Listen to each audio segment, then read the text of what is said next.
to lead us through the shadows. But can I fight the way before me? It's coursing through my soul, a road to guide us through the sorrow. Can I calm this storm inside me? I feel it in my bones, a spark to lead us through the shadows. Can I fight the way before me? It's coursing through my soul, a road to guide us through the sorrow.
Welcome to a very special day. We're on the last day of the regional qualifiers from the LCK. I am Valdez, and we have a surprise TriCast here with Ox and Chronicler, the mythical trio, joining you here for the last day. And it's a very important day because only one of these teams can make it to Worlds. The other one gets nothing. Yeah, that's very accurate. And I think I'm already regretting this. Can I go? a lot of people were hoping for KT vs T1. The Telecom War to decide the final spot is possibly the most hype setup that we could have possibly gotten. But it's also going to be heartbreak because there is so many, not only just popular, really lengthy career players, but so many world champions in this matchup. I apologize in advance. This is going to be a narrative overload of a series. There is Deft versus Faker. There is 2022 Worlds Finals. There is defending world champions. There is... we're going to keep going throughout the entirety of the day, but... The parallel it's not even, universe theory. The 2022 DRX run. Really, way too much to talk about, and we'll get into that throughout the day. But what's really key to note here is that KT beating BNK, that didn't come as a surprise. But in the minds of many, even though we didn't do predictions, I imagine all of us would have predicted T1, given how that matchup played out in the playoffs, and given that DK has not been able to beat a higher seeded team for such a long time. And as we know, if everyone was to predict T1, then, you know, we know. Matchup, we know. A little bit unfortunate. But yeah, I think KT, they definitely had a rough game one yesterday, but kind of looked better over the course of the series. We've seen many Telecom Wars between these two teams. Definitely been T1 who have had the edge in recent history and overall. And the last time these two teams met in a qualifier was actually in 2013. Yeah. So that's just 11 years ago. Yeah, that's a good amount of time ago. Obviously. What were you guys doing 11 years ago? I was in university. Playing video games? Well, I was doing that as well, actually. Dan was in high school. Yeah. Right? Yeah. That's a long time. Back in the day. There's only one spot left. Which team will claim the 4th seed? That is the main narrative point of today. It's, you know, we can talk about what these teams have done up until this point, what the seasons have looked like, what their achievements have been from this year. But at the end of the day, you just got to win one best of 5. And that's all that is going to matter. The Mapo High School duo, these two guys going to Mapo High School, looking to qualify for their 9th Worlds. Unfortunately, only one of them can qualify for the 9th Worlds and will become the player with the most Worlds appearances in history out of any player ever. Which is really insane, honestly, when you think about it. And the thing is, sometimes it's taken for granted, especially when we look at the top teams, but in a region like the LCK, it is not easy to consistently make it to Worlds, especially with changing rosters, changing teams, Deft even changing regions for a time. Oh boy. I think I can speak for all of us that Corki has really felt like a bit of a bait, has been extremely highly prioritized, but has seen less impactful than something like the Tristana. I really do think that Corki feels great to play because you do have a lot of early agency, the way that not a lot of mid picks like the Yone, like the Tristana after the nerfs have felt. But what does it actually get you? And the unfortunate answer is not a whole lot compared to a lot of the more impactful picks. And I think Tristana and Yone both in their own way have shown to be a lot higher impact. The Azir is another one which has been banned away consistently, and we'll see whether it's going to come through here today. There is T1 reigning world champs, and obviously hoping to return there, being a bit of intermittent form over this season, and looking for redemption after that loss, that close loss to D+. Yeah, I think that's going to matter a lot. You know, you see Carrier walking out of the stage with a smile. You know, you got to run into this one not being... he was hiding behind Guma there. I'm like, where's Carrier? You got to come into this one with a little bit of a light heart, because if you're too nervous, then you're just probably going to lose, right? KT is a very strong team. T1 is as well, and KT do have a big mammoth in front of them. And T1 should be the favorite here today, but a lot of the line them for them as well, particularly if they don't make Worlds. This roster has been together for 3 years. The iteration with Kana instead of Sayas for even longer. And if they don't make it here today, it could be the last that we see of them. On the other side, KT, obviously a lot of recognizable faces. Beryl, the two-timer, looking to make it back to Worlds again. the team as a whole, always one that we see with high spirits, no matter the circumstances, and often doing better when the team is here as an underdog, as they are today, not doing as well when they are the overdogs. And there are a lot of fans here that have gotten a seat for the KT Rolster side and are hoping that they can pull off the upset tonight. And you know what? This roster of KT, especially these three guys, are very good at winning when there's not a lot of pressure and when they're not expected to win. And it might just happen again tonight. You know, I'm not really sure what we're going to get. We do have to talk about our support matchup, which is Keria up against Beryl.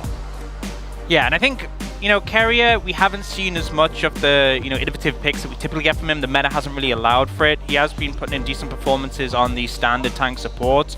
Beryl's being a little bit more out there, but it is really just down to the impact you can make on these engage picks. We may see something more varied, but I know for one thing is that Beryl is always dialed in this matchup.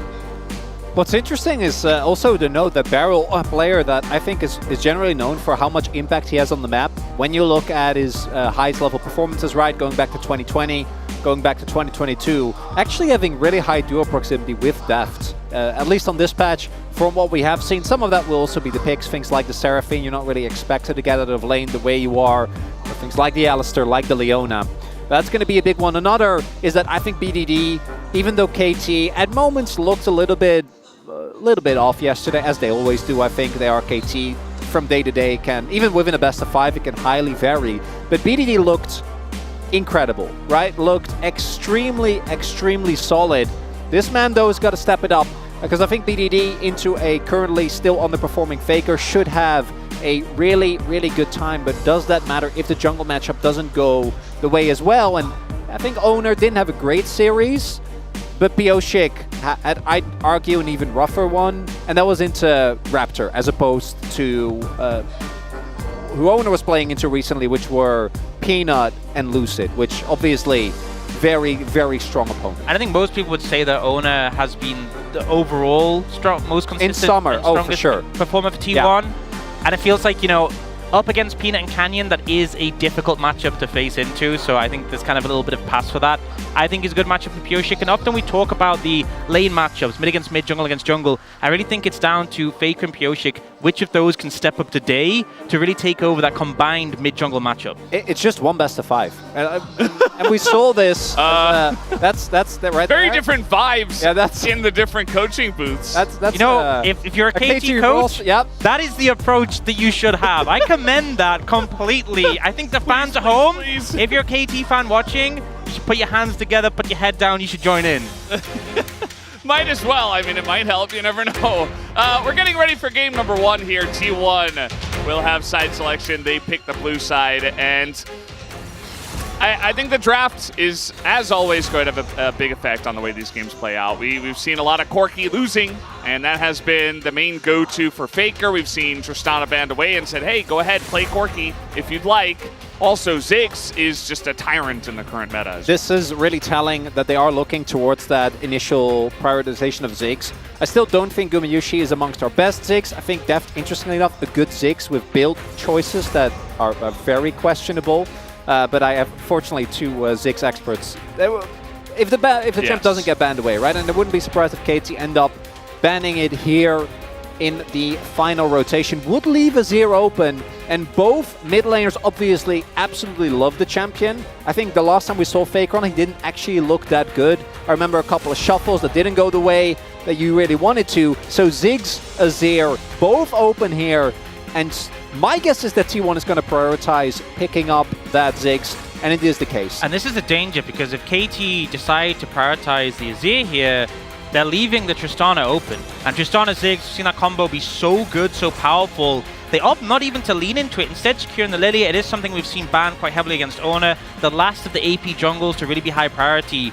And the MF, not the worst pick into the Ziggs. Ashe is definitely a lot worse. She struggles so much, but not a huge fan. They need to make sure they get some setup. The sleepy bullet time combo is powerful, but you can't always pull it off. And I'm wondering, there are 2 options here. Either you go for the blind Tristana, or you go for the Azir. Azir does mean that you go very heavy on the AP. And again, normally Faker on Azir, Classic had probably the most iconic play of the last World Championship, but I don't think in recent games that he's actually been able to make it look as good as he did back then. And both Yone and Tristana are now available for BDD, both of which I think go really well together with the Lilia and have an incredible amount of power and play well into the Azir. Yeah, I'm not a huge fan of this Azir pickup here, especially if they're going to lock in the Skarner. You're so heavy in terms of AP. You really don't have the 80 damage, especially against picks like a Yone, a Lilia, and MF. They're not tanky picks, but the atomization makes them feel bulkier. The Bloodthirster for MF. You know, we've seen a lot of Bruiser, Yone, Lilia with the healing, and often go on things like the Andrews. So if they start to atomize some MR, T1 are really going to struggle. And the thing is, Zeus can obviously pick a champion with AD, but he's not going to have counterpick. So some major concerns. We do see the Yone coming out for BDD. He's been very proficient on this pick. Looked incredible yesterday. Goes really well together with the Lilia, provides additional setup. And it works both ways, right? Yone can set up for Lilia, Lilia can set up for Yone, and then you have the MF ult on top of all of that. Definitely something that T1 is going to have to find a way to pilot, as we do see. And I actually really like this. As you point out, Zeus is going to look to try and get a carry here, because otherwise I think you are really lacking damage towards the top side of the map. You end up locking something like a Cassante, Skarner, Azir. Really isn't going to be the early pressure that I think you're looking for. And you want to play towards those grubs with the Ziggs already there for you. And what KT can do is just, if it doesn't get banned, Barrel will just R4 Leona here. And then they get the counter pick for Perfect. This still makes me wonder if they're looking to just blind a Renekton and give the counter pick over the Barrel to try and punish the bot lane. Yeah, they could also just end up taking like the Rel for Barrel, although I do think the Leona is so good with the Ziggs and denies also good into MF. Yeah, so I think picking the Leona on 4 makes a lot more sense to me. And even, you know, as much as Renekton is an AD pick, not really doing enough damage to be a massive threat, especially the bot side of the map would be so lacking in that area. But actually, I'm not a huge fan of this. They've definitely lent on this in their series against BNK They put Perfect on Cassante a lot. But you have red side, you're into Zeus. I think giving him counter pick is dangerous.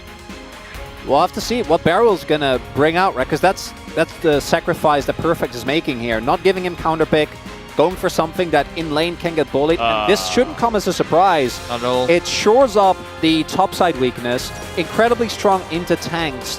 I'm wondering if KT want to look for a lane swap, but trying the lane swap into the Ziggs team can feel quite rough. Yeah, I think this might be the thought process, is if the Leona's picked, then Barrel could go the Poppy or the even the Alistair works well into Leona.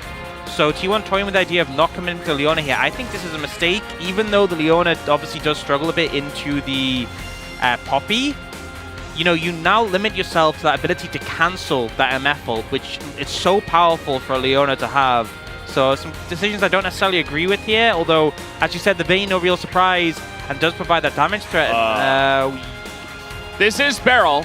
He could do something crazy. It's just going to be Senna, which, you know, coming into 14-16, we were like, this is one of the big picks on the patch, and we haven't seen too much of it, but it comes in here, and, you know, honestly, against the poke of the Ziggs, you get a lot of healing, but I'm not sure about this, what this is going to look like. The sustain on this pick is absurd, and it really makes it hard for Ziggs to land effective poke. The fact that Carrier blinded the Poppy was clearly like, okay, we expect you to pick an engaged champ, we expect it to be Alistair or Leona, we're going to pre-pick the Poppy, and they lean into this, and Poppy is not going to have too much pressure into the center. You need to have Flash. Flash, slam them into a wall, that's only the real viable threat you have in it, otherwise you're just getting outranged.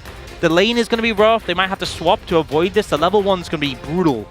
What's big as well is that they pick it as an actual Enchanter support, right? There's plenty of damage between the MF, the Yone, and the Lilia, which is also avoiding some of the weaknesses that we saw of this Senna back when Hanwha Life picked it all the way back when they got like, what, a 5k gold lead, and then they were playing into Nasus with only a, what was the Azir for? Yeah. It was rough. I think this time around there is actually enough firepower. On the flip side, I do think the Vayne pick actually makes a big difference.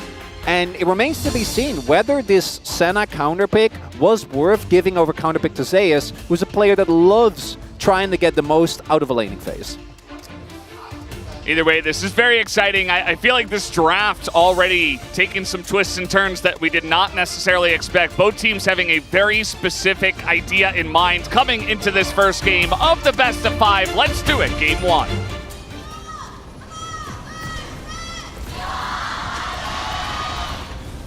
소환사의 협곡에 오신 것을 환영합니다.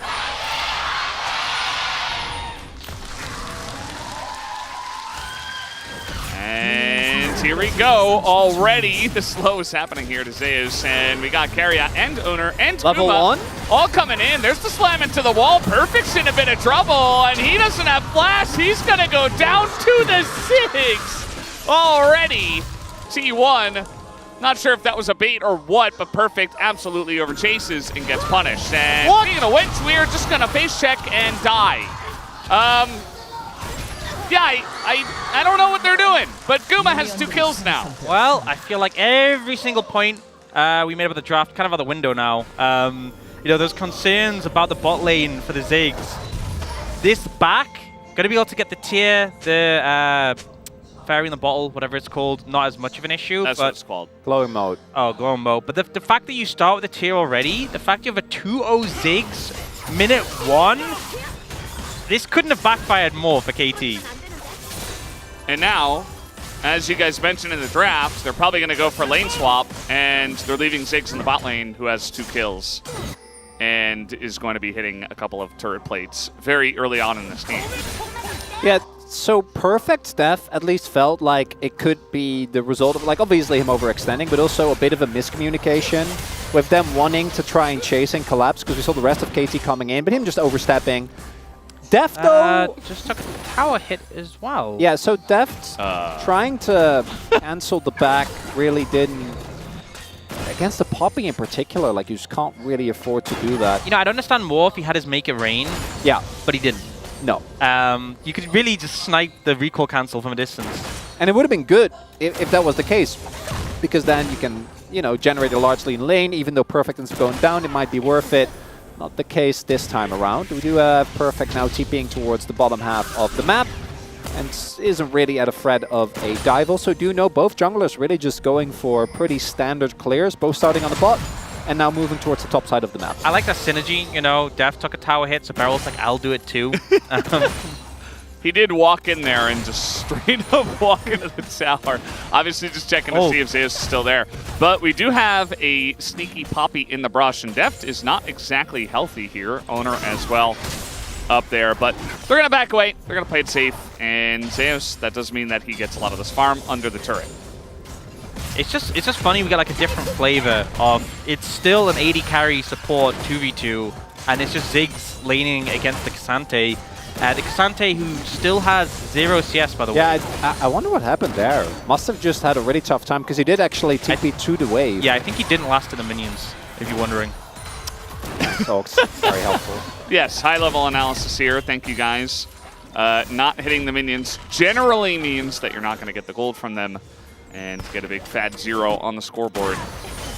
This is something where, like, the Def initially, this is a player that is in his first really, obviously he did play a little bit last year, but was still eligible for Rookie of the Split, is still sitting on 0. Like, how is he still on 0? Well, that's my 4 minutes. So that's what I was going towards, right? Like, I actually think that getting an early Def like that for a player that is in his first qualifier, extremely high pressure situation, might lead to a bit of tilt. And the fact that out of the, I imagine, what, like 10, 12 CS that he could have gotten, he's only gotten 4. That's not good. Yeah, nice little angle here onto the Senna. Barrel almost definitely going to have to flash. Doesn't even bother. He's just going to take the death and die. Down he goes. That's a kill over to Zeus now. If you were wondering how the carries were doing on the side of T1, they're pretty excellent right now. The threat with this trio of the Vayne, Skarn, Poppy, if one of them hits you into a wall, you're going to be there until you're dead. Like the Condemn and the Wall Slam, I think Barrel made the right choice not flashing there, because you're still just going to die if you do. So saves us some for later, but it kind of shows these double-ranged bot lanes so much more vulnerable to ganks in comparison. Now the situation here for KT right from the get-go, obviously feeling quite rough. Sizable gold lead here for T1 at 5 minutes, right? 1.3, 1.4k. And the goal also going to basically the ideal people, which is the solo lane Vayne and the Ziggs, who now is a lost chapter at 5 minutes. Dev did pick up a call, so at the very least, he'll be able to generate some additional gold. Pioshik has also been able to out-farm as expected, but Owner did get a successful gank off already. And KT, they're going to have to do a lot of heavy lifting in team fights if we want to have this be a competitive game, because right now, looking like a bit of a blowout here early on. Owner will get spotted, but still, we're going to have to try and keep his distance. It's also just an absurd point of the game. Like, we're pre-6 minutes, and Guma already has Lost Chapter tier. These are like the items where when you're playing Ziggs, you basically have infinite mana after this point. Still has a biscuit in inventory, still about to get a second biscuit as well. So he can just push endlessly, and Deft, in comparison, you know, later on the MF gets Bloodthirster and you can have more presence, you know, healing up off any poke. That's not going to happen for a long time now, so we see Pioshik able to get one of the grubs, but T1 moving into challenge. You can see the wave pushed up top, and they will contest those. I also think that Perfect being behind is actually a really big deal as the CSing struggles continue, because if you look at the KT composition, outside of Perfect being there as a front line, like the rest of the team are pretty fragile, right? You're looking at maybe Liliac can set up a play like here. Oh, he's going to flash, or rather satchel out of the way early, and then he will flash.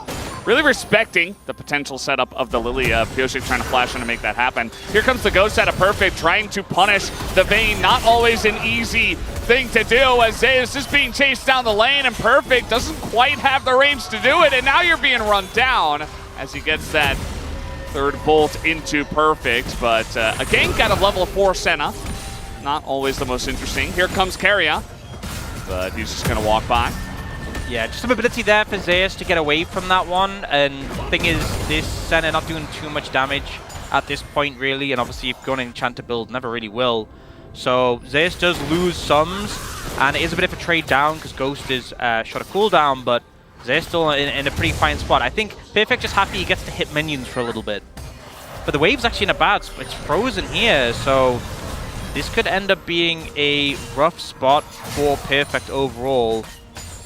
You can see he was walking towards bot lane and kind of changing his mind here. You see Beryl very desperately trying to get it. Should be able, gets it into the turret now, so not going to be the end of the world though. Nope, Zeus is able to pull it. And obviously, like, Beryl has to respect they know that there's plenty of people towards the bot side of the map. But then who goes bot? You know, I guess they're going to reset and send Deft. They just have to. Yeah, he does have, can make his way over quickly. It feels like they have to do so much work just to try and accommodate the rough spot this Cassante has ended up in. I mean, it was always going to be a bad lane matchup into the Vayne, but yeah, a lot of switching around just to try and minimize the deficit. But it's still, I mean, look at the CS gap in the top lane. There's a CS gap opened up in the bot lane. On top of the fact, Guma has those 2 kills. Leads all over the place right now, and you can see the XP lead as well. Guma the highest level in the game by a hefty margin.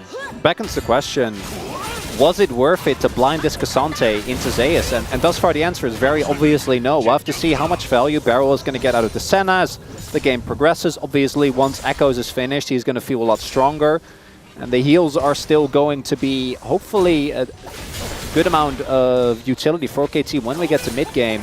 But if you're getting into mid-game already being like 2-3k gold behind and you don't have any item finishes, then that's not really going to feel that great regardless. Yeah, also a big thing with the Senna is if your team is sort of even.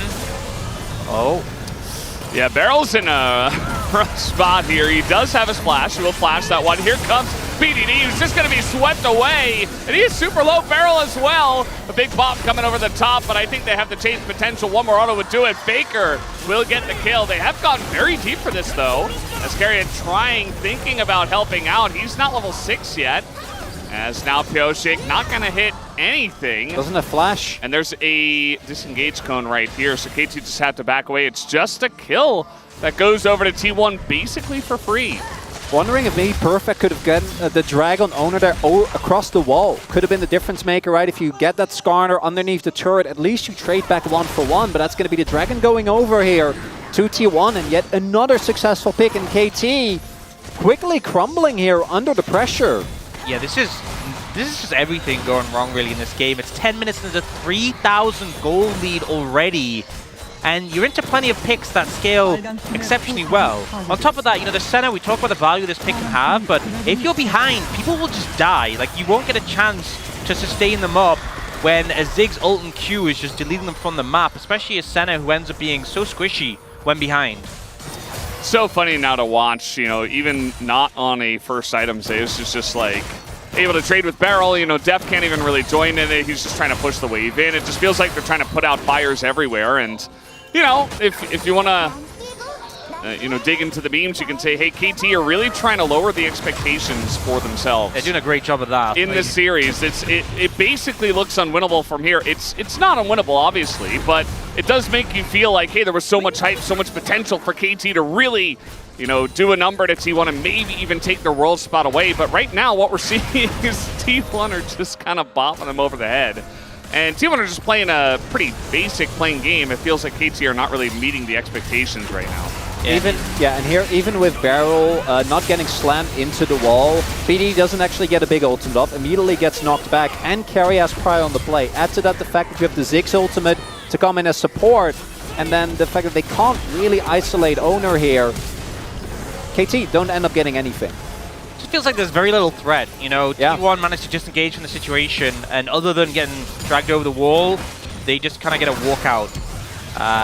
Definitely looking a bit difficult, and now Def chunked out here. Wow. Again, doesn't have the blood. Yeah, there's Carria, and he just swings by, hits him once, drops the Ignite, and gets the kill.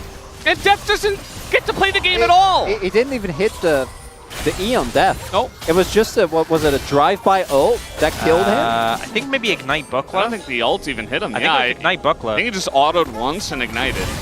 And that was it. I mean, Def doesn't exist right now. Zeus, does he exist is the question. He's still got a flash. Meanwhile, there's a fight going on between the supports, and Carry is winning that one big time. Can he actually get the kill? Yes, he can. And now he's on the run here. Might be in a bit of trouble, especially with the TP coming in. But Perfect basically just TPs for nothing, and they eventually kill Carrier while Faker's solo farming bot. You know, in terms of the fact that Carrier got gold, no assist, and BDD got the kill in return, in terms of gold distributed, that's worth for KT. For the mental edge, Carrier definitely gets it from that one. Solo killing Barrel there. I want to see how that came about, but this is that first moment where he Hex flashes over the wall. Def super low. Yeah, just literally. I think it was the Q caught him, Q and Ignite there. Yeah. Over the edge of it. And then here, just half HP. Yeah. Yep. Wow. It's very straightforward. Gets the catch. Also, I do want to note, as we see there, the TP coming in here from Perfect, like an answer to the TP that came through from Guma.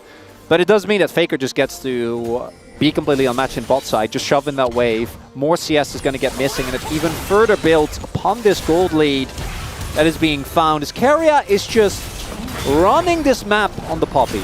Yeah, also Guma has been extremely accurate with his Qs. Can sometimes be difficult with the weird balancing mechanics and stuff, but he's basically just plopping it on the heads of every enemy that's in his range, and nobody gets to play the game against his fed Ziggs. Meanwhile, Barrel, well, he's in the game, but he's not really, as he's dead again for the 4th time at 13 minutes. And there's the satchel coming in, maybe asleep here. There's the flash as well. He does have teammates nearby, but not quite close enough, as Guma finally does get punished. And now Owner will go down as well, and finally KT gets something on the map. Great bait by Barrel there.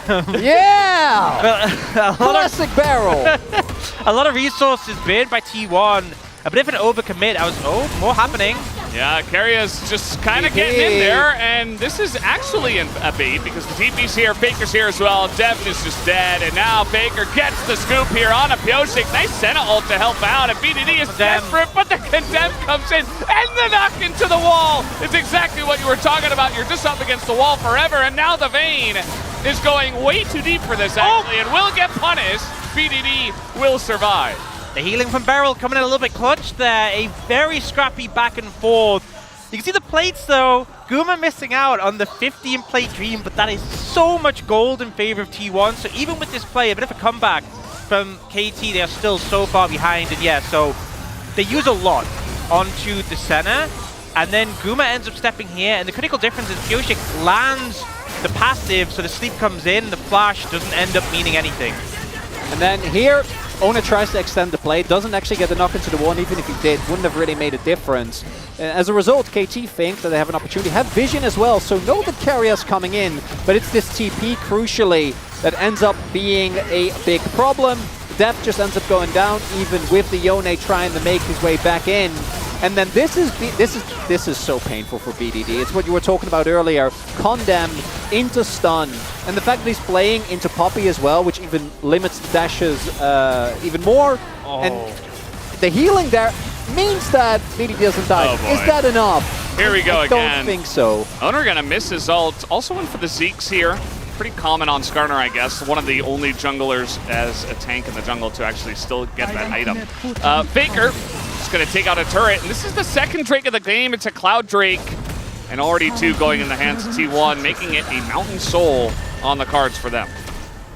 Yeah, and I think, you know, yesterday our first game between KT and BNK was very slow. Took a long time for things to get rolling. This is kind of what I expected from these two teams. It is still a massive advantage for T1, but it's definitely been a lot scrappier recently. But now, T1 have already taken all of the outer towers. It's 16 minutes, and it's so easy for them just to look and threaten these tier 2s. That's one down already, and they can just repeat this play on the other side of the map, and I don't think KT really have a response right now. Yeah, if you'd be looking for code, we'd be saying it's a calibration game. I think, unfortunately, though, again, come out of draft. Question was going to be, is this Cassante working out? And it's not. I think part of that is also Perfect having obviously a really rough game after the level 1, which didn't help. But it also feels like, particularly against T1, one of the biggest strengths that they have found is if Zeus gets a counterpick and gets to take over the game. And this is coming from, I think Zeus really having a very up and down year. A lot of moments where he just is able to finally, but then overextends in the side lane. But if he's this far ahead, as we have seen, like even trying to collapse on him, at worst, he generally will trade 1 for 1. But I just don't understand why, when you're on red side, that is well, situation. So you get Senna. I just don't think it's weird. I don't. Well, think, no, I don't think it's 0-4. You know from the last series that this was the matchup that you had an issue in. We saw in the BNK Fearx KT series they were doing these long swaps to try and protect Perfect. And now they blind pick on red side for him? It just doesn't make sense. It feels like it's completely the wrong approach. So, you're trying to insulate your top laner, because this has been brutal. And I know obviously the level 1 impacted as well, but yeah, it's not. Don't let Zeus pick Vayne. It's not just Perfect. I think Deft and Barrel have also definitely struggled, but I do think a lot of the effects follow as very nice BDD. knock up here. BDD, man, this is one way you could still win the game as the denial from Cario is insane. It's still going to be a kill, but now they're in a bit of trouble as so many low health bars. We got the TP coming in. Nice stasis from the side of Pyoshing as Barrel is burning down a bit, but nobody has actually died yet on the side of KT, and they have some healing as well. So for now, it's just Zeus that has gone down. And BDD is trying his best, okay? Someone is he's trying to hold everything together here. By itself, not enough, but we'll get the flash, we'll get the kill onto Zeus, and we're slowly starting to see the Senna value come through. If they can just stay alive and pick off members one by one, it's still a 6k gold deficit. This alone is not going to be enough, but it's got to be moments like this that maybe bring KT back into the game. This was such a good play from BDD, but I think the deficit in terms of gold is why this was so difficult. Oh that interrupt area was beautiful, and they managed to get away without losing anyone, but it's so close, and I think a lot of KT members played it well, but the gold deficit is making it so difficult. And Guma, you know, one thing with Ziggs is if you're missing your skill shots, you're obviously not really doing any damage. He's not missing, and he is doing ridiculous damage right now. He is so fed, working towards a Rabadon's third. If any CC lands, there's a fair amount of CC from T1, an ult will be enough to just execute someone. Yeah, he's going full damage builds as well. He knows that the only real tank is Cassante, who's also building armor for the main. As, yeah, this is what I was talking about. You know, he presses one button, and Barrel basically dies. Not a kill, but it is going to be Barrel out of the game for now. He will have to back away. Faker still pushing the top lane. And yeah, T1 just basically trying to do their best to utilize the Ziggs to continue to try to push in as Pyosik just catches that one very nicely. And just trying to siege as much as possible. Here comes KT, though. Oh, Guma just uses W aggressively. Cassante Yeah, here comes the Cassante. It is 4v5 for now. TP available, though. His owner just trying to get away. It doesn't look like they want to fight this one just yet. They have the Azir turret, and Perfect is walking over every single mine that he can find. And yeah, they're just able to disengage. KT doesn't have the best engage at the end of the day anyway. Also, Perfect, he's got the Frozen Fist and now going towards more armor, but Vayne does 2 damage and Fake and Guma do magic damage, so he's not very tanky. He wouldn't be tanky anyway because he's so behind, but he's definitely not tanky going towards more armor here.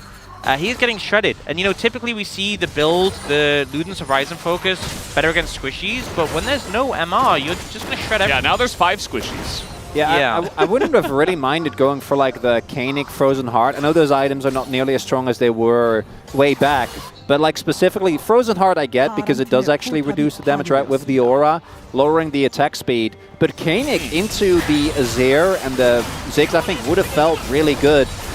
I imagine didn't feel like he could because of the 1v1 matchup. It's also funny, he went the Frozen Fist for the Vayne, you assume, but he spent most of the laning phase actually against the Ziggs. Yeah.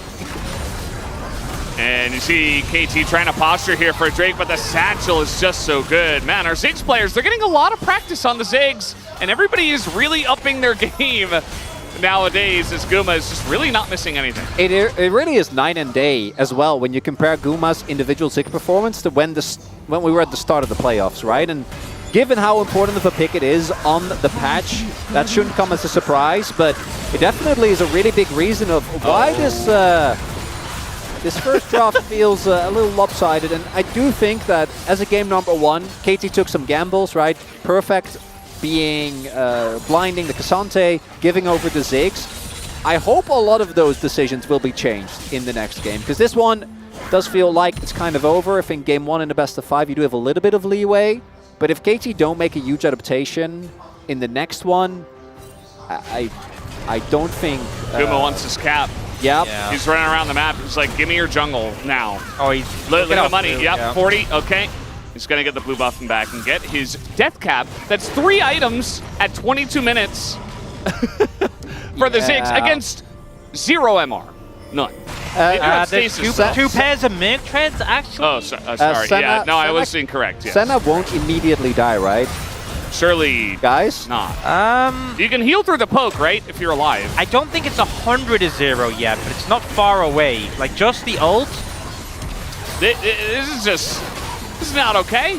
I think if Carrier slams Beryl into a wall and then it's just Guma ult, I think Beryl might die to that. But I hope we get to see it for science, obviously. Yeah, by the way, they still had the Rift Herald, so they just saved it until 23 minutes, and now they're using it to push down the mid wave and the mid lane and try to really get into those turrets. Faker going 1v1 against BDD, who eventually does have to rebind, but the rest of T1 are just pushing mid, and this is without Baron, and 1Q does Beryl's whole health bar split amongst, 3 different guys. Yeah. 1Q took like 30-40%. You see as well, the only point of strength that I think KT have is Lilia, who without Flash isn't nearly as much of a threat, and BDD. So if BDD isn't there, the rest of T1 can legitimately just walk up and freely poke and not be threatened whatsoever. Yeah, I think we're obviously talking as if this game's a done deal, but it would have to be unprecedented levels. I think Oxen's safe to say. Of mistakes from T1 to lose here against KT. Like, they would really have to fumble this to a hilarious degree to lose from here, which, you know, kind of puts odds really low on KT. It's never impossible, but it really shouldn't happen. Particularly because I think T1, when ahead, have generally been very dependable. It's more so when they're even or behind that we see them make decisions that make you go, probably shouldn't have done that. By the way, though, started up, why not? I mean, their Baron damage is just disgusting with the Vayne, with the Azir, with the Ziggs, who isn't even hitting it. He's just zoning Pyosik away. That is 2 abilities, I guess 3. Just going to be thrown in, and Perfect's like, I'm here, guys, I'm ready to help. And the Baron's gone. T1 take it down, 24 minutes in. There's nothing that KT can do. You know, we've seen so many games where Ziggs has been strong, effective, maybe even a little bit oppressive, but we haven't really had a game where he's been this fed, this snowballed, this ahead.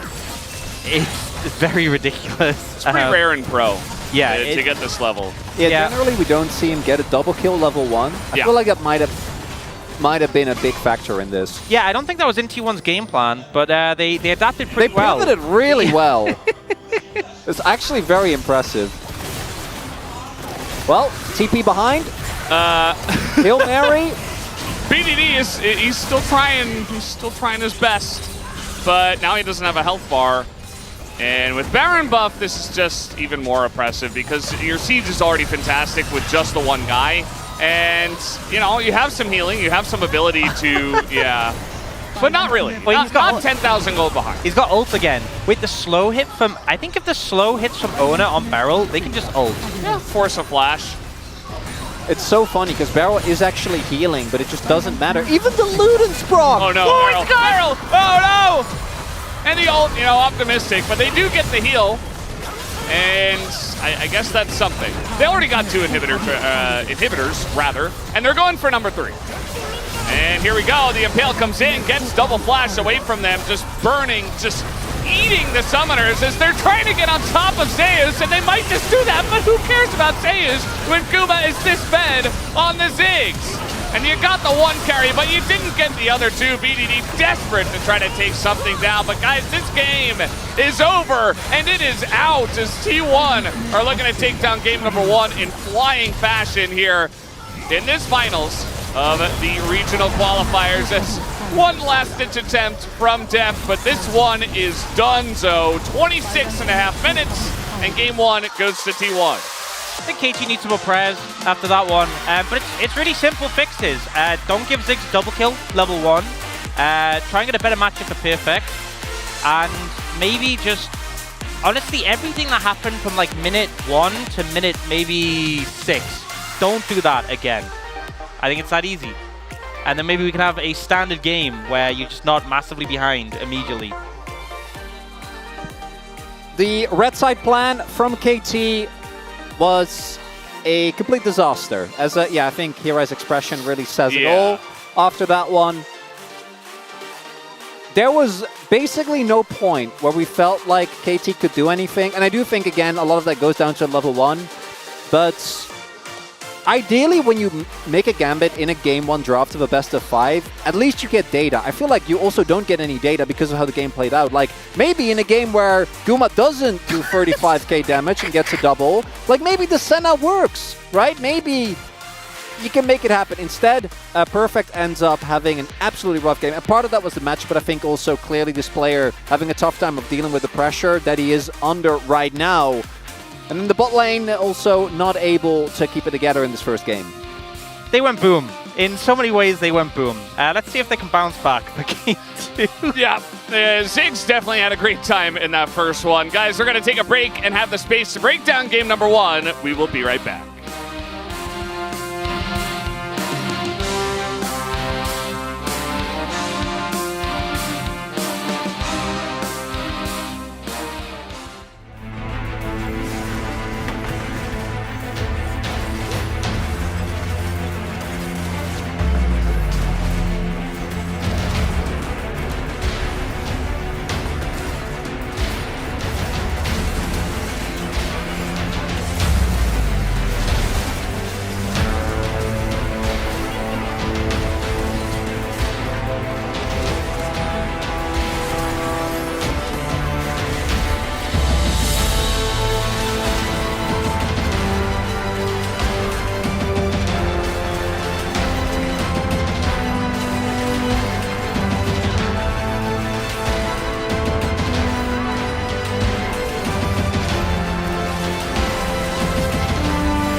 풀어볼게요. 풀 많이 빠졌거든. 나 자긴 한다. 천천히 천천히. 얘네 높여, 얘네 높여. 나 봐줘. 아래 아래 상황 좋은데. 아래 맞아. 괜찮아, 있다. 상황 괜찮아. 아래 좋아. 봐줘. 싸움 이겨. 릴리야. 얘네 풀 많이 빠졌어. 다섯 풀. 요네 노플이야. 너네 잘못할 듯? 써볼게. 이거 나머지들 둘다 노플이야. 끝나겠다. 세나 힐 빠졌다. 나 3초, 스킬 3초. 나 오모고 있고. 그냥 매면서 해봐. 야, 밀면서 해봐. 들어간다. 노플. 나팀. 안 템 해볼게. 끝이야. 나이스.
with the world spot on the line. Two of the biggest organizations in esports going head-to-head for a huge spot here at Worlds. And we have a stinker of game number one as T1 take control in this best-of-5 series for the slot at Worlds 2024. Welcome to the space, Digon, alongside Wadid and Wolf. And gentlemen, everything was about the stakes of this one, the familiarity of it, 8 of the players returning back from that Worlds 2022 finals, and it just exploded in the first 2 minutes here, Wolf. I mean, at level 1. And let's talk about the draft, because my biggest question coming into this series, especially because T1 has blue side for game 1, was what is going to be the answer to the Ziggs.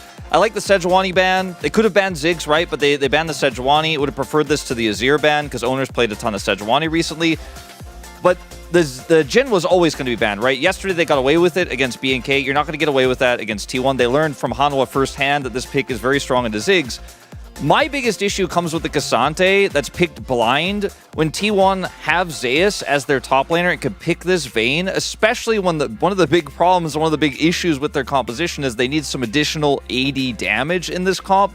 So you gave them the perfect opportunity to pick exactly what their comp needed and give them the counter matchup. Yeah, I mean, their 1-2-3 was pretty nice. Getting MF into Ziggs and having Yone and Lilia as a mid jungle was great. But yeah, as you said, why do you pick Sante into Zeus, you know, especially when he has special counter picks? And I feel like they kind of screwed up at the end, but also this kind of game, you really cannot get anything like out of it, you know? So we really don't know if this draft was bad or the players. Well, I agree with that last sentiment, because as we take a look at highlight number 1, minions had just spawned, hadn't even spawned yet when we get our first bit of action. Now, if you freeze here, you're like, oh, this looks really good for KT, man. They're chunking Zeus out. This is going to really help the lane. And you could be happy with this, but then we go a bit too far, right? And as soon as Deft sees all of T1 is here, Pioshika has the full scout as well. There's all 4 here. Yeah, you lose Perfect. That shouldn't have happened. But then Deft? Yeah. This goes is fishing. Not okay. Like, he wants to get vision, but this is just not allowed. I mean, straight up, you cannot make a mistake like this. Yeah, I mean, I think he wanted to like kind of screw up their tempos, but like you need to assume that they're there, so you can actually like fake and like go back, you know? Then maybe you can screw up their tempo, but I don't feel like that was proactive play. And from there, Ghost already down for Perfect. The lane swap comes on in, and from here on out, they're behind, and you could feel KT start to realize, we got to force something, let's catch back on up, and you're seeing a ton of deaths from Beryl here across the next several minutes. I mean, these kind of deaths are like the thing that I really don't understand, because this shouldn't happen, you know, like this shouldn't happen at all. And also, like there is so many logics that maybe you can like see why these players are doing this, but like there's literally like no logic, I feel like, because like your jungler's on the top side and you're hitting the ward on the bot side. Like, what are you doing? Just trying to force this fight, and there were many deaths with both Beryl and Deft where they had flash up and could have actually tried to counterplay. They shouldn't have made the mistakes of being on that place on the map where they were. It's not an even game state. You don't have map control at all, and then still, you could have flashed some of these plays, and you didn't. I mean, there were a lot of more plays, by the way, that are not in this set of clips that we could have gotten. This one is one of the most egregious, unfortunately, here for Deft. I mean, you got to play respectfully, man. You have no idea where carry is. They have full vision in your top side of the jungle. Yeah, and also, like, still the same issue. You're just face checking into Scanner and Poppy, and also Ziggs. You just get one shot easily. I mean, we didn't show up in the highlights, but we saw so many times, like, I mean, Poppy, Keria, solo killed Beryl like one time as well. So, like, there's so many silly mistakes that we cannot understand, because this is World's Gauntlet. This is the spot, you fight for the spot, last spot for the Worlds. This shouldn't happen. Yeah, and if anything, I think about what Chronicler said right before he tossed on over to us. Usually, you get some information from game number 1. You are the lower seed, so you're on the red side, but they don't even get that. So at least they get, you know, the nerves out as we take a look at as our final highlight here. T1 closing off the game after taking Baron. Yeah, there's not much to say about this highlight in general, but honestly, I think the bigger picture here for this game is they didn't have an answer to the Ziggs. They didn't have a strong response. They blinded the Cassante. I think KT probably learned a lot more than any of us have learned in this first game. But the game was basically, to be totally honest, over after that level 1 exchange. And when you have a Ziggs that's going to get that fed, gets to start tier, gets massively ahead, you have a Vayne with a counter matchup into the Cassante, it's just not playable. BDD, he managed his lane okay, right? He did fine, but there's just no saving the game at this point. The Ziggs is just going to get massively ahead. You and I were saying, like, at some point, maybe at 15 minutes, they could just all go mid and probably win the game. Yeah, they probably could have done that, but here we go. Game number 2. The jitters are out. T1 2 wins away from Worlds. Let's see what happens. Thank you, Spacers, for that wonderful breakdown. There wasn't a lot of analyzing that did go into that game. You see that Deft does have a big smile on his face. They get the jitters out, hopefully, because they're going to need to if they want to have a chance, because T1 showed up to play. So far, we haven't seen KT yet, but maybe they start here from game 2. And it's Deft and Barrow that I think really got to step up. Perfect, again, being in, I think, this high of a pressure situation for the first time in his career. Obviously had a really rough game 1, but it's a little bit more excusable. Whereas for Deft and Barrel, we know what these players are capable of, and they're going to have to show it here in game number. That's a big thing, though. Game 1, KT was on red side, so they didn't get counterpick, and now they're on blue. And to be fair, as I say that, I'm like, we know what Barrel is capable of in both ways. That actually was a very classic Barrel game. It's just unfortunate that Deft was also dragged into the depths, as there was that a 0-ban that we expected in game number 1. Didn't come through, will come through this time around. Maybe that's what happens when you just spend too much time playing with Barrel. You just get infected by the wackiness. I've watched back the 2020 or 2020 Worlds recently, and you'd be shocked at how many Barrel moments there were. Even back then, when he was, without a shadow of a doubt, one of the best supports in the world. Very funny to see, knowing what would happen in the 2 years afterwards. Tristana going to get taken away here as well. Most likely, even with the Jhin being available, I imagine that KT is going to try and secure themselves the Ziggs here. Yeah, so what T1 are doing, they're saying, okay, you can get Rumble, but we're going to get Ziggs. And essentially, it's a trade, right? You take away Maokai, another really strong pick, and you say, we want to get one of these tippy top tier picks as well. But so I think that's not as bad if Jin's not available, but if you end up trading Ziggs for Jhin, I don't think you're going to be feeling too bad about that, and I imagine Perfect's going to feel much better with this than what he had last time around. Rumble Jhin also such a strong combo. The buy has been left open though, so there's that in return, but the thing with Jhin is you can actually operate at such a long distance away from any fights with the ultimate. If Rumble drops his equalizer on top of Ziggs and you just open up with the curtain call, very hard for T1 to mitigate that. Now the Skarner's going to come through. Obviously we saw last game the power can have. Oh. Not going for the Jhin. A bit interesting. His Jhin is so good, we saw it yesterday. Like, I understand, like, these 3 picks make sense. I understand why they want to get them, but you're not getting Jhin now, and I think that was a part of the reason we were like, okay, this makes sense, this trade is okay. Rumble Jhin for Ziggs, but now they'll obviously have missed out on that. I'd expect a mid lane pick here for T1 to match up into BDD, but apparently not. They think there's enough available for Faker, or at least the priority list has dropped. So instead, the Ornn going to come through, presumably for Zeus, most likely. Wow, who could have known? Oh, what a shock. Does come through. Definitely not going to be fun for Zeus early. But now, T1 is the team with Ziggs, so they can actually lane swap and not take too much of a hit, given how strong Ziggs is pushing power and his passive is. And Ornn obviously is going to feel a lot better in a 1v2 in a lane swap situation, if that does end up being the distribution compared to a Rumble. What is Faker going to play though? Because now the opportunity here for KT Rolster, the Poppy takeaway should come as no surprise after the previous game, into this Yone. Because BDD, I think, was the one shining light in the last game. It was a shining light in the Hurricane, so it didn't really do a whole lot. But he did try to make it work with the Rumble. Is a really strong 2-ult combo there. So they're able to leverage that into T1. Yeah, and the MF has been left open, so could you see Def pick up that again? Perhaps if you don't get so far behind against the Ziggs, not going to fare as badly. And banning the Senna away from T1, I guess concerned of like... I mean, I guess Senna Ziggs is possible. Maybe like a Senna Ornn bot lane and Ziggs mid. I think that's a weird... I wouldn't expect that, but just not wanting to deny it. Interestingly, they don't ban away the Corki. Maybe aware that it's lost so many times in a row and like, no, T1, you can pick Corki. You're fine to do it. But instead, looking in a different direction, I feel like they need AD with his composition, and that means Gonna be the Nasus. Gonna be the Nasus. Of course, I think T1 fans holding their breath as they saw the 10 lost streak Corki hovered there. This is very, I mean, on paper, it looks like we definitely get that mid into the Yone, and then the Ornn is in the top side with the lane swaps and everything. So just waiting on a support counter pick here for Keria on the side of T1. I'm just saying, Janna goes really hard here if this row gets locked in, okay? I don't think it's what we're getting. I think what we're getting is Alistar. But I think it'd be cool.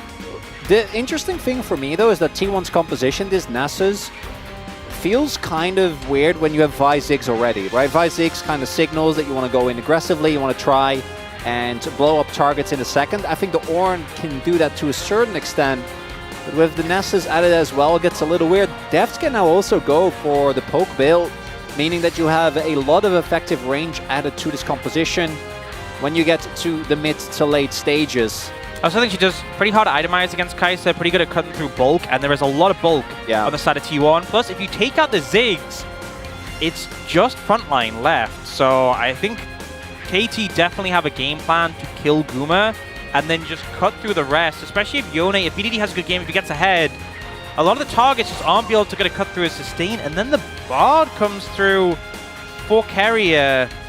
I'm not really a big fan of Bard here. I think Bard is best utilized when you're playing into a mobile carries. You can set up an ult on them. Obviously, there's other value in his roam potential. But there's so much dive threat here. Like, as a Bard, if you're roaming around, they will just look to kill you, and it's not going to be that difficult. Yeah, it doesn't feel like there's a whole lot of peel outside of like self-peel from the Ziggs. You could definitely see the Alistar. That was kind of our expected pick. That would offer you that very common into the Rel, but instead it's just more setup, you would say, for T1's team fighting rather than safety for some of their squishies. Yeah, but it does mean that in the 5v5, I think you see what the T1 comps wants to do, but like the 2v2s, the 3v3s, they look kind of clanky, right? You have Ornn, who I think in theory should be able to get through laning phase, but isn't really going to offer you that much power.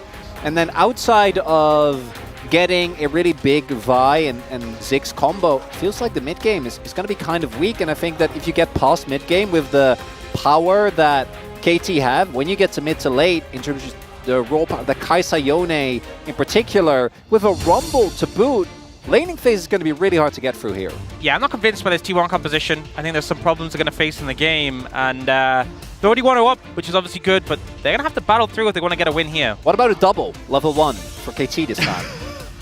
Well, let's hope we don't see what we saw in Game 1 at the beginning of that one. Let's jump onto the rift for Game 2.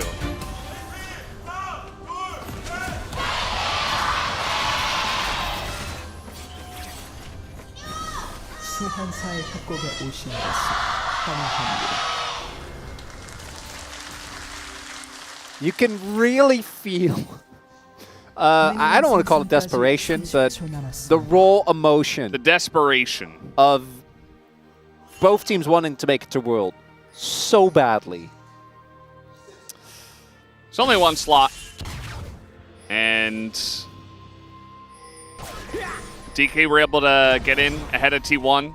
A lot of people expecting T1 to win that series. It did not happen. We win 5 games. DK took it down. And so we have the telecom war for one spot. And only one of Faker or Deft can get the most World's attendance award at 9. Both of them on 8 currently. But if you win tonight, you get that number 9 for those individual players. As KT is looking to invade here and set up their the top side, although Beryl is down on the bottom side of the map at the moment, so we'll see where they go with this.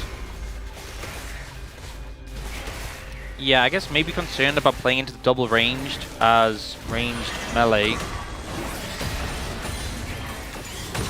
Oh, Keria got one. Also forced the smite. Forced the smite, yeah.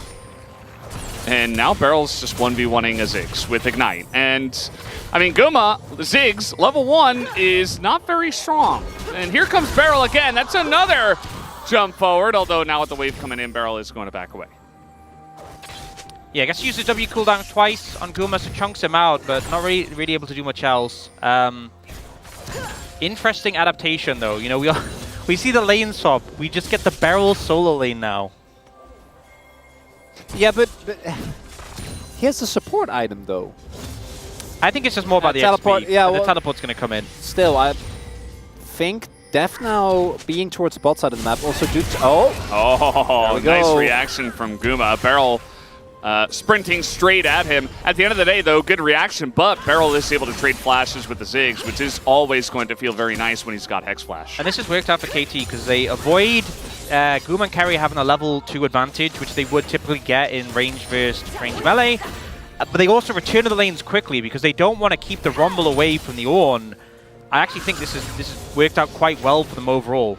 Only one that did have to pay the price is Pioshik, right? Because Keria staying around in that jungle delayed Pioshik very, very heavily, so he didn't actually end up getting the red buff. Only got 3, so missed I think 1 or 2 of the small raptors, and now it's getting invaded. So Owner is going to be really far ahead of the Skarner very early on, as he's even going to be able to take the Krugs here with this lane getting shoved in. It doesn't look like KT is aware of this. Faker is really struggling in mid though. Looks like he is going to have to take the first back, so maybe there's an opportunity there, as now they do know. But can they go for an invade here? Doesn't look like it. BDD also backing now, so before he's back to lane, it's not really going to be a window, and Guma and Kara still have bot lane prio. Yeah, I don't think it's going to work out too badly for Pioshik because he's able to pick up the Scuttle Crab. I do wonder, though, if he's going to try and re-invade on Owner's Raptors here. And you actually see Owner pinging towards the top side, looking to deny this. See if he can do so. Pioshik, yeah, he's just level 3. He's coming in behind Faker, as they do know that the Skarner is here, and now Faker going to be knocked towards the wall. He does dodge the knock up here. He goes for the ghost, but he's basically just running in circles waiting for Owner to come on over, who is going to bail him out. But now a bit of damage into Owner as well. The Unbind comes in and forces the flash from Owner. The flash on in for BDD, and he gets first blood just like that. And this is a bleed out from mid going behind. The wave bounce back. Faker pushes up. Pioshik, he gets denied the Raptors, so he goes, well, what else can I do but gank mid? Owner has to move in to try and save his mid laner. And the end result is KT getting massive boon. And the jungler who is behind really appreciating that. Big thing there is that with the knockup from BDD not hitting and Pioshik not slamming him to the wall, I think Faker probably would have been fine just walking it up, but they actually end up looking for the 2v2 by trying to get the most out of that Conqueror early on, and I think that's what ends up being the main issue.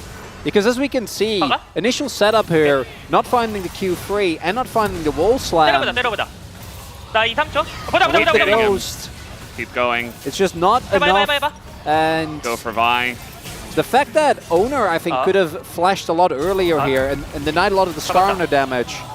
Got him. Could have probably kept him alive. I'm just questioning because surely they knew that Pioshik was there. I think Faker should have just, I know he wanted to crush the wave, but stood back and just hit it with E. I think him being that far forwards, right? Yeah, I think him being that far forwards, it feels like there's a miscommunication. Owner specifically went to defend his top side, and yet Faker left himself out of position when they should have known the Skarner was there. We have a little setup from T1 on the bottom side. They're not going to go for it, thinking about diving depth, but they don't know exactly where Beryl is. Also, want to note the interesting lane swap that we have here. Not the, bot lane and the top lane, actually, but it's just Rumble in mid. They've matched the Rumble into the Nasus, which is a very difficult lane for the Nasus. And they've thrown BDD up to the top side, who already has a kill. Not going to have a lot of kill pressure onto the Ornn, but maybe with that first kill. And really just to set up this Rumble matchup makes things very difficult, even more difficult for Faker. Faker also, because he was playing into Yone, actually going for 3 points in Q, not in E, so he doesn't have as much wave pressure you normally do. And we have Cloth Armor for Faker and Mantle for Zeus, so that means that both BDD and Perfect are playing into an opponent that's itemized for the opposite damage source. And KT looking completely revitalized here early on in the second game. Yeah, this is a horrible scenario for the Nasus into the Rumble. The Wither obviously doing nothing as well. So T1 are adjusting their lanes now to try and compensate. They are setting a trap for Perfect here. Yeah, a little bit of a trap. I mean, Beryl's here as well, and could try to go for it, though. The flash on in, the Ornhorn going to be blown here as well. Perfect not even bothering to flash, and it's going to bite him back as that is the kill. Owner comes in and just way too much CC, more than Perfect was expecting. Just flash it. You know, I don't think there's a reason to risk it in that situation and see if you can survive, especially the follow-up coming in, the satchel from Guma. I think the thought process was, well, the Bard stun's down. How much more can they really do? The answer is that. They definitely had more gas in the tank. Big thing is that with the objectives being down, normally if you end up getting or investing in a kill like that for KT, maybe you can then play for Dragon, right? Try and get a grub or two, but there isn't anything on the map. So you saw as well, Bioshik is like, can I gank bot? Was spotted by the ward, and that's just kind of the end of the play. So big win there for T1, being able to get a kill onto Owner. Fi definitely one of the junglers that uses the gold decently well. One big thing that is really nice for KT though is that once Kai'Sa is able to get out of lane, get to like at least the first item, I think she starts feeling a lot more safe. Yeah, get to just freely push out the waves, and obviously the free item breakpoint is I think where we're really gonna start to see Deft take over the game. But even just getting through the laning phase without any big experience disadvantages is going to be a really big deal. Yeah, and I don't know, maybe Perfect leaving it too late, thinking he had more time to flash, or maybe just thinking he could survive it. But either way, good setup from T1, good answer back, and punishing the Rumble. Do you guys get the feeling that even after seeing this much Zig, sometimes players will disrespect the satchel? Yes. Yes. That's a... Yeah. I feel like we see it so often, even aiming in the series against T1, just utilizing it so well. It can do a lot, and I feel like, you know, when you're getting first pick Rumble, you really want him to be doing a bit more than sitting on 0-1 and, you know, just barely being ahead of the Ornn at this point in time. So we'll see if Perfect can get back on his feet. These lane assignments still all over the place, as now we have BDD playing into Guma. I think Guma just got his flashed forced, used his ultimate as well as his flash. BDD's ult is down, so I imagine that he was able to get, obviously, Yone has so much dive threat that Zig shouldn't really be laning into him. And Faker, due to these constant swaps and the plays that have happened in mid lane as well, where he had to back off, really has not been looking good in terms of CS. Like, and especially if you go for the Nesses with a lot of early points in queue, you want to try and snowball that and get to a high number of stacks as soon as you possibly can. It's able to, as we expected, I think, really put a lot of pressure on in this laning phase. Yeah, getting a substantial lead, and obviously there's a lot of setup from T1, a lot of pick potential, so perhaps that's something they're going to lean on. But yeah, we can see from the level difference, BDD over a full level ahead of this Nasus, and given how proficient he's been on the pick, he is going to be a problem as this game goes on.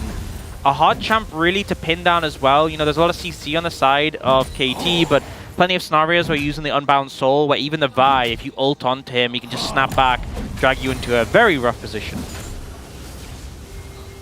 Yeah, Faker going to be happy to be alone for now, but doesn't look like he's going to be left alone for very long, as he's got his team and the Rumble going down there, as now Deft is in the top lane as the Grubs are spawning here. They might want to get 6 Grubs in this game.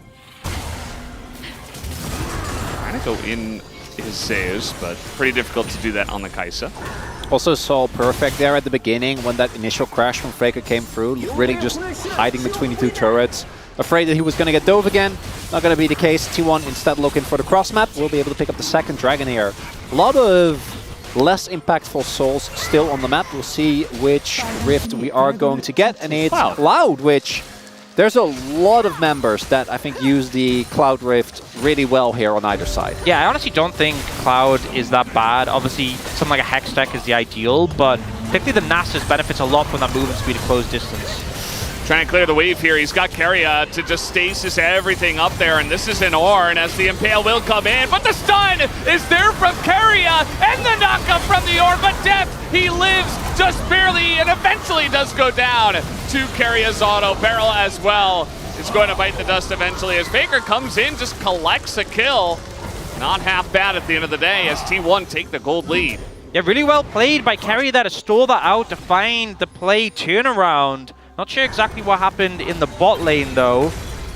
Looks like they were trying to set up a play onto Perfect. Ended up costing Owner his flash, and they don't actually end up getting the kill. As we hard dive. Yeah, the flash from Perfect there on the Q to ensure that he's fine. But this TP actually ends up being huge because it means that BDD then can't TP to the top half of the map and ends up being a trade 1-for-1. But again, with what happening on the other side, T1's always going to take that. Yep, absolutely. This play worked out really well. Wave pretty thinned out, but not fully cleared. But Zeus managing to finish it off there. Def starts taking tower hits, and then this ult that gets caught by the stun. And at this point, there's just nothing Def can do. He just gets taken out by Carrier. And then the flash, and he's just within range of the Ornn knockup. Zeus also, I think, playing that really well. Setting up the wave clear, then using his W to get the remaining few minions. And now, Gold Lead has swung back in T1's favor. Could be looking for something on Faker. Again, I think this Nasus is very, very weak, but already reinforcements on the way here for T1. Yeah, and I mean, the setup here from the side of T1, especially because Pyosik is just... dead. He's just alone farming in the jungle. I mean, he's Skarner. He can go through walls. Surely he's... No, he's dead. Yeah, he's gone through walls towards T1's base. Yeah, only question is who gets the kill. It will be the Vi. Using that gold pretty well, as you mentioned before, Chronicler, and... yeah, that's just a straight-up mistake, and it feels like, you know, KT, they had a very good start to this game. It's a much closer game. This isn't anything like game number 1, but it feels kind of bad for them to really get back on the horse, but then immediately be knocked off of it once again, especially when you had Faker really in the hole. He's very behind on farm, but at least he got that kill and assist, and the Nasus it's going to take a while for him to be relevant in this game anyway, but at least he's not as far behind as, let's say, Perfect in game 1. Yeah, and I feel like once he starts getting some stacks together, he'll still be a threat in the mid-game. The Wither's going to still have a lot of value on BDD in particular, and this game is feeling a little bit like for KT, BDD or bust at this point. You know, Def's farming up fairly well, to be fair, but it feels like Perfect hasn't... I mean, he managed to get like the turnaround kill on the bot side, but I haven't really been inspired so much by his Rumble so far. We'll have to see. KT do have the Kaisa, especially once Deft hits level 11, we'll be able to assist inside. So maybe BDD already, I think, will be really hard to match for T1. And then you can then try to use his power combined with the fact that it's easy for Kaisa to collapse as a possible source of pressure come mid-game. But that does require a good amount of finesse, which does for our KT have, I think, definitely been lacking. Perfect. Maybe looking for a back and then TPing back in. Deft's clearing this mid wave, which does give T1 the space. Zeus on the flank has his ultimate available. It's about to get very interesting. Let's see, BDD looking for the knockup, and now the Ornhorn's going to be called. Nice little angle, but a big engage from Barrel into the equalizer, and Impale! It's just a massive wobble that comes in. T1 are trying to turn something. They do get the 1 kill, and a massive Bard ult as well. But at the end of the day, do they have the follow-up damage to kill any of these low health members is the question. Guva trying his best to do exactly that, but he can't get the 1 kill. Carrier's going to go down, and BDD is still alive. And it's Guva Usier bust, but he is gone as KT win a gigantic team fight. That's the Wombo combo dream right there as Barrel sets it up, Pyosik knocks it down, and that Rumble pick toasting the entirety of T1. Holds them still, rakes them over the coals, and KT get the ace, was still a bit scrappy. I think a big thing was the fact that BDD and Def couldn't immediately follow up on the target. But the job gets done, a big swing in favor of KT off the back of that play. We'll see coming in, so initially Carrier kind of baiting out skills here. This is the big factor, BDD's Unbound Soul used, and Deft also gets knocked up, so the follow-up isn't there immediately, but just holds them over the fire here. And it does get a little bit messy, you know, Deft gets focused down, Beryl ends up killing Faker and then also chasing down Carrier, which is just the most Beryl thing ever, but he deserves those kills after that ult, I'm going to be honest. Perfect also barely living there with the shield, and BDD, if he goes unchecked in these longer fights and just can get spell rotation after spell rotation off, Yone is going to add so much damage to your composition. And now look at the kills as well. A lot of those go in to BDD. Again, also a double for Barrel, which is very funny given how this game started. That goal not going to excite you as much, but BDD in particular being this far ahead is a big deal, and now possible soul point fight on the table here. Yeah, I mean, T1 are going to start this one up, and they're, you know, still in a pretty decent spot to try to start it, but the issue is that KT, the massive gold influx that they got from that last fight, is pretty huge, and you know, BDD's teleport, I think at this point in time is going to be much more impactful than Faker's teleport. So a good lane here for BDD, but also a better guy who will be joining the fight if one does break out around this Cloud Drake. Faker also can't cancel BDD's TP, but BDD can cancel Faker's, right? So if BDD decides to teleport in, there isn't really a whole lot that Faker can do besides try to damage him as much as possible, as Beryl does not care about your measly turret. They will just slam this down, gonna trade that for the bot side outer. This is again just continued setup. BDD does now finish his Noon Quiver, and it looks like both teams not wanting to risk it just yet. I think it's so dangerous being inside the Dragon Pit against both of these teams. If you get trapped in there by the front line of T1 and Ziggs is free firing, it's a big concern. And on the other side, the flank threats, the dive potential from KT is there. So T1 kind of backed off, moved away from it. And now KT, they've gone for their resets. A little bit late to the punch here, and they could just end up giving over Soul Point if they don't move quickly. It's already half HP. It is a Skarner can get over walls though. They're going to get the ults from Keria in there, and yeah, the Skarner goes in, and it just goes over to Pyosik, and they do have this magical journey. Beryl trying to follow, but he just says, no, it's not worth it. We got the Drake. We don't need the kill. We're already ahead, and we will deny the Cloud Soul point from T1. Really good moves there from Pyosik, and the thing is, they weren't even aware. You can see the ult from Keria used on a Beryl. Not really a major concern. Pyosik just slides in and manages to get the steal away. A little bit of an early smite from Owner there. Gonna be TP used by BDD, but also Owner's Flash as well as Keria's heal. So there are two big summoners. This match, though, definitely a lot more what I think we were expecting coming into the day. As a reminder, there is no more LCK after this. This is the final fight between these two teams. Whoever wins this best of 5 goes to Worlds. For the loser, it's over as BDD. He's going deep. Yeah, just doing Yone things, and the Ziggs does not very much like that or appreciate it. He didn't hit so much. Yeah. He just got in range, and that's enough. And he just auto attacks him. Yeah. That's enough. That's enough. Yeah, a little bit concerning for Guma here. And he has gone the burst heavy build without the Seraphs. So less safety. And BDD Faker. looking out for Faker. No ult though. Yeah, not gonna force it. Not the easiest target to cut through, even for BDD with the heavy armor itemization and the Wither. So not opting to overcommit onto that one. But yeah, lead now for KT. They've mitigated the looming threat of the dragons, and Baron coming up soon. We can see already the vision's been being set up by Keria to get some control of the area. But I think we'll see KT probably looking to set traps there. I think particularly onto Keria, you could easily find a window to pick him if he oversteps. 둥지안으로 들어가야 될 때 내가? Just saying, I have to go in. 95. Oh. There, and obviously a lot of damage coming in. The equalizer being dropped. 나이스 Don't go 나이스. too far. 다행이다. Oh, thank 뭐야 God. 뺏었네? 지렸다잉. 오케이.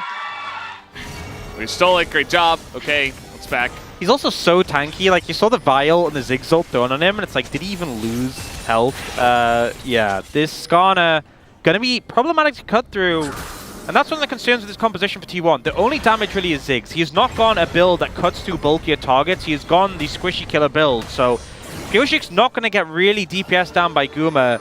The only really major damage threats are, well, Faker doesn't have that many stacks. Owner's a Vi who struggles getting in melee range off the Skarner. I think Pyoshik's just going to end up being immortal this game. Yeah, the real issue is that Owner, I imagine, is going to go Cleaver next, and between W and Cleaver, like, eventually it'll kill Pyosik. But realistically, if Owner is hitting Pyosik in a fight, something's wrong. Something is not going well, right? That shouldn't be a thing, as they are playing towards a possible catch on perfect here. Not going to find it. BDD now, second item finished. Same for Deft, and it's that third item that I think is really going to change how a lot of these fights also play out in the neutral, because right now, Owner is not going to be the type of jungler that can just easily keep tanking these Ws. Obviously, both Zeus and Keria, once he finishes Warmux, will be fine. But still hitting enough of those onto people like Guma or Owner in the long run is going to be something that KT can rely on to set up for these dives, right? Like 1 or 2 Ws alone could be enough. Okay, that is a big committal, but it's a Keria ult to deny all the damage, and now T1 are perfectly set up for the wombo combo once again. Equalizer comes down. It's a perfect angle from Perfect. And T1 are burnt to a crisp as KT will win the fight and will take the Baron. The anti-synergy on display. Carrier goes for the flashy play and then blocks his entire team's damage and hands the Baron straight over to KT. What a misplay, what an unforced error from T1. And you gotta imagine if T1 is able to go up 2-0 here, get a win after a basically completely demolishing KT in game number 1, it's gonna feel very different. The insanity that the flash redirect on the Q works, and then even the Ornn dodges everything. Six ults. I'm not gonna lie, if he'd bought a Seeker's Arm Guard and used it there, I would be saying that's one of the highest value Seeker's Arm Guards. If it would be his own team's Bard, I would have said that was one of the best Bard ults we've seen. Maybe ever. Yeah, the miscommunication between T1 really biting them. And now with the Baron in hand, KT can keep applying pressure. It's telling as well that Perfect didn't actually get the toaster oven ready this time around, right? And still, they now have enough damage just between BDD and Def that the CC combo of Barrel and Pioshik ends up being absolutely huge. And of course, T1 heavily over-investing is not going to get in, but they get the turret, and that's the main goal. Yeah. I mean, with the Baron just trying to really escalate your gold lead, and now trying to flash on a guy who's invisible, and Owner has to go in. Bit of damage, the Ziggs ult over the top, and they finally do get Perfect. It's a trade 1-for-1, but Faker is probably going to go down. This is a pretty decent Bard ult, but it's only going to delay the inevitable as Faker, super low, he's in the back line, gets ulted on, down he will go. It's a triple for Deft, who is just running around the fight. KT were just warming up in game 1. We saw in this series against BNK Fearx yesterday that game 1 was a slow one, not the best performance, but they have ramped up and they are here to contest for that world spot.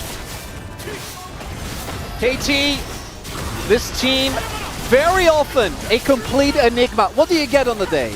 Are they going to beat Genji? Are they going to lose to Breon? What do you get game to game?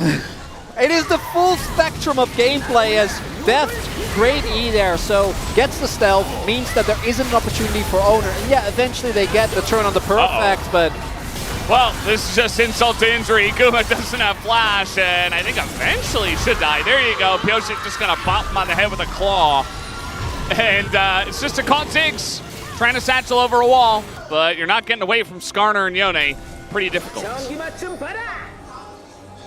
That's a big uptick in gold recently. 2 Cloud Dragons kit as well. The Baron is about to time out, and it looks like T1, they do have a lot of pick potential, and it feels like they know they're in a big deficit now, and their approach is just going to be find isolated targets. But I think we're kind of seeing some of the targets very difficult actually to get on top of, and also like Deft can itemize into a Zhonya's, which is obviously fantastic into the Vi.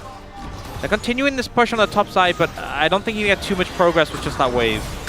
And over the last couple of years, it's important to note as well that now that the Kai'Sa is online, he's getting bonked on the head. Yeah, Def just is in melee range against a big Nasus who isn't very fed, but actually it's just a bait all along as Faker's running the other way. There's a Bard ult. Faker's like, I need more stacks. Hold on. Not the best timing there, and now this fight is very broken up. That's a double impale, and both of these guys are just dead. As is just caught in the crossfire. He's going to be going down as well. KT is crossing their eyes, crossing their T's, dotting their I's rather. As Faker is still just holding the wave, trying to keep the game alive. He's just building stacks, right? It's what Nasus does. Still farming. Yeah, eventually he'll get there. Barrel's going to win this 1v1. Unfortunately, BDD on the way as well. I mean, I guess he held the wave, but... Yeah, BDD even QSS is the wither, so... he just need to hit a Q at some point. Just dodge everything! Nah, he's trying his best. I mean, the Nasus can be pretty funky like this. The ult will be committed to as BDD has had enough, and they do take him down. Yeah, surprise Scorpion showing up at the end there. But as I was saying, if you go back to the Gauntlets the last 3 years, Deft has been there every single time. Still, the most insane run obviously going to be... ironically, 2021 Hanwha, even though 2022 DRX ended up winning. The man has made it every single time, and I'm seeing this as I say that, I'm like, ooh, Not too It was sure just about a bait. that one. It was just a bait. He landed the barrel. He baited me. As there we see the baited himself. dream combo, but Deft with this supercharger still able to just run out. And then here again, we get the combo. I feel like Rumble, we should just leave. I think we are learning every time we see it that just accept that you are down a ban on red side. Yep, and I will say, you know, the Skarner's been a pretty recent addition in the LCK, and Pioshik has just felt so at home in this pick. The amount of massive impales. Yeah, trying to maximize that magic damage for his team, a lot of value there, but he has just been on form this game, especially considering he was the one who suffered the most in the early shenanigans. He is now just an absolute presence in these fights, constantly catching multiple people, and into a team which has 3 big, bulky melee champions. It's not too hard to get high value on the ult, but he's definitely picking a good timing consistently. Yeah. A lot of the early to mid-game was a huge focus on BDD getting very far ahead, Faker being extremely far behind, and it's really only gone further beyond that, right? As BDD once again doing insane damage on the Yone as he did yesterday. He has gotten Yone 2 games in a row, and T1 have not given the respect to that just yet, as Carrier this time trying to actually set up a Very kill. OP. Can't believe he just used walk. He utilized the walk strategy Very powerful. in the direction that Carrier was not expecting. But yeah, I mean, BDD is just kind of running away with this game. The issue now is that it's not just BDD. It's the entire team is finally kind of grouped up behind him. He was there in game 1 as well, but he was the only one in game 1. So now he's got a team behind him, and KT, 10,000 gold ahead almost, are looking for their second Baron. All they got to do is turn. Just don't flip, don't risk giving it over. As long as Owner isn't allowed near the pit, does a flash and ult. Well, they're trying to keep him out of the pit, and there is the turn. A lot of wombo combo bouncy castle behind the wall there. Dead. Yeah, BDD goes down, and Baker's pretty tanky, a big impale, but Pioshik getting low. I think the wallets might just be a bit too heavy, though. A pretty decent fight, all things considered, but the wallets are there for the side of KT. Extremely messy, and T1 will deny the Baron for now. It's not clean, but it's KT. Everything's fine. They have enough threats. That almost gets the kill there. Going to be setting up for Soul Point here. And again, I think a bit of a messy fight's not the end of the world. As long as you don't give over the Baron and the bounty and allow T1 to really stay in the game for another 5 minutes, that's not going to be the case. I think considering, just watch BDD and the amount of CC he fits in, considering this game, this wasn't a stop fight for T1, it shows the wallet dip. He gets immediately violeted over the wall, then he gets knocked up, then he gets knocked up, then he gets knocked up, then he dies. That is the story of BDD, that fight, as the most fed member of the team. And still, the fight isn't a like immediate win for T1, and it just goes to show like how far behind T1 are, and also the lack of damage really for this comp. Guma's going towards Rabadon's third, so nowhere near pen items. And look at the items on the other side. So the Skarner Super Fed has an Abyssal, Perfect's going to have Jack Show. You know, we have the Zhonya's from Deft, which isn't given MR, but obviously lets you dodge damage. Even just like the QSS Magic Resist on BDD. The Locket from Barrel, they are really going to struggle to cut through these targets. So even if KT does miss-execute, I just think they don't have the damage on T1 to really punish. You need Guma to get a Void Staff, right? I think that's something that is going to be at least somewhat of a difference maker. I just don't know if we're going to get to that point in the game. There's also the fact that KT have 3 Cloud Drakes. Not always what you'll see, but just the fact that they're slowly stacking up Cloud Drakes and they might even get Cloud Soul, it's just more damage avoidance from them. You think of a BDD stepping out up the... Oh, okay. The Zhonya's going to have some big value there as BDD finds Guma, and you see the Ornn is desperate to try to save him, but he will go down anyway, and BDD will survive. The wallets are just gigantic right now on the side of KT. They take down the 2 carries, and that might just do it. KT Rolster looking for their first win in the series. Say is desperate to just try to stop the wave from going down, but the TP will come in. And it's only Carrier as Steph 1 kill away from Legendary, I believe, here, as they will look to push to end and win game 2. And this best of 5 after game 1 looked a little dicey, but KT bounced back in a big way. And the Telecom War continues for this final world spot as the Nexus falls here in game number 2.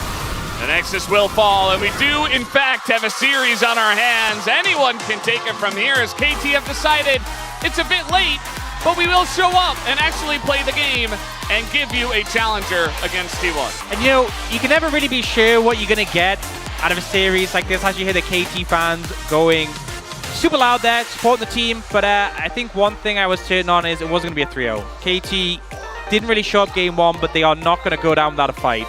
It's so peak KT that Hirai has the same expression. After a game where, by all accounts, they really were in control right from the early game, able to win some of the early skirmishes. T1, that mid-game fight, that turn around Baron could have been the difference maker, but the thing to think about with Hirai is we see so many wacky KT games in the LCK, but he also sits through their scrims, and we know the scrims are going to be even wackier, so that is a man who has seen too much. He definitely has, maybe too much for one man and one team, as BDD's on top of the damage charts again. He's playing with a rumble. Yeah. And you know, Perfect had good ults towards the end. Definitely a bit of a redemption after a rough game one. Yeah, showed up there with the team. Some really good team fighting from the side of KT, and they're back on the horse. They have a chance in this series, but we are done after game two. We're going to take a break. We'll be right back.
나풀 있거든? 나 팅크 잡았어? 나 살았어. 여기서 봐줘, 나 살았고? 봐줄게. 나노스. 나 살았게. 나 텔로 올게. 바이 봐줄 사람? 끝내자. 나 이거 가져가. 괜찮아. 끝내 없어. 막으란다, 이거 봐줄래? 나 이거 길게 하면 이 되길 것 같긴 한데. 괜찮아. 끝났어. 이거 살면 돼. 내가 핑할게. 우리 6층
Round 2 goes to KT, and of course, everything is equilibrium when it comes to them. 1-1, as it is T1 and KT tied up here for that final slot at Worlds. Welcome back to the space. Digon alongside Wadid and Wolf to break it down. A much better draft, and more importantly, we got past the first 2 minutes, first 30 seconds without any deaths. Yeah, I mean, everyone kind of shocked by Carrier's Bard pick right there, but I feel like nowadays you don't need to take care about the lane matchup, because you can always lane swap. We could already see that from the early game from both teams.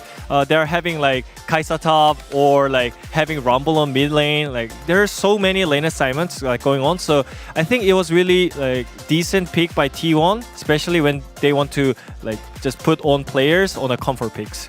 Yeah, I think T1 often uses the Bard pick for map rotation, weirdly enough. Obviously, for the lane prio, it can be very useful, but for the map rotations, when you're behind, it gets a little bit trickier to get value. You're mostly just running away. It also doesn't really set up all too much on T1's side post-Bard ultimate. We had a big ult that ruined one of the team fights for T1. We'll get to that later.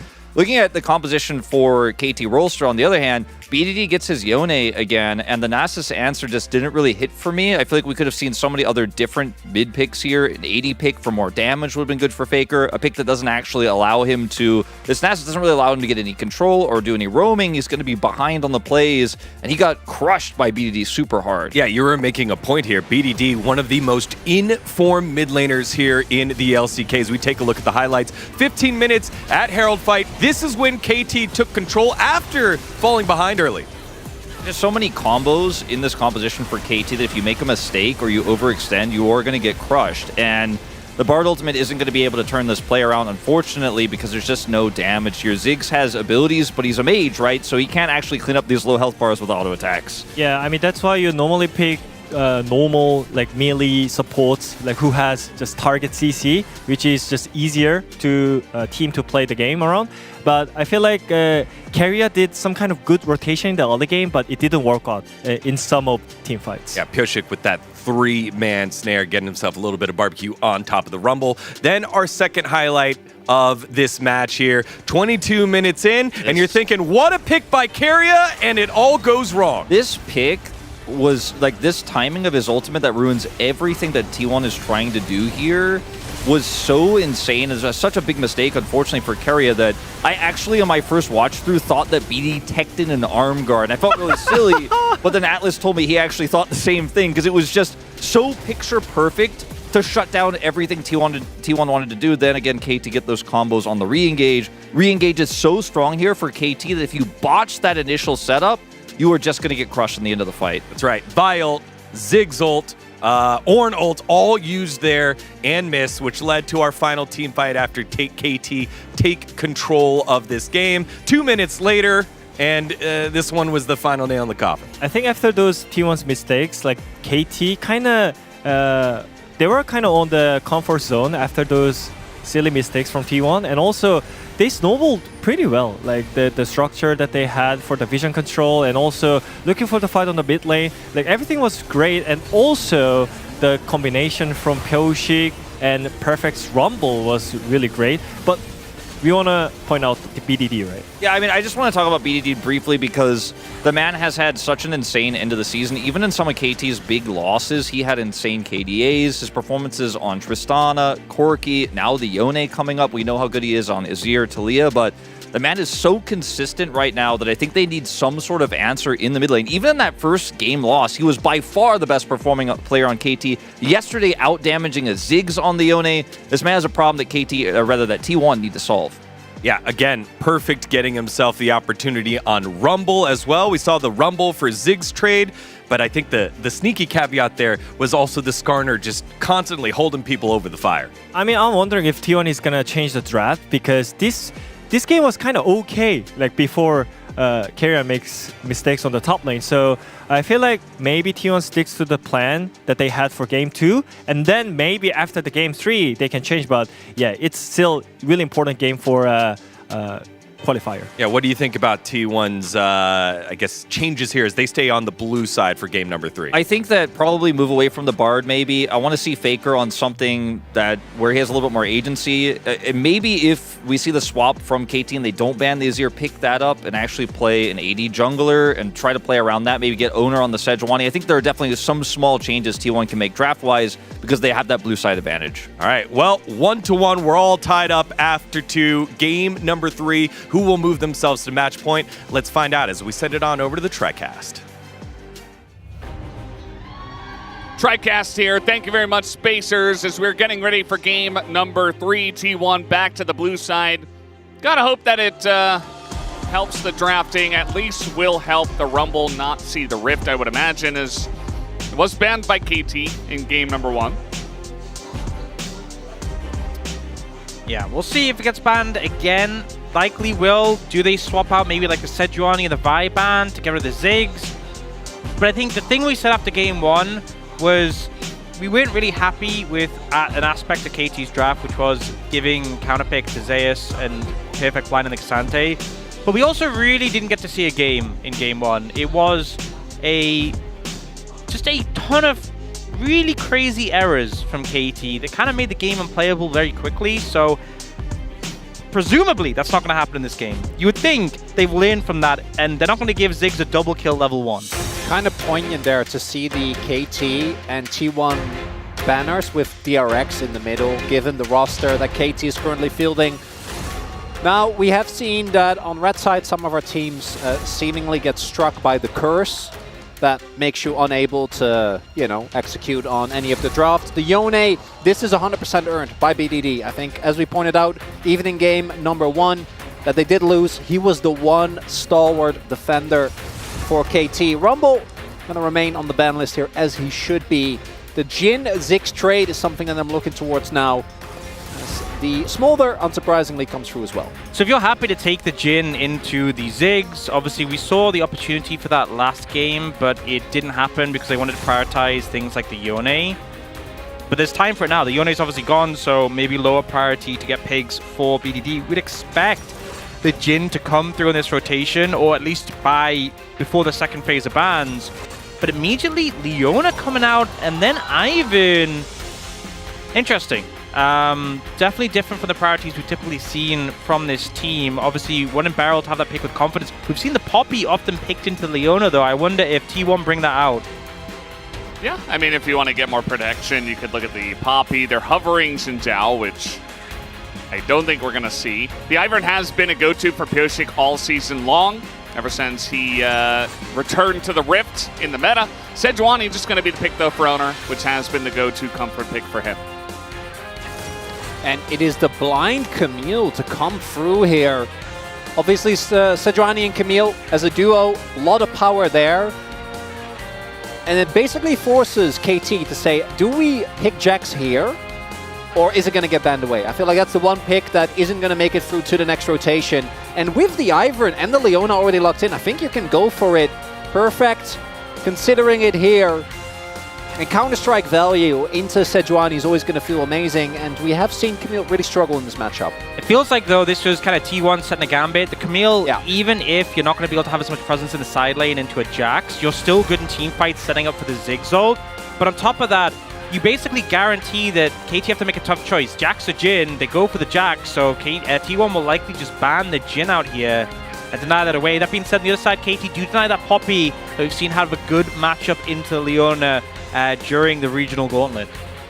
Yeah, it feels like the second phase of bans, the bans should be relatively straightforward. A lot still left on the table that could be utilized by either team. The Poppy, an obvious one. The Seraphine also getting a look at here. Has been another answer into the Ziggs as, that 80 carry, quote unquote, just to, get some shielding, some healing to deal with the poke and also be an AP presence for the team.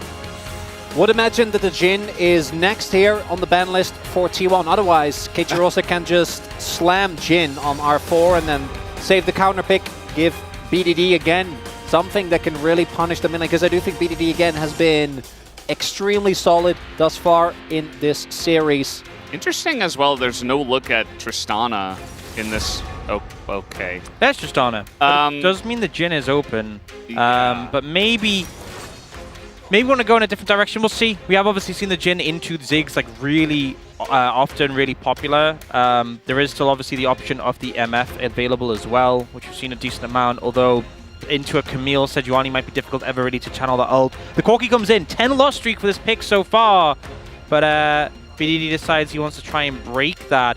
And then this side, looking at Talia, obviously something that with the Camille setup, great follow-up onto that. This makes me think that they're looking towards maybe an AP carry for Deft here. Like something a little bit crazy, even with the Seraphine then, and the Ziggs already picked up. Because if you don't desperately need 80 damage, like Tristan obviously already got taken away. The Ivern combined with the Corkis is still solid. Corki is a very solid AD carry in the middle lane, as we've seen. Is that going to be enough? It looks like instead a Sivir. We saw Goma pull out as well. And this time it is going to be Deft trying to bring it in here. It just once again It's feels not like Jhin anymore? It just once again feels like a low-value bot game. I think maybe the thought process was they expected KT to take MF or Jhin, and they're like, well, we can just bottle to block the ult. But KT don't take the bait. They go for the Sivir instead. Bottle, very low value against the Sivir who can spell shield it. And now you're in a situation where you have the dive threats of your composition, but bot doesn't really facilitate that so well when you could have had something like a Rel, who you imagine the Rel diving in with his T1 composition. It feels a lot more on theme. Really does. Also, the Talia we have not seen for a while. The only combo that we saw consistently is the Defy, because it's so easy and so guaranteed to get set up. A lot of the other setup is somewhat conditional, right? You need to either hit your ultimate. If you're the Sejuani, you need to get the Bard stun off or get off the ultimate and then actually land the timing on the stasis as well. We'll see if the blue side proves to be strong enough here. Thus far, obviously, have been able to get it done. This guy says whenever he comes down, they win 100% of the time. 1 for 0. Nice. He didn't tell us the numbers, so it could be anything. Technically, it's correct. Yeah, 100%. Well, they definitely have a lot of setup. We'll see if it works for them in this game. Definitely wasn't the way it worked with the Bard in Game 2. Sivir comes out again as an answer into Ziggs. We'll see if that works as well as we out of the Rift for Game number 3.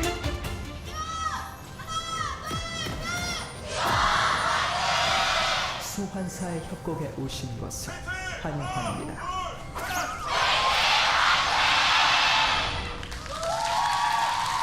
All right. Well, both fan bases.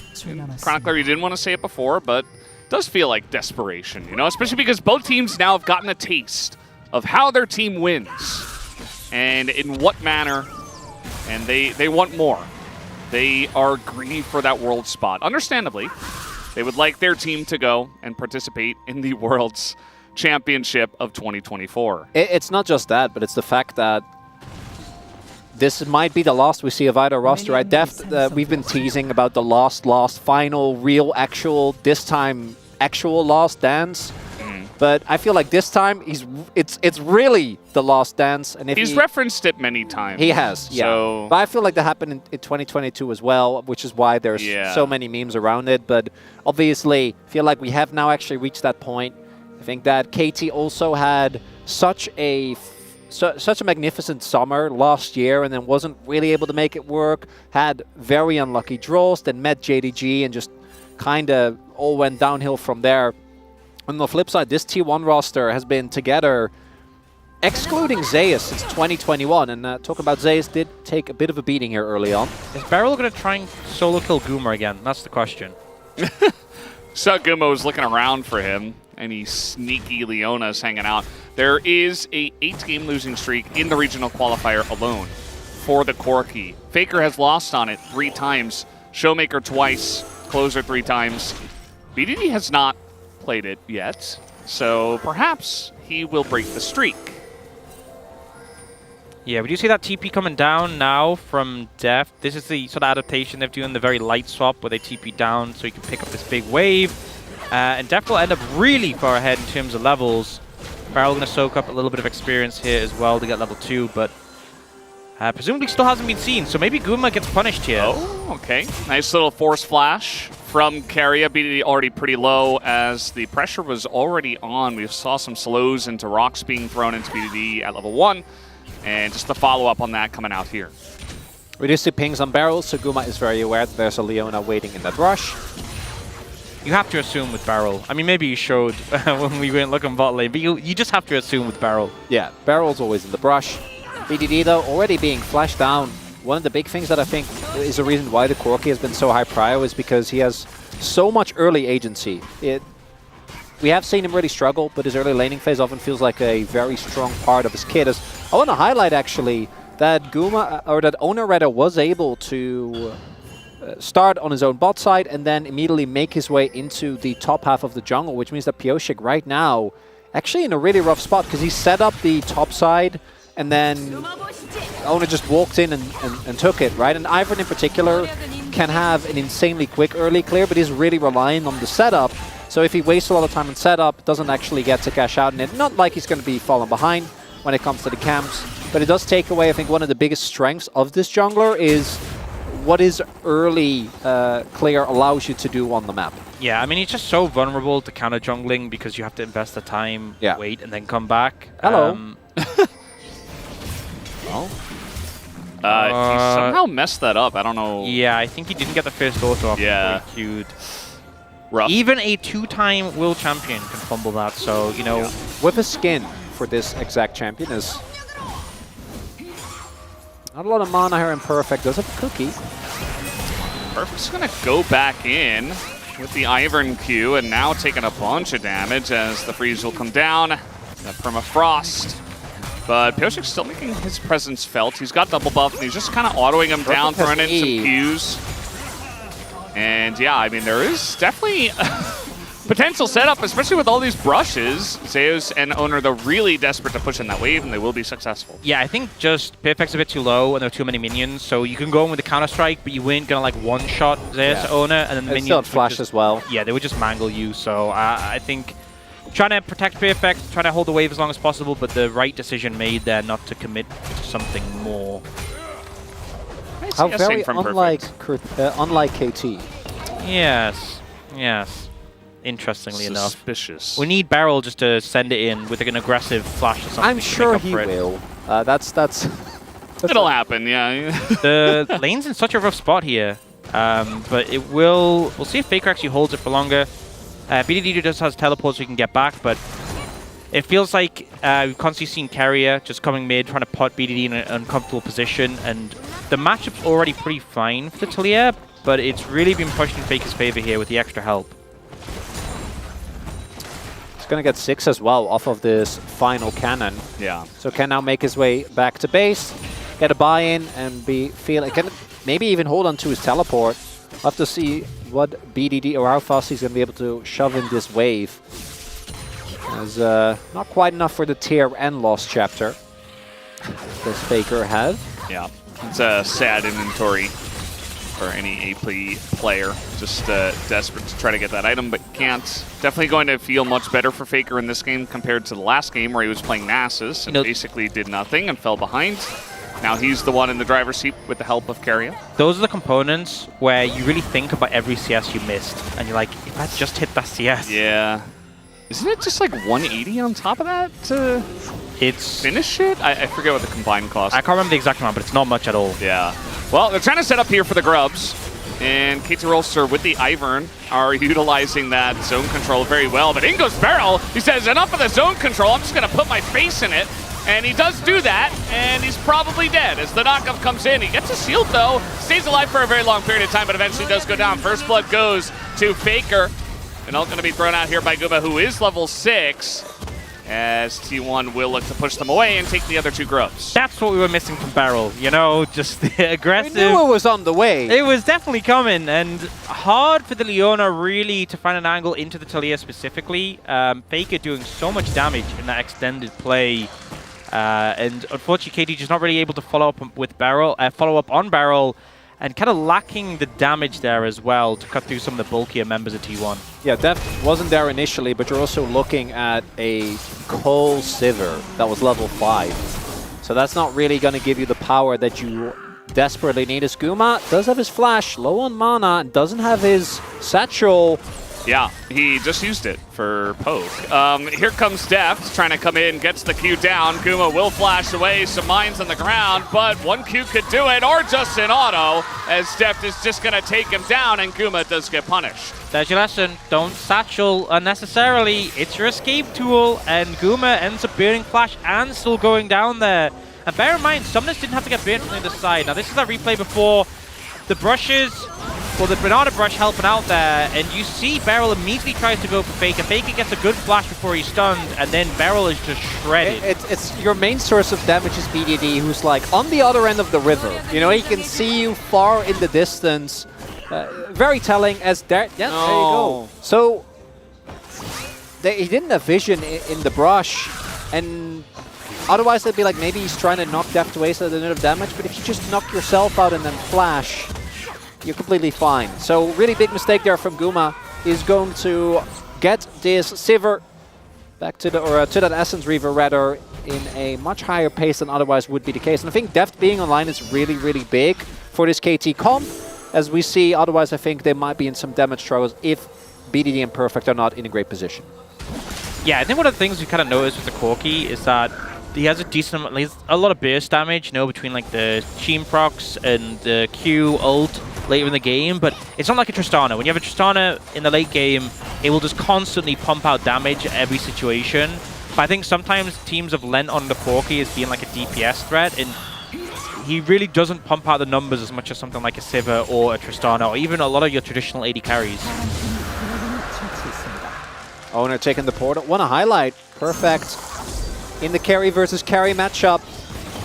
Not necessarily one that I think you're supposed to win early. It really is much more about when you get to the later stage of the game, when the Counter-Strike cooldown becomes very, very low. But right now, really struggling with keeping up in terms of minions. Level down on Zeus as well.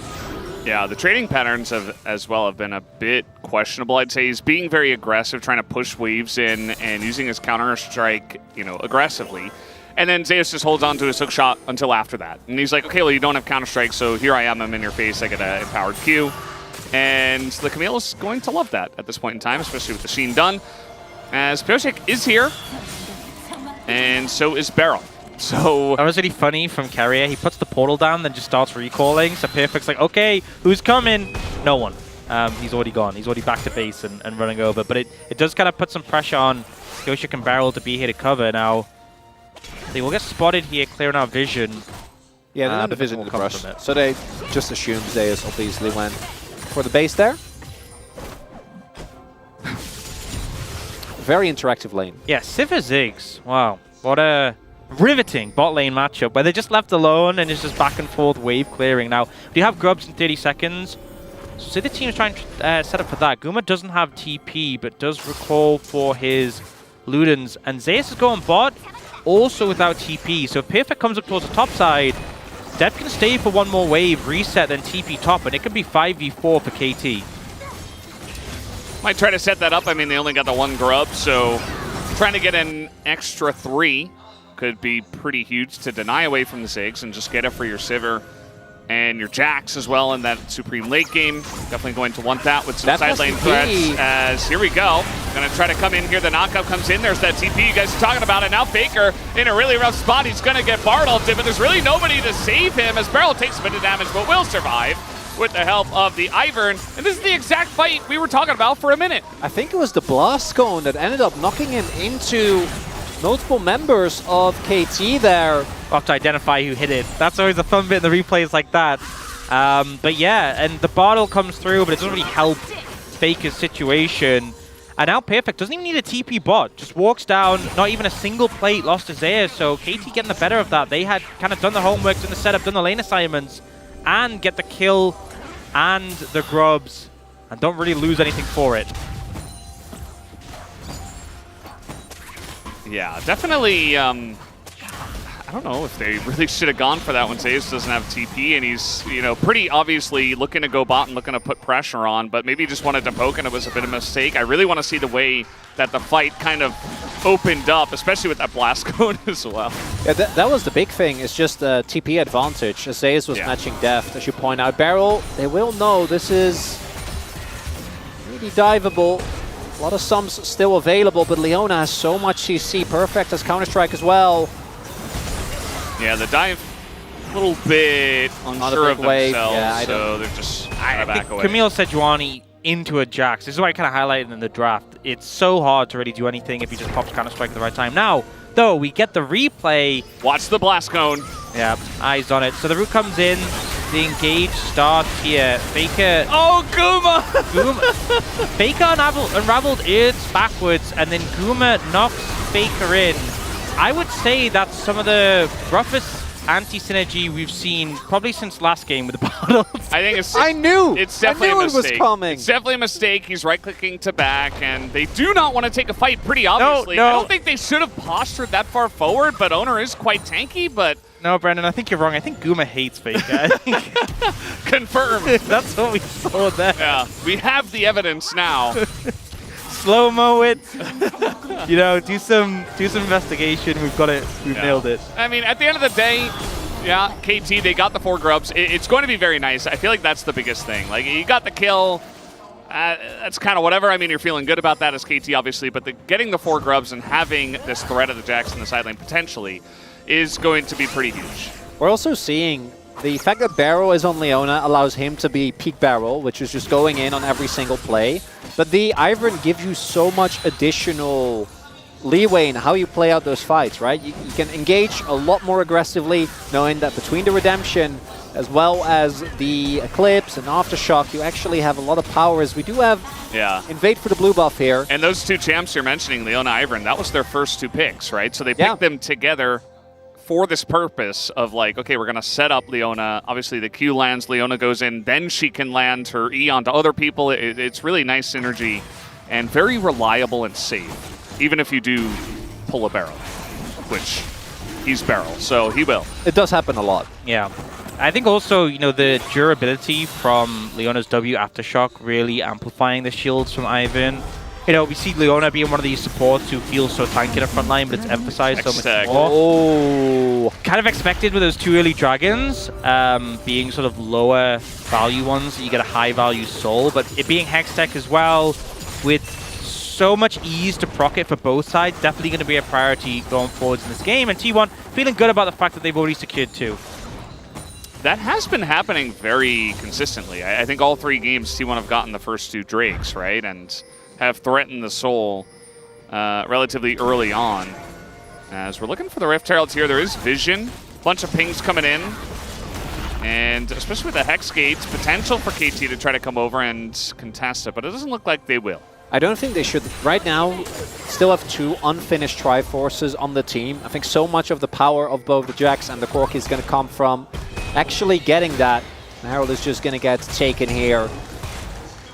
Not too surprising. Perfect, again, struggling, I think, pretty consistently in terms of CSing in this series, but Jax is one of those picks where as long as you don't Counter-Strike too aggressively, you are just able to, just by deterrent, stay in the side lane and match up relatively well. But Zeus is definitely benefiting from slowly building up the CS lead, having the item lead as well. But you see moments like this where Perfect presumably recalling for the Triforce, which is obviously a big spike, but we get Zeus freezing the wave in return. So now, you know, Perfect perhaps go down and break the freeze, but he's missing out. It's like they knew he was in the brush as they had this ward here. This kind of forced the flash out of BDD. Kind of awkward for him, as now there is definitely a lot of pressure with Sejuani, Camille, Talia, even a Bard set up, that they might be able to catch out BDD in a future play. He wouldn't even step to the turret, so this should just go down. We see on the other side, KT trying to counteract that. I think Pyroshik maybe just down here to crash the wave, but they're going to go for the dive with the companion angle. Yeah, this is, with Carrier here, it's just not really going to happen, and KT will call that off as well. Yeah, Bard and Ziggs both on the way. Both have really easy ways to also influence the dive from a good amount of distance. T1 not even using the Herald, right? Just getting a topside turret, I imagine just saving it for mid and then allowing the Ziggs to saturate down so that you get the additional map control. I think particularly when one team has a Ziggs and the other has a Sivir, the challenge of taking mid-tier 1 is amplified so much that really the Herald, you want to be thrown down there. Otherwise, you're just not going to get a window to take the tower for such a long time. And both of those picks are just situated there, one-shotting waves against each other. It's very fun. I'm a big fan of wave 15 personally in this matchup, where you clear the wave again for the 15th time in a row. Oh, Very right, fun. Yeah. Very interactive. Wave 17 is also pretty fun, but I like wave 15 So personally. I know this is a controversial question. What's your opinion on wave 19? You know, I know fact it's you really would bring popular. that up? Yeah. Well, it's a bit of a bit of downtime. A Hold that catch. thought. There's the Bard. There is the setup. And that's really what this Bard is for. It's going to get another flash in this one. And especially with Hextech Soul and the fact that T1 have the first 2 Drakes, every single Drake is super important, and already KT are down 2 flashes. Yeah, especially the flash on BDD, definitely one they can look to punish. In an ideal circumstance for T1, they can get on top of this backline, have the follow-up from Guma, potentially Faker as well. So see if they can set up for those angles. Also, looking at the items, already 2 items on Guma with the Ludens and the Horizon Focus, a lot of burst there.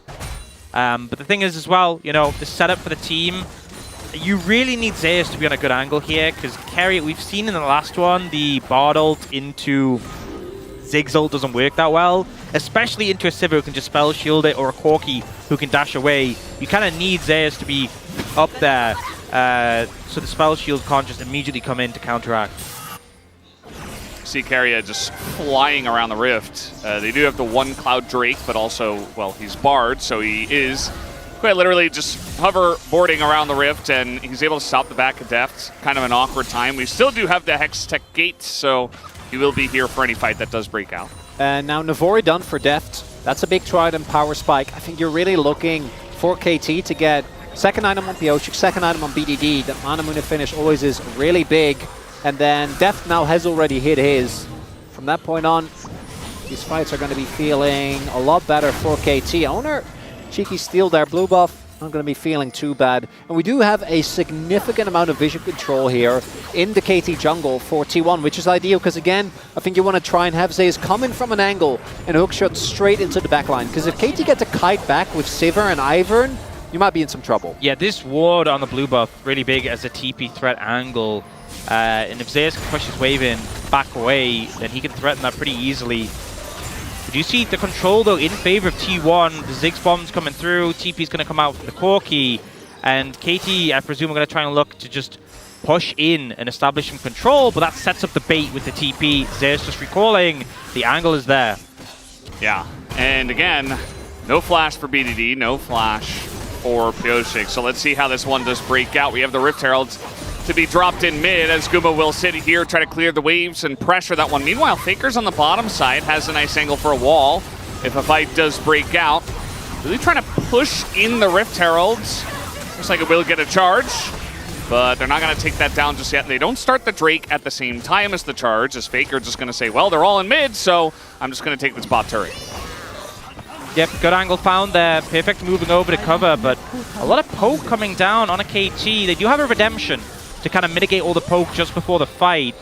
But you can see Deft about half HP already now.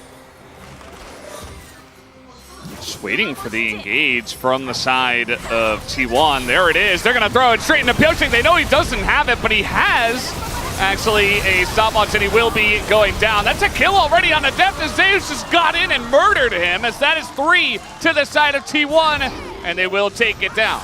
Complete denial of the attempted front to back there from KT by T1. Coming in from multiple different angles, immediately getting on top of one of their most valuable members, Piochik, who doesn't have the flash from that earlier play. Turn that into a satchel mid, and now T1 starting up Nash, and I don't think there's anything that KT can do against this. Ticking all the boxes for what they need, and it was all about Zeus finding a good angle here.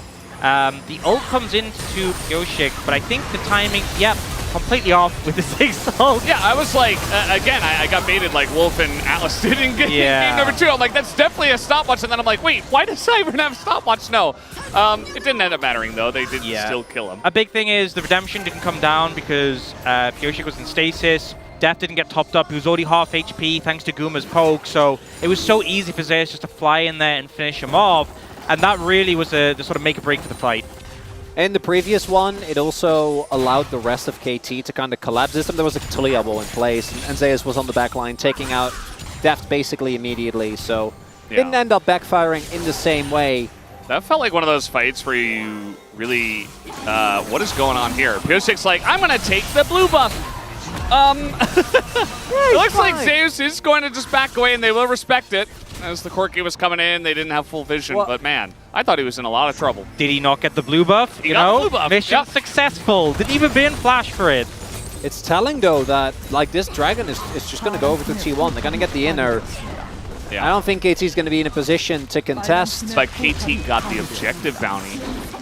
Yeah, that is very true, Veldas. Yeah, it's really T1 getting the most value. They won that team fight. They knew they could go Baron immediately. Getting the value from the Baron, taking so much in terms of structures, and then moving over to secure the Dragon after. It is going to slow down the Soul, but it's allowed them to balloon this massive gold lead that really has put them ahead in this one. 6,000 right now between the two teams. Yeah. Again, it really just comes down to the setup, you know, with the flashes burn, and then really just a perfect team fight around this Dragon area that nets them the Baron, actually, and now the Dragon, and now all the turrets. It really was kind of on a knife's edge in this one. T1 were ahead, and they were getting little advantages, but then really, that was kind of a back-breaking fight. I'm not feeling good about the Corki loss streak getting broken in this one, gentlemen.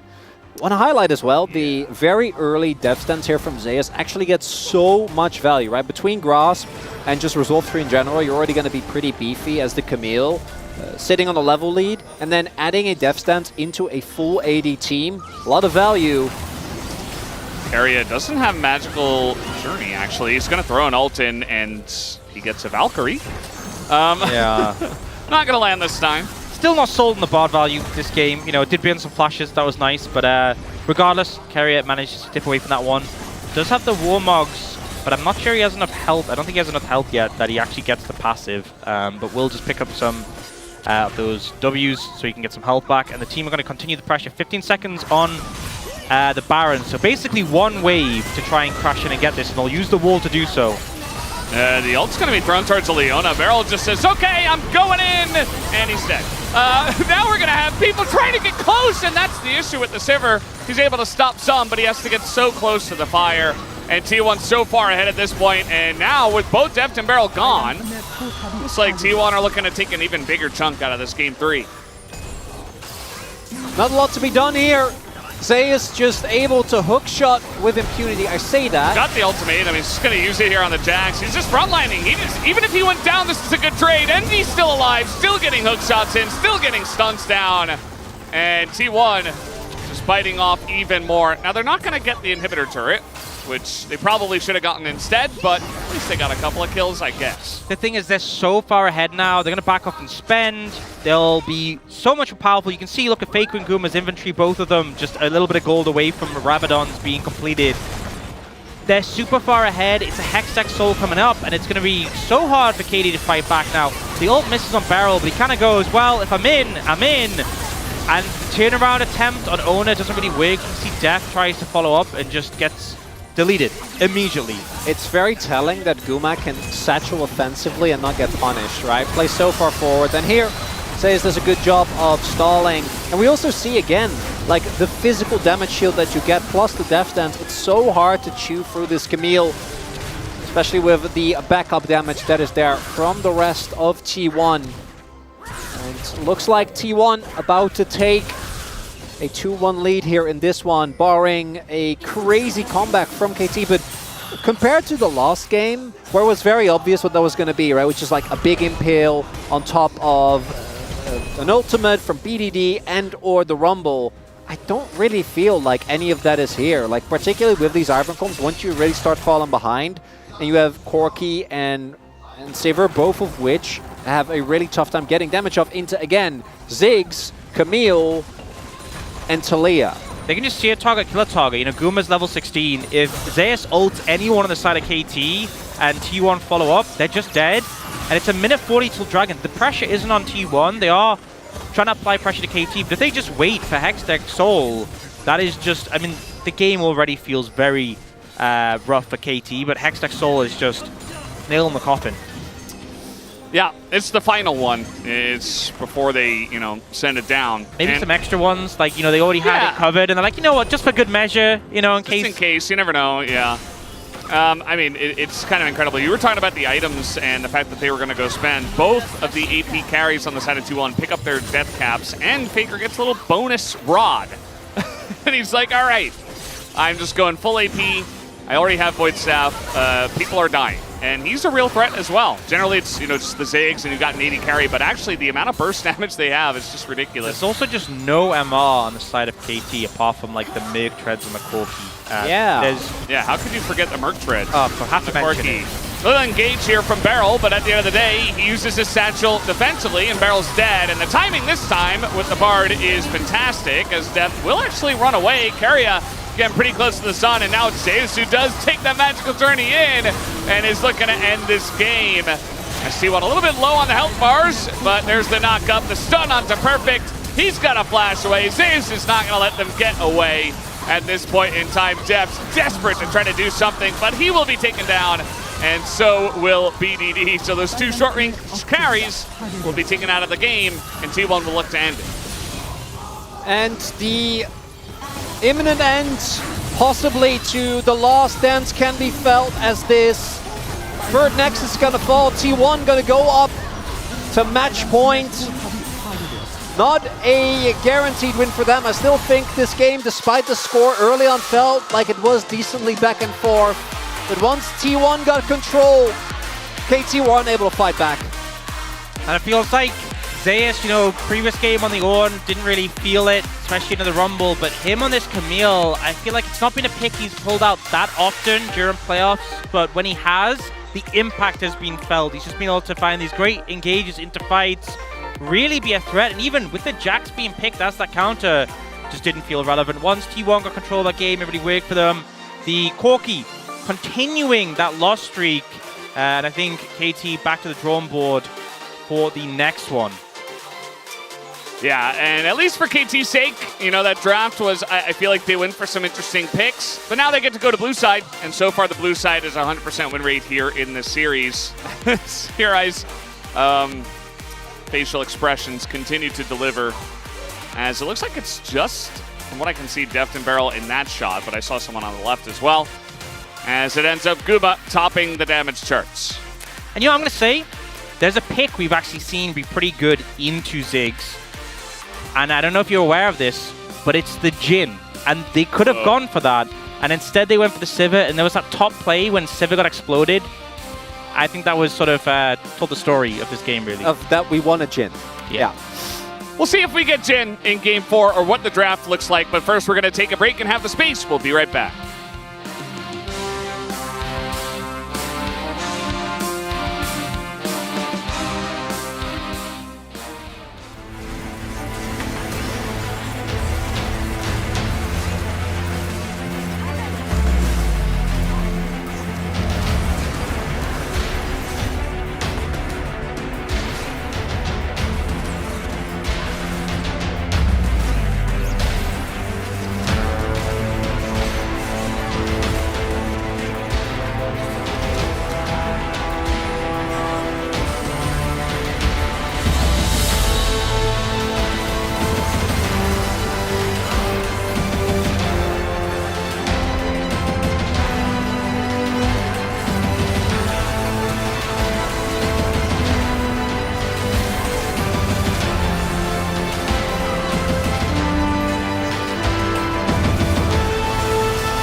나도 노플이야.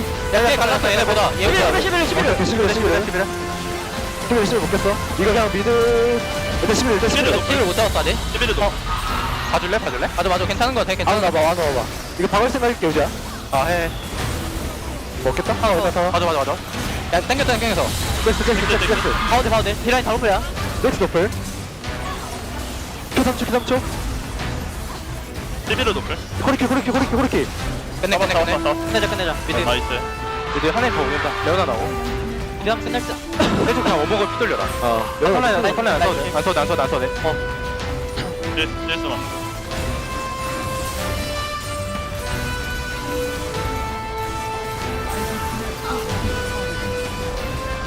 1초 잠깐만 이거 와봐.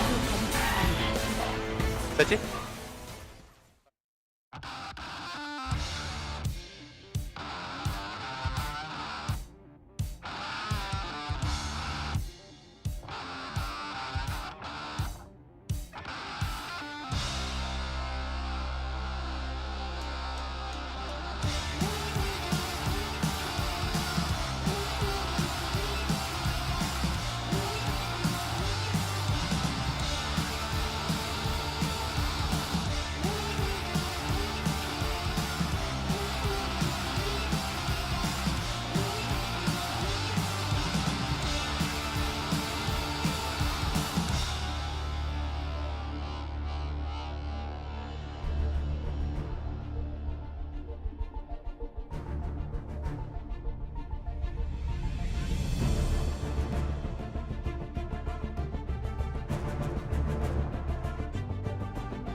Game 3 goes the way of T1, and they are one match away from qualifying for Worlds 2024, which means the inverse is true as well. KT down to their final game that they can give up. They have to win 2 in a row to continue with their dance. Legendary organizations, legendary players, but only one can move on here, Wolf. Yeah, I mean, KT with a pretty disappointing performance in this game. Let's talk about the draft because there was some weird priorities here. I think at the end of the day, when you look at the composition of T1, it's robust. You have the Camille with Sejuani, so it's very difficult for the Jax. Doesn't really feel like a strong answer into the Camille with this setup. And then the Taliyah coming through here is like so Faker, right? This draft feels so T1, especially if we consider there's no tanks on the lineup for KT Rolster that can actually make MR builds. And the Leona priority here for KT Rolster is insanely baffling, and it ends up leading to this weird Corki pick that they could have just picked Tristana instead of. Yeah, and also I want to point out the Sivir as well, because, I mean, normally when you're thinking about Sivir, you get the Oli push, you get the Oli Priya, you get the lane pressure, so she can actually accelerate the game from the Oli game. But I feel like they didn't show up what Sivir is good right now, and there was a Jhin they could pick it up when it's already approved, guaranteed it's really good into Ziggs, but they passed, and I don't see the reason why they picked up a Sivir right there. Yeah, that's right. Ox brought up during finals, it felt like it had been a rock, paper, scissors type situation. Ashe priority had gone up, but Ashe difficult to play into Ziggs, Ziggs difficult to play into Jhin, Jhin difficult to play into Ashe. And we just don't see that here with that opportunity to punish. And instead they go with the Sivir, and they just don't have a very impactful bot laner as we take a look at some of the highlights here. 21 minutes in. This was after a long period of farming and both teams finally settle in. And then the engage comes through. Yeah, I mean, both support didn't have ward right there, so there was no vision for both teams. But, I mean, then, KT, you have to pull the trigger before they are going on you, because they have no vision, we have no vision, so you usually be the one that going on to the enemy team. If you don't go first as KT in this situation, you're trapped, you're isolated. Zeus' positioning phenomenal there because he can actually block out the backline with his Camille at the same time as that Weaver's Wall comes through as soon as owner engages. So everyone is just completely cut off. There's no way back in. This was kind of a consistent theme in this third game of Faker actually isolating members of KT Rolster, whether it was in this fight, whether it was in the top lane, just cutting the team in half. And KT had no answer, and they weren't proactive enough. Once they fell far behind into the Ziggs, as you can see in fights like this, they just can't actually control the map. Like, there's no way out here, and the Barrel is just like, well, I'm going to send it because there's nothing we can do. Yeah, I mean, also that comes from the comp as well. You have losing side lanes, and also you're losing mid prior, so what's the point? What lane should you look for to win the game? Like, there was no answer, so that's why Beryl kind of looked for some unexpected engage right there. But also, I feel like BDD was performing really well when he was on proactive champions, like you can go side on Yone, but with Corki you can't really do that, and also you have Ivern as a partner, so really didn't like the KT's draft, but at the same time I was kind of impressed that Keria picked up Bard once again after that mistake that he made at the game 2. Yeah, another storyline for us to follow here. 0-9 in the regional finals is Corki. Still not has picked up a win, and it stunted BDD, who has been one of the most consistent players and kind of the rock of this KT squad, who has had a burst here at the end of the season here, Wolf. Yeah, when you have the Ziggs, that's always going to have that extra pushing power. If you fall behind, it feels so oppressive, especially with the Taliyah there. Instead of going for the early Leona priority, I think they could have slotted the Tristana into that spot and drafted around that instead, but it got banned in the second ban phase. And so we saw some desperation, the Corki coming out. The Sivir feels good into Ziggs because you can match the wave clear as they did in that lane, and then you could spell shield some of the damage. But ultimately, in terms of how it's going to fight and how it's going to team fight, the range is a big issue, and the Jhin, I feel like, really fit the bill a lot more. T1 clearly came into that game with the read of this Yone is a problem. The same thing we were talking about in our last segment. They ban it away, and now KT looking a little bit lost. All right, well, 2-1 is the score. This could be it for this KT squad. Will they have the fight back in game number 4? Let's find out together as we send it back on over to the TriCast. Thank you, Spacers, for that wonderful breakdown. We'll see if KT have it in them to bring us to a Game 5, to another Silver Scrapes. We've had so many so far. in recent times here at the end of the season? Or will T1 just close it out and find a win from the red side? Does remain to be seen. That's a question. And obviously, you know, some of the factors that we saw in the previous game was the Rumble being left open and also the Yone being left open for BDD were really driving forces in KT's victory. We did see, obviously, we know that on red side there's a lot more ban weight. T1 banned Smolder, Lilia, and Maokai last time they were on red side. So we'll see how that changes up. I think denying Yone from BDD for the entire series is probably just a play. I think that is probably just the play I would go with, as he has been so effective on that pick. KT, 2 more games stand between them and Worlds qualification. Barrel in an even year, Deft in a gauntlet yet again. You want to talk about the parallel theory? Well, I mean, we can. There's and even going back, Maybe right? after this draft. Yeah, which often we talk about 2022, that Worlds Finals. It was Barrel, Deft, and Pioshik being down 2-1. Ended up coming back, winning the whole thing. And if that isn't the case here, KT, this is the end of their year. Obviously had a pretty tumultuous year last year, but all things considered, still made a pretty deep run in Worlds. I think put up a good showing against JDG, and that Jin ban should tell us what you'd already know, which is this is going to be another Ziggs B1. And they do ban the Ziggs, but that does mean the Maokai is open and available. If it is picked up by KT, I expect Ona will probably match with the Lilia. We could even see like Lilia Tristana as a secure for T1. I actually wouldn't have minded. This is one of the champions where I think KT could have left it open and picked something else. Just given that I think Owner hasn't looked nearly as good as the Maokai as a lot of other players. The Ashe is going to come through here, and Ashe Zyra seems to be the response here. Lilia also would make a ton of sense. There's a rock, paper, scissors though, right? Ziggs gone, and immediately Ashe is up in priority. The Skarner going to be picked up. We've seen it a lot when, you know, the Sejuani and Maokai unavailable. Not so much against the Maokai though. Is see it how that goes? Is it Tristana or Yone? You gotta pick a BDD pick here. Tristana does feel a lot safer, I think, than the Yone does. But I also think with the Maokai, like, you just get the guaranteed ultimate. Yeah. Well, I mean, BDD's Yone has been ridiculous, right? Yeah. So, especially with the MF gets picked up. MF versus Ashe, obviously pretty volatile lane there. Both AD carries having a lot of power. MF, a lot of strength in the team fights, particularly with the setup of this Maokai. And Yone versus Ashe, depending on lane partner, can be probably our most oppressive AD carry if she isn't severely outranged, as it's, again, I think the Talia to come through, and Faker, honest Talia compared to the first 2 games we saw of him was night and day. Even with his only death being autoed and blast scoped into the enemy team by his own AD carry, I think you can very clearly see looked a lot more comfortable on that than on the other picks. Yeah, it does mean that they pass over the opportunity to pick up support in this situation. I feel like the Leona would be pretty high value into the MF, being able to shut down that ult. It's a pick we've seen come in as a countless times, so maybe T1 look to pick that up on 4. Blitzcrank going to get denied though, which just indicate maybe they're going to play a ranged support. We saw the Kalista already banned out, potentially indicating that maybe it is going to be the Ashe support, and it's going to be an AD carry alongside that. Oh yeah, I was about to say, or it's the Renata. Renata is going to get taken away here, the 2v2. Ashe Renata, insanely oppressive.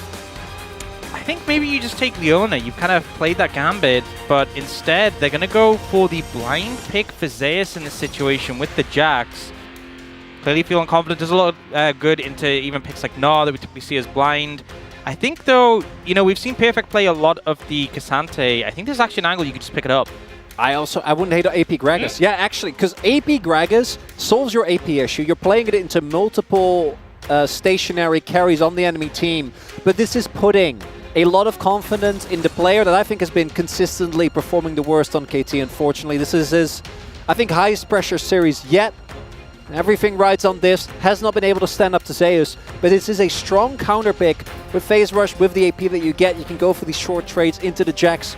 Can't really have a lot of answers to that. And the setup when it comes to the team fights for KT, absolutely nuts. You know, I actually think this would be such a good Braum angle into the Gragas. They changed it about a year ago. Where now, before, when you threw the Gragas cask into the wall, it would knock the Braum back. Now the projectile just gets deleted completely. It's really good in that situation. You can also block the MF ult, but Carrier doesn't seem to be going towards it. He's been going all over the place with these picks. Oh. The There Braum! You found it. Found it in the end. I think the Braum value is massive here. You know, if you can stand in front, you can block the MF ult. You have a lot of auto attackers who can stack the passive with the Ashe and the Jax. It's a good lane here. The Poppy can't really threaten too much. And again, into the Gragas, you know, you can think about how the comp for KT wants to work. You put the Maokai ult down when it roots someone, you throw the cast to disrupt. It just isn't possible into the Braum.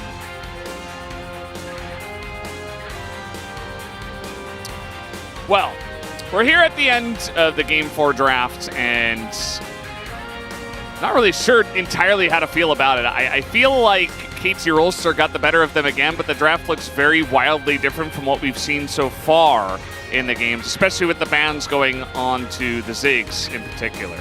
I'm a bit concerned because I feel like KT has a lot of tools to go in to set up, has the Wombo combo, but I think T1 actually armed themselves with some decent disengage and peel aspects that can mitigate that pressure, you know. If that Wombo combo comes in, the Braum could do things to break it up, the Skarner as well with the Impale, and I think it's very much kite back. Play around the Talia, play around the Ashe, slow kite, and just mitigate the pressure. Yeah, as mentioned, like particularly when playing into a lot of melee, things like Jax when he can leap strike defensively, like the Impale, very high value. I do like KT having agency though. I think that when they look good is when they are the ones playing forward, when they keep T1 on the back foot, like they did in that earlier game. Well, looks like we're just about ready to hop on the right for game number 4. Let's do it and see what happens right now between KT and T1.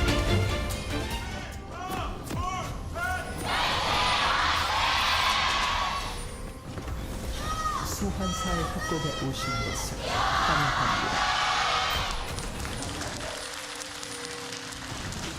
Here we go, game 4 of the final best of 5 of the regional qualifiers. We have 3 teams set up and ready to go to Worlds. We need a 4th from the LCK, and it's going to be one of these two. T1 on match point. They just need to destroy one more Nexus. And we've seen a lot of level 1 strategies with the swapping and stuff, but with Ashe, Braum, bot lane, Talia as well, this is like some of the most power you can have across a bot side trio level 1. And even Jax, yeah. Counter-Strike level 1, like that. Skarner, if he like throwing the ball over the slow or even going through the walls. So KT give complete respect, completely give up the blue side. There is vision down now for T1.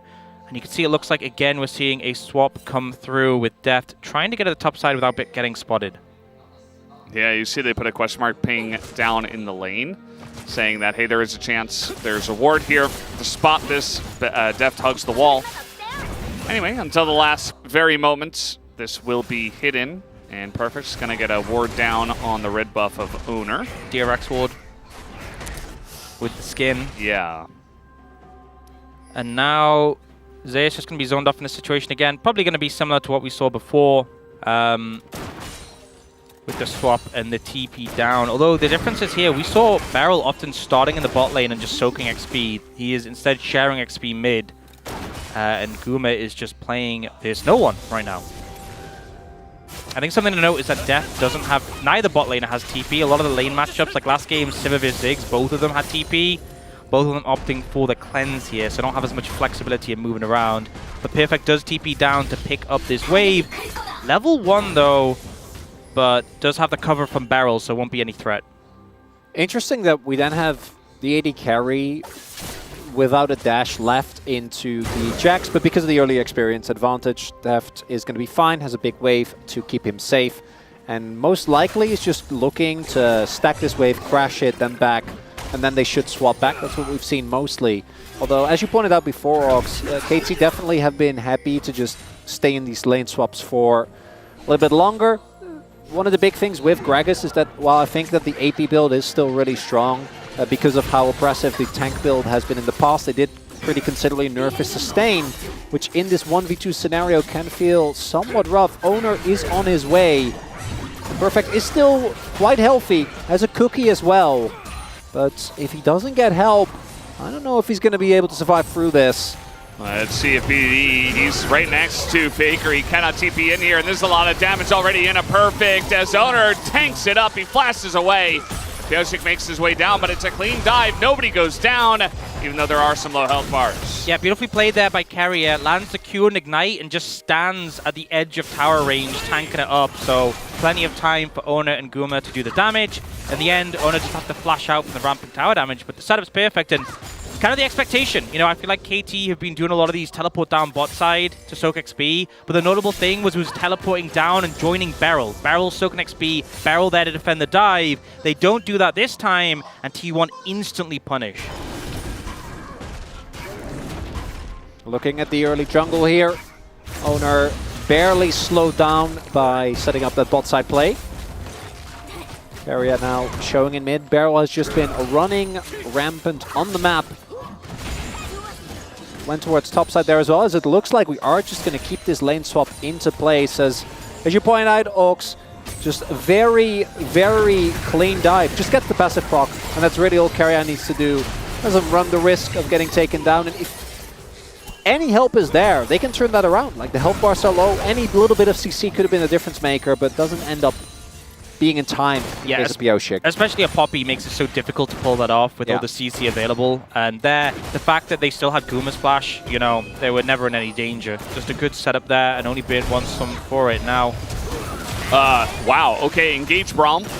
Jumping on in, and Beryl presses W and walks away. And the hero minion. He's not even activating Hex Flash.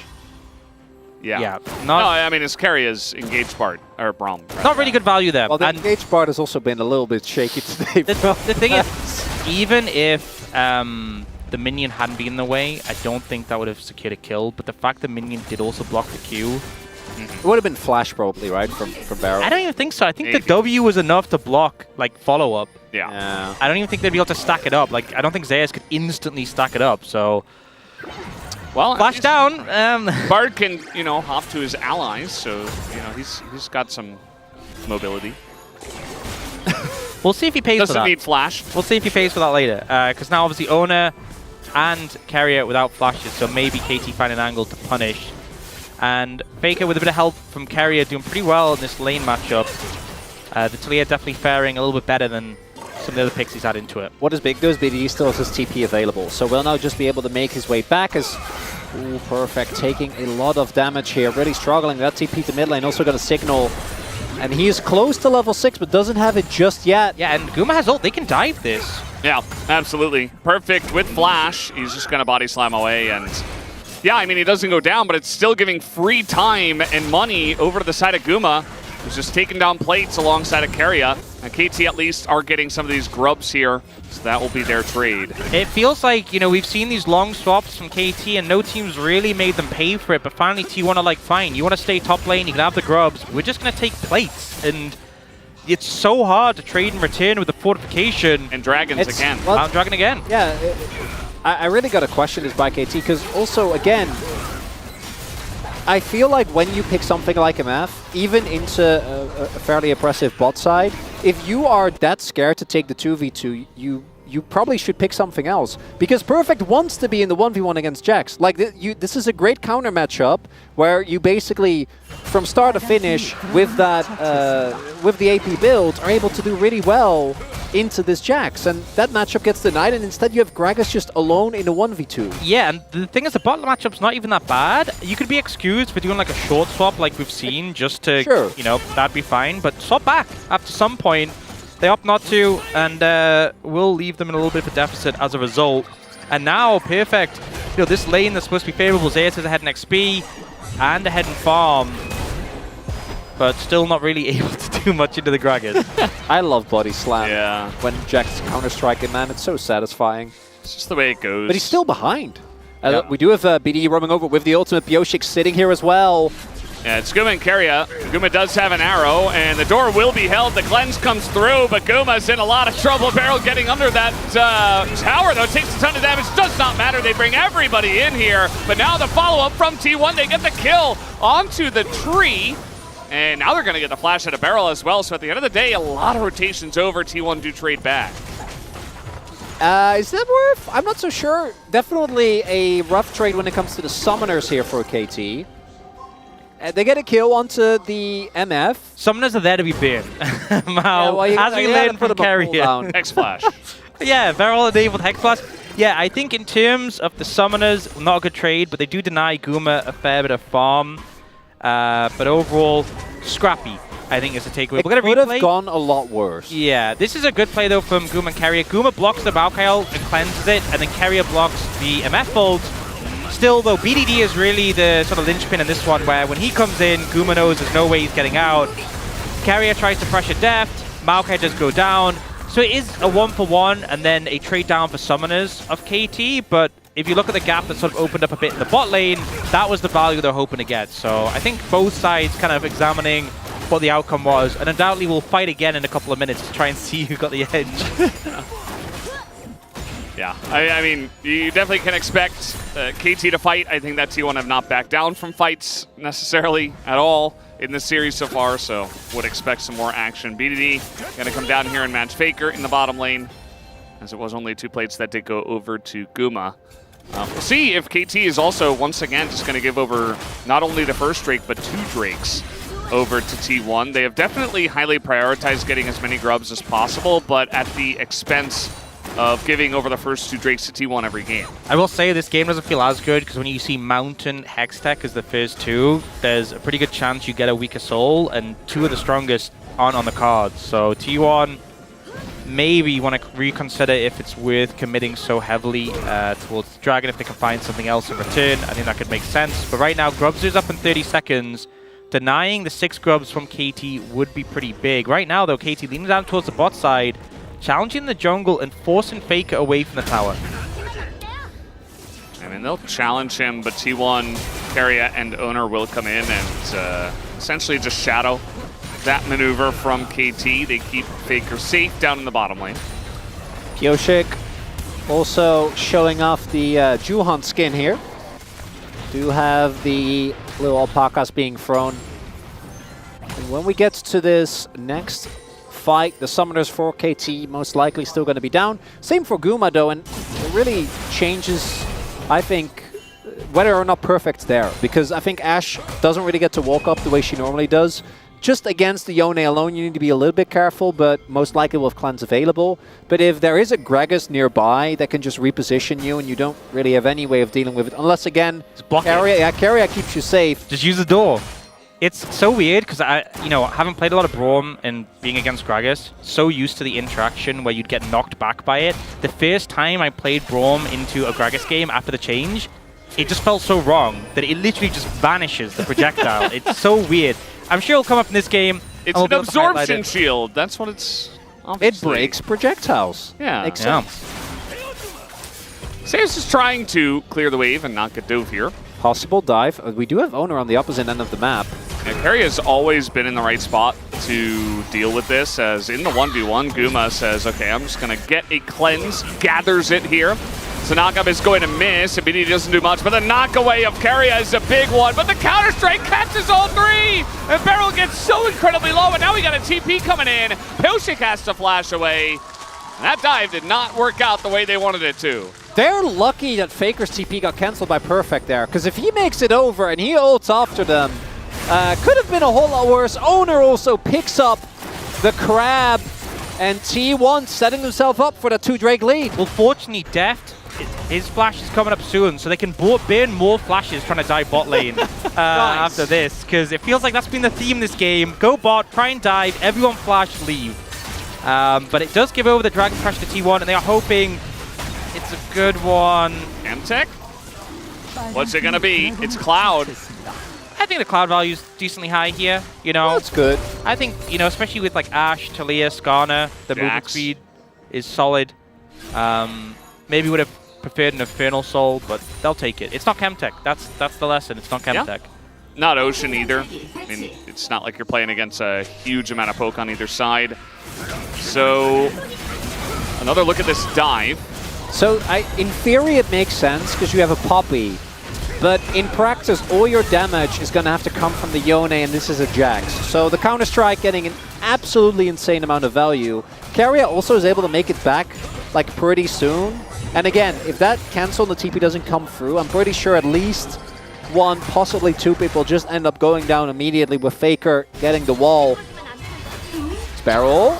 They're going to get his flash again. They're just collecting flashes. Honestly, the flashes per minute from KT this game, off the chain. This is record-breaking stuff. Might be 1 per minute at this point. I mean, it's really fast. They are just burning them as much as they can. Any opportunity, but Herald up in 20 seconds, and it's definitely T1 who have control. Beryl losing his flash, trying to contest some vision. No actual, but the threat of the Skarner is still very much there.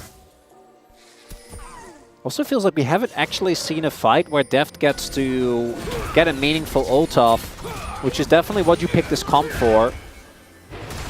This is the problem, right? Is that Skarner Braum trying to engage onto that is just it's such a nightmare. So Deus sees an opportunity with Perfect using his Q on the wave, but not really gonna get too much going. Perfect really wants to finish his Roa as soon as possible. Should be able to get it on this back, and both of them have TP available. Might be looking at a Herald fight here. But you see KT, they can't really just walk into the choke point against the amount of CC that's available. So getting control and getting back onto this objective is quite tough. They do have a good amount of mid lane pressure thanks to the EMF. But I will say, I don't think T1 are too bothered about sort of buying time, because Guma's ult is nearly up and available again. That's such a big tool for them leading a charge in these plays. Death's cleanse is down for like another 20 seconds, but I imagine they'll probably look for someone like Beryl who is flashless, or Yoshik when they try and make the engage. Just a ton of setup and posturing around the top side of the map, just waiting to see if they get an opportunity at that Rift Herald, but so far, not gonna start it up, so just waiting for that. We have two different kinds of AD carries in mid now, just running waves into each other. It's not Ziggs and Sivir, but they can clear the waves as well, although it is a little bit slower. And not as much action. It really feels like now that we're really on the wire against the wall, both the teams are... You know, KT is definitely throwing themselves in that bot lane very often, but now they've taken a short step back. They're like, wait, maybe we don't have to. They flashed out instead of flashing in, which is typical. That was weird. It goes both ways, because if you're KT, them playing very reserved, I think makes a ton of sense. This is a team that has,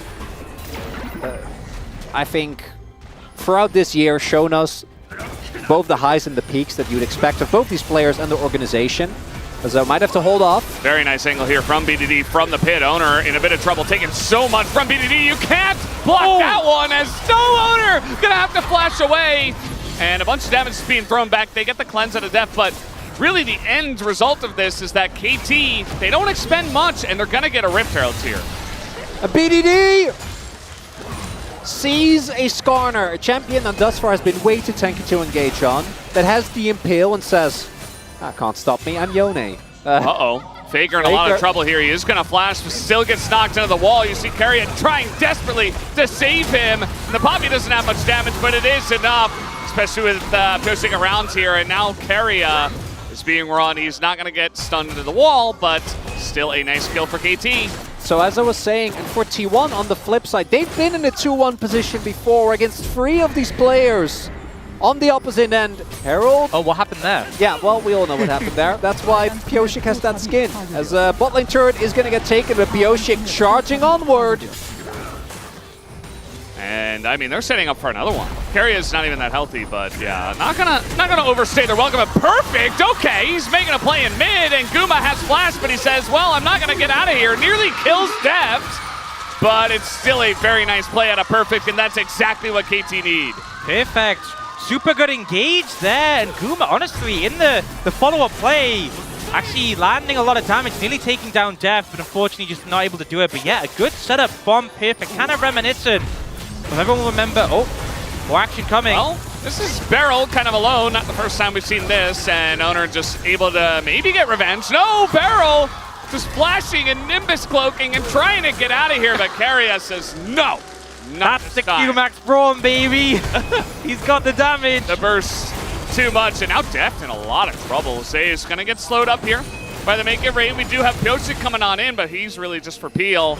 And the arrow. Okay, that's going to hit the Maokai. Does Zeus have enough to chew through the Locket Maokai? The answer is no. Drake's up though. Like T1 is looking at Soul Point, and KT That topside play was great, but they invested a lot and not getting enough, I think, to deny this possible soul point. Although the TP, or rather the Perfect, has been able to shove in that wave in bot. You know, Valdez, I think they heard you say this game has been a bit quieter, and they really took that personally, because the last couple of minutes has been... I appreciate that. Very explosive. It's Both good. teams jostling, but a lot of summoners now down as a result of that.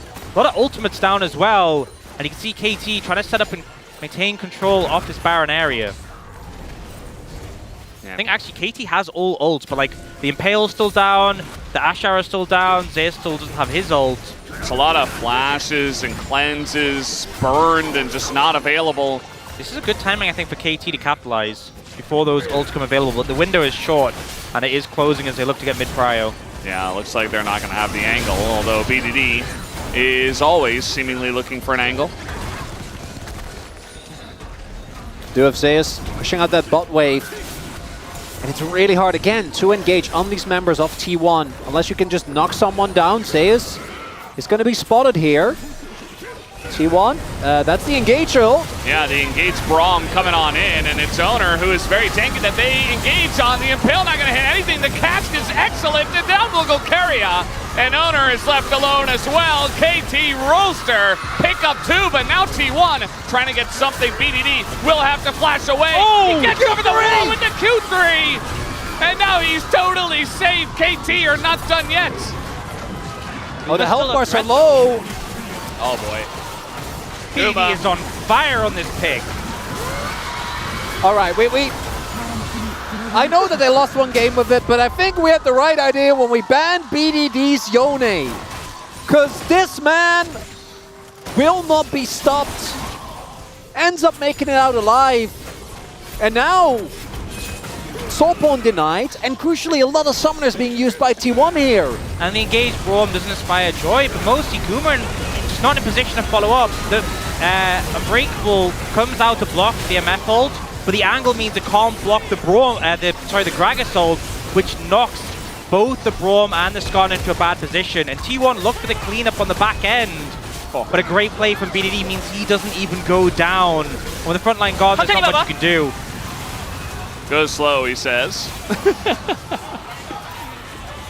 feel like maybe that's just the default thing you say on KT.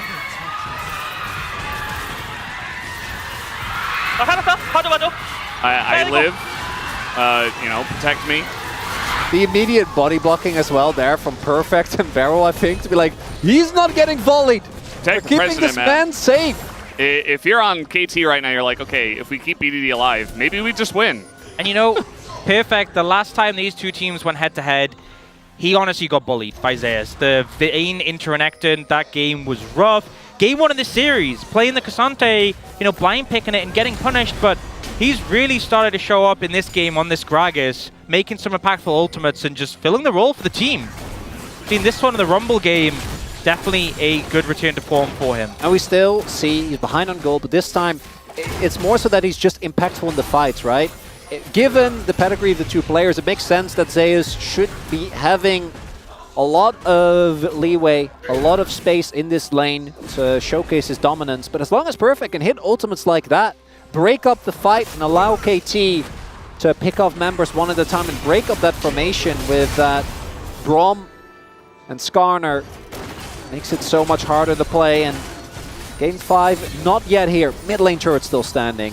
No decisive objective lead has been found either way. KTR sitting on a gold lead right now, though. So we do have Perfect pushing out that bot side. I imagine looking for his next item. Yeah, the pace has picked up quickly. We're starting to see a lot of second items completed. Def nearly has that Infinity Edge. Got the Cosmic Drive from Perfect for a lot of that ability haste. And the Rowan nearly stacked as well. Lady the Ruin King, Shield Bow on BDD. Feels like a lot of spikes are coming through. With Baron on the table, we could see teams starting to set up and maybe look for some picks to set up for it. The damage is there to take down a Baron at the opportunity. They're trying to get in here, and they're just lining up for the Yone once again. Zeus getting pretty low, but he is Jax, and they're engaging onto Jax Braum. That's not the best. Owner trying to get in with the Impale, but Faker gets cast into the team and left alone, and he should be going down. There he goes. Perfect trying to follow up, but he already did his job. And the minions again favoring KT as he doesn't get the body slam. But now with Faker not there, does KT want to push it? I don't think they have to. And with Owner still being quite healthy, having Flash and having the Just ability being to get through the wall. Skarner, Yeah, he is Skarner. Not going to end up going for more. But again, this Yone, so many of the plays, even that one that felt a little bit scary, ends up working out for KT. BDD just been so good on this pick. Does get stopped by the Ash Shower here, but the setup is there. Getting the Q3 on a 2 into the ult. And so many cooldowns used from the Braum and the Jax immediately to mitigate this. It means they're not in really position to follow up. Faker ends up TPing in a bad spot, and Perfect, that cast was, I guess, perfect. It was how glorious. I describe it. It was right after Faker Flash, and it was right before Perfect got impaled. So it was literally perfect timing. Yeah, this Yone is a problem, guys. I know that Zeus, in theory, should be doing decent, but it makes it just so hard due to the Soul Unbound to actually get the trades that you're looking for. Well, okay. You can't hit them all. Hey! Good hustle. Flash, Good Flash hustle. gone for Perfect as well. Guma didn't have Flash, so if he gets that, Oh, it was so free. You That miss could've been every shot you don't take. and you miss some of the ones that you do. You do. Yeah, well, you know, it's better that he goes for it than that he sits back and does nothing, right? I guess.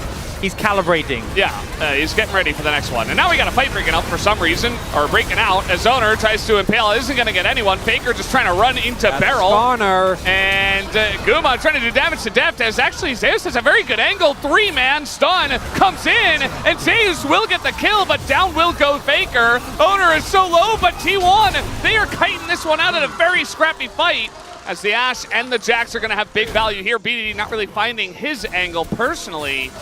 And T1 kind of settling down here. Barrel. Secret Agent Barrel. He can, yeah, I mean. It's Barrel. Perry will chase him, that doesn't matter. T1 are going to get the Cloud Drake. Yep, we'll get them up to that third. And honestly, I think to me, the standout was Zeus, the angle he had on that fight, being able to immediately interrupt Deft. You see, as the fight sort of breaks out, it's very scattered, and KT make the decision to try and pressure towards Faker and Carrier here. Faker going a little bit danger close with that Weaver's Wall. But the other side of the map, look at Guma aggressing on Deft. Deft pops the ult, and immediately Zeus capitalizes. And bear in mind, Pyoshik and Perfect, they don't have any cooldowns available to peel. The MF goes down, and then with the Braum Ash, Perfect can't get away. Crucially, we see the lack of damage that BDD offers because they were off on the other side of the fight. Did end up getting Faker, but end up paying for it pretty heavily. Now Deft is the one without sums. Guma did use his flash in that one. Right now, that is something that maybe KT can use as they are just starting it up. I know Maokai has great objective control, but that's a little scary. There also isn't anyone in side lane, so it's not like you're going to get a TP. Yeah, it looks, it's like they're banging their head into a wall, but as you mentioned, their turn is fantastic, right? With the Maokai, the Gragas, the Poppy. Yeah. So many different ways to find a target and kill target. As well, when you have a jungler with Warmogs, they don't really lose anything for starting it up if they can just disengage. Yoshi can heal up the damage with the Warmog, so just clearing the vision, testing T1. Really, and now they're going a little bit more committal onto it. They're dragging Zeus over. We'll see what they make of this play. BDD shouldn't be tanking it, though. That is one thing. Has taken a little bit of damage. Doesn't care. Finds Owner. Gets on in. The combo's there. Macaria stands in front, but Owner is dead. Down he will go. Now the front line. A massive cask again. And Zeus is on the backside. He's alone, and he will be taken down. KT. They find the angle once again. Once again, BDD, the one to set it up, the one to lead the charge, the confidence to go into the Skarner, and now KT going to move back to the Baron. A lot of sustain between these champs, so the low health bar is not too much of a concern. No jungler, but T1 going to try and contest. Barrel is looking, I think, for a back. Not going to be able to have the time. Does have TP available, but crucially, it's only damage. There's no jungler here, and it looks like T1 not going to be able to make it through. KT, they want to bring this to a game number 5. We'll get the replay immediately, and again, BDD stacks up the Q3 on Baron, looks for Owner, gets the ult in, Pyoshik's there with the follow-up, and so Carrier, he does his job, he interrupts the MF, he blocks it, but he's at an angle where he can't cover the Maokai 2, and then the cast from Perfect to heal the commit on the Zeus. Really well played. Also means that Guma can't do any damage, right? Faker is on the other end of the fight. The Ashe isn't actually in a position. And right now, KT, Rebel Baron power play, sitting at a 3k gold lead. And it would be so fitting for this telecom war, for the final spot at Worlds between these two teams. So many storylines, both from an organizational perspective, from an ex-teammate perspective, right? Deft and Keria, way back in 2020, DRX. Beryl, who's been a thorn in Keria's side for so long. Faker and Deft. Even Faker and BDD. These guys have been fighting, right, for the mid lane in the LCK for so long. And I gotta calm down, because otherwise we're not getting a game 5. We all know how this works. Yeah, so I will chill out, Mao. I will Yeah, relax. come on. It's a Not big get advantage. I want to away. watch game 5. I'm sorry. I'm sorry. You guys take it away. I'll chill for a little bit. Perfect posing the threat here, trying to get some pressure down and get this mid tier 1. Obviously getting the Baron is huge, but looking to capitalize a bit more if possible. But Guma and Carry able to defend there. There's no door. I mean, the arrow has to be used, but Guma's super low, so... That's tower, and Nice. maybe even could push for a tier 2 here. Yeah. Like, Guma has to reset. They don't really have the wave clear. The next wave is coming up soon. It's a very nice call from Def, just understanding the cooldowns. They do have a cannon here as well, and there's really no way to clear that out. Okay, finally Owner's going to get a rock in, but there's another one that comes in with another cannon wave. But they're not going to overstay. They're going to wait and get some backs in, because there is a Cloud Drake coming up in 45 seconds. See that perfect also does go to top, stop the push of Zeus. So I think getting the mid tier 1 is pretty big, but not getting as much as maybe they'd hoped to on the back of the Baron. The gold lead is substantial, but at this point of the game, it's not unbeatable. I think the major thing is looking at sort of item spikes. The major thing for me is that Faker, 2 rods in the inventory, no Rabadons. That feels really bad going into a fight over Dragon. I can actually see a scenario where you Let it go. Let it go, yeah. You don't have Death Cap.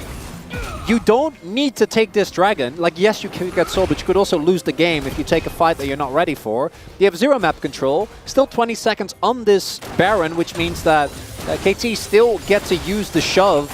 I think T1 should just let this one go. Yep, the question is, can they let it go and defend their base? And we'll lose that bot tier 2, so KT kind of reading the map, seeing the fact that Faker's top, know they'll get this Dragon uncontested. They'll take the time to get that tier 2 bot, push out the gold, extend the gold lead a bit more, and then pick up the Dragon. So they will have 2, still behind on T1 with 3, but definitely get a decent amount of value from that Baron.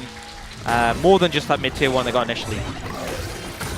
Yeah, it feels, you know, it's not really exactly like Game 2, but they are in a similar spot where they don't get the first 2 Drakes, but now they're beginning to stack up Cloud Drakes, and they're just going to be sprinting around the map and be able to find so many angles to make plays, which their comp does so incredibly well.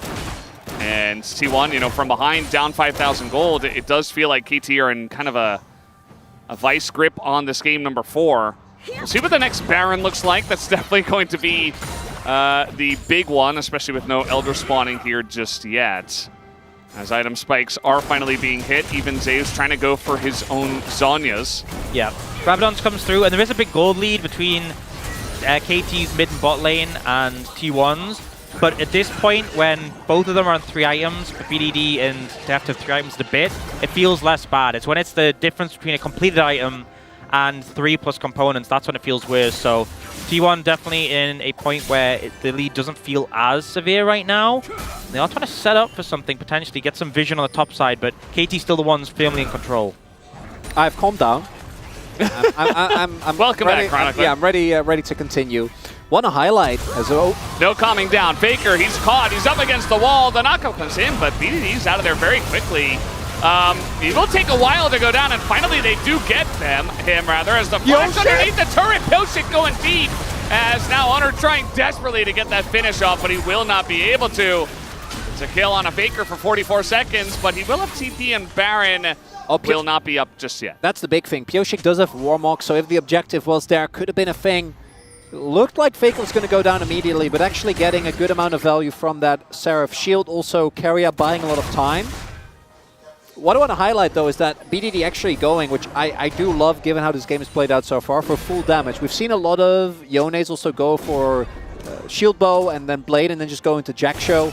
More of a utility build with a lot more sticking power, as very fitting that Barrel was the one to just go in straight, but BDD, because he had to cross such a large amount of time, or a distance rather, he's not actually able to get the damage down. And I'll also say, I don't think that was a particularly hard Poppy eat a flash, but I think holding the flash is the right call, because there's nothing really to pick up from that. So now Faker still has a summoner for the next fight.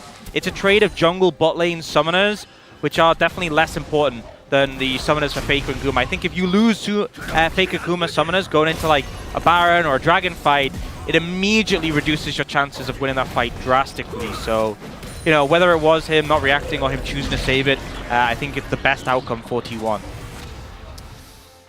Take a look at this fight, and once again, Keria, this time he's gonna be the target, and down he goes, just like that, right as the Baron spawns. And they say, okay, we'll just kill the support. Keria, no flash himself, just gets taken out, and not much he can do about that. Decimated, you know, even the Unbreakable not really doing too much there to mitigate the damage, and now you don't have your support, but fortunately they have that ward in the pit, so they have eyes on the help. No flash on Owner, he can get over the wall, but it does make it more difficult, especially with BDD setting up those Q3s. And Barrel and Perfect also should be looking to play. They don't know. Oh! He's in the pit, and it goes to Pyosik anyway. Oh, that was looking so disastrous, but Pyosik quick on to the trigger, and he gets that one down. Zeus is in here as well, and well, he's not very long for this one, as BDD is also coming on over. Barrel gets over the wall. Zeus gets denied from jumping over the wall, and KT have Baron here in game number 4. And a memory comes to mind from way back, 2022, the DRX run. I remember, I don't know if it was an interview, if it was the comms, but Barrel talking about if we get to game 5. But back then it was against Liv Sandbox. We're not worried. We got this in the bag. I mean, a lot of the players on this team have been known to make some magic happen. And we are about to go to silver scrapes in this telecom war. Got to maintain the pressure there up against T1, forcing them back. And just the base getting kind of mangled right now. T1 are going to respawn. Not really going to be enough to do anything, though. Yeah, I mean, at this point, T1 basically just maybe even thinking about game 5. As, yeah, somebody has to go in, I guess. And it's Keria, and he just dies. The amount of turn and damage they have with this comp is just so much. Super control Baron. Yeah. Not even close. Not even close. Just have faith in Yoshik to secure it. And fortunately, the rest of the team will kind of in position to follow up. Zeus on a flank angle also goes down. So the impact pretty huge. T1 looking like they don't have too many chances to get back to the They got a fight. They're trying to get Pyosik here, but he is just so tanky. Knew they have the damage. The knockup comes in.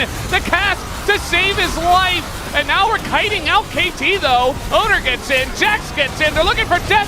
Death's in a bit of trouble, but the clutch comes in. He's okay. BDD! BDD gets into that back line and decimates the rest of T1. Keria will be taken down, and we are going to silver scrapes 100%. T1 trying to deny it with a pick on Yoshik, but BDD does not miss on this Yone. Gets the ult, gets both carries, and we'll go to a game 5. The defending world champions are going to be pushed to the brink. The Nexus surely to fall. No one standing for T1. And there it is, the Alpaca Treant coming in. And we do have a game number 5 on our hands, as we knew. And the crowd is going wild for KT, as they want to see them at Worlds. And you know, this has been a series where Blue Side has won every single game. But T1, when the pressure is on, they have struggled in these 5-game series. They won Worlds with the 3-0 finals, but often when it's come to the 5 games, we saw MSI against RNG, we saw Worlds against DRX, the pressure has gotten to them. On the flip side, there were some Game 5s they won last year in the summer finals, and that was against KT. That's what got them to where they ended up, making it despite everything that happened. And how fitting that we do indeed go for maximum hype on a telecom war. The final game that will be played in Lowell Park this entire year. And all I'm going to say, is there won't be a Yone in that game. Oh no! They are not letting him get that pick again. BDD, you know, we talked a lot about how much he stepped up later in the summer, really been on form, but his Yone in this series has just been unbeatable. Another Silver Scrapes to be cast here at Wall Park, and for this summer season, we are not done yet. It's one game to decide who gets that 4th seed to Worlds. We will be right back after the break to bring you game number 5.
이거? 야 얘네 포지션 많이 갈렸어. 네 맞아라. 천천히 천천히 텔 탔어. 날렸어 한 명 날렸어.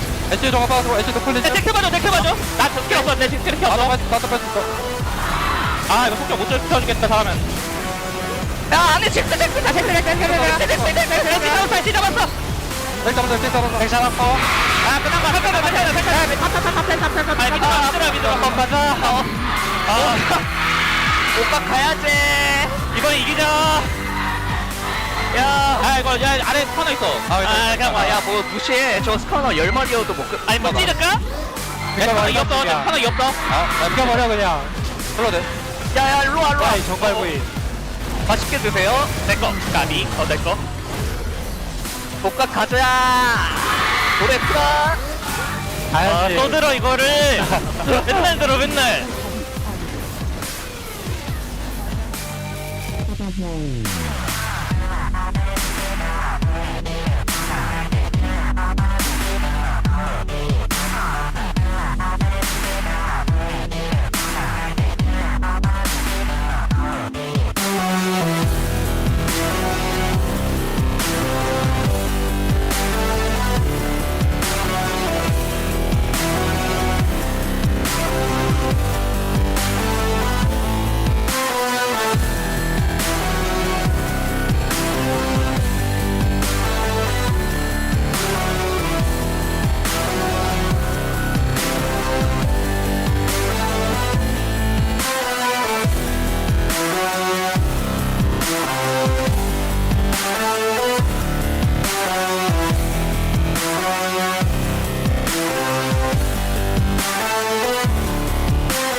Get your phones out, everyone.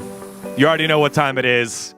You knew it was going to 5. I knew it was going to 5. It deserves all 5. Back in 2022, it was said that the movie is over, but no, the movie is still going on, as it is the final possible game of the League of Legends regular season 2024. It all comes down to this: T1 and KT, after KT control game number 4 and push it over the edge. And now it's just one game left between us and Worlds. Who will it be, T1 or KT? Let's get into the draft here, Wolf. Yeah, I mean, look, the draft here was pretty smart from KT. I like this adaptation a lot more. BDD is able to get his hands on the Yone again, and Perfect pulls out the Gragas. And even though the lane swaps didn't really favor him and he fell behind early, a Gragas from behind gets two things: great engages, and also the Rod of Ages picked up late with a low econ. Gragas actually gives you that big boost. He went from level 14 to 15, tons of XP there. Was a huge pick here for the side of KT Rolster. And also T1 not having the value pick, either like getting mid or AD, like they were having 2 prayer lanes, which means that they have no late game insurance. So it was kind of rough when they kind of fell behind in the mid game. So it was really rough from the draft. But also, as you mentioned, I think Gragas was really impactful. All right, well, let's take a look at some of the highlights here. At 19 minutes, early on, it was a lot of focus on the bot lane. KT had a couple dives that didn't go well, but this is the moment here where they take control of this game. I mean, I think T1 got the mid prior before they walk into the Drake, but I feel like Carrier kind of misplayed this time around because he kind of walked around and like leave Ashe and Scanner on the mid lane, so that kind of made T1 into the really bad position. It gave KT so many opportunities, and Gumo was completely zoned out. Zeus gets a flash out of BDD, but the fight is already won. BDD then gets over the wall with his Yone and then takes Guma's flash away. So incredible plays from the solo laners here, top and mid, for the side of KT Rolster. And this was a huge turning point because leading up until this moment, it looked like T1 had a ton of control. However, a clutch team fight, really nice wraparound there, or deny of the wraparound from T1 from KT, puts them back in the lead. Yeah, and this whole series, when there's been success, BDD has been at the heart of it. This is exactly the same here. 26 minutes at Baron. BDD on the Yone makes the play happen to start off this fight. Man, it's crazy. Like, he engages, he deals the damage, he curses the Scanner E and dodges Scanner ulti into his body, and he survives, man. He does everything. And then he's just like ready to keep going. He's ready to keep pushing this fight. Zeus is isolated, and T1 once again caught on the right side of the team fight, not able to actually close the gap. Faker trying to push in and set up some rocks up, some engage, potentially leaning to some chain CC. They've got a lot of it in this composition, but BDD snap punishes with the Yone. He has been by far, I feel like, out of our 10 players today, individually the best performing player. Yeah, I feel like they need to deal with BDD's Yone. Either you pick it or ban it. I feel like BDD, when he's on Yone, he's just some kind of different player. All right, storyline time, guys. This is the longest standing roster currently in League of Legends, is the T1 roster, the ZOF LCK roster. On the opposite side, you can go up and down KT's roster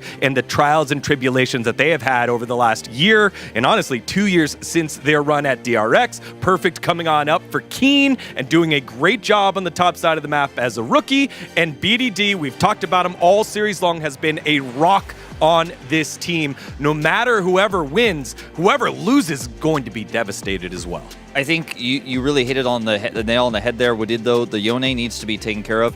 I want to mention something that probably will freak out a lot of T1 fans as well. Game 5s for this organization, one of the longest standing organizations in League of Legends history. Game 5s have not been kind to T1. Losing to Gen.G in Game 5, right? Everyone knows the story of losing to 3 of these players in the World Championship in 2022. They need to have a good draft read here. At least they do have side selection for this one, but it's the mental game here that KT now has in their court. And most recently, just a couple days ago against D+ in Game 5 with side selection, lost to them. D+ go on through. Showmaker is at Worlds. Which one of these teams will make it on through? All right, Wadid, final thoughts here before we toss back to the casters. I mean, guys, I'm sweating. Like, imagine the players. It's last spot for the Worlds, and also this might be your last chance to prove yourself for this year, because if you lose this game, you're not able to play for the next year. So, Wolf? I mean, I really feel like going into this one, really, really huge win for both these teams. It might be what defines what your roster looks like next year, what team you're on, everything on this moment. All right, guys, I know all of you at home, T1 fans, KT fans, pull for your squads. If you're just a fan of League of Legends, get your phone out and sit back and enjoy the most intense series of the regular season. Comes down to this, Game 5, T1, KT for a spot at Worlds. On the call, it's Chronicler, Valdez, and Ox. Thank you, Digon, Wadid, and Wolf, as we are getting ready for game number 5. We've had so many close back and forth series, so many game 5s, as the space was talking about. Speaker's going for a reboot, as he oftentimes does, trying to calm himself down before this very important game 5. He doesn't want to look at the records, what has happened. He wants to redefine it for this best of 5 right here. How fitting is it as well that you see the DRX players and they're having a good time. They're giggling. Beryl just looking like Beryl always does, unfazed throughout it all. Yeah. By the way, the KT fans just going insane. The cheers that the players got when they walked out on stage before it even came to us were like louder than some of the things that were happening in the game. Yeah, I mean, we are on KT side, but I don't think I've ever heard fans be this loud in Park. They are just constantly cheering, showing their support. This team obviously had some struggles throughout the season, but this is their last chance, and they've brought T1 to a Game 5 to try and fight for that final spot for Worlds. For the reigning champs, not to make it would be massive, but it'd be so fitting for this KT lineup to be the ones to deny them. Will the dance last, or are we going to see this T1 roster, been together for so long, have made it to so many tournaments, never lower it from the top of my head than a 3rd place throughout the last couple of years? Is it going to happen again, or is this final hurdle, particularly that man in the mid lane with his wry smile, he's not getting Yone, but he has still, as I think was echoed by the space, been individually absolutely outstanding. And I want to go back to 2021, because it was that man that dragged a very up and down Gen.G to only being a single game away from winning, or rather from getting to a World Finals, right? They lost to EDG. EDG ended up winning up the whole thing. But BDD, that tournament was absolutely insane. And seeing him have the performance that he's having right now, after some of the years, the Nongshim year in 2022, the bounce back last year, and now this, how fitting it would be if he makes it back to Worlds. A lot of back and forth in the draft. Some drafts definitely lackluster, you know, from both sides. Going into Game 5, T1 with the edge being on blue side, we're undoubtedly going to see that Yone banned. We'll see what else they decide to take away. The pressure's always on red side, having to ban the likes of the Rumble, kind of locked in. The Smolder often being a red side ban as well, although there has been sometimes has actually been banned mostly by T1 so far, not really comfortable to pick it themselves. So I imagine they'll continue with that. They ban on blue side. See, Yone, presumably that third ban for T1. I hope for their sakes that it is. Yone is definitely that third ban for T1, so we'll see it come through now. And then KT, you know, banning the Azir Rumble again. Could look for the Vi, it's been something they banned. Could look for the Ziggs.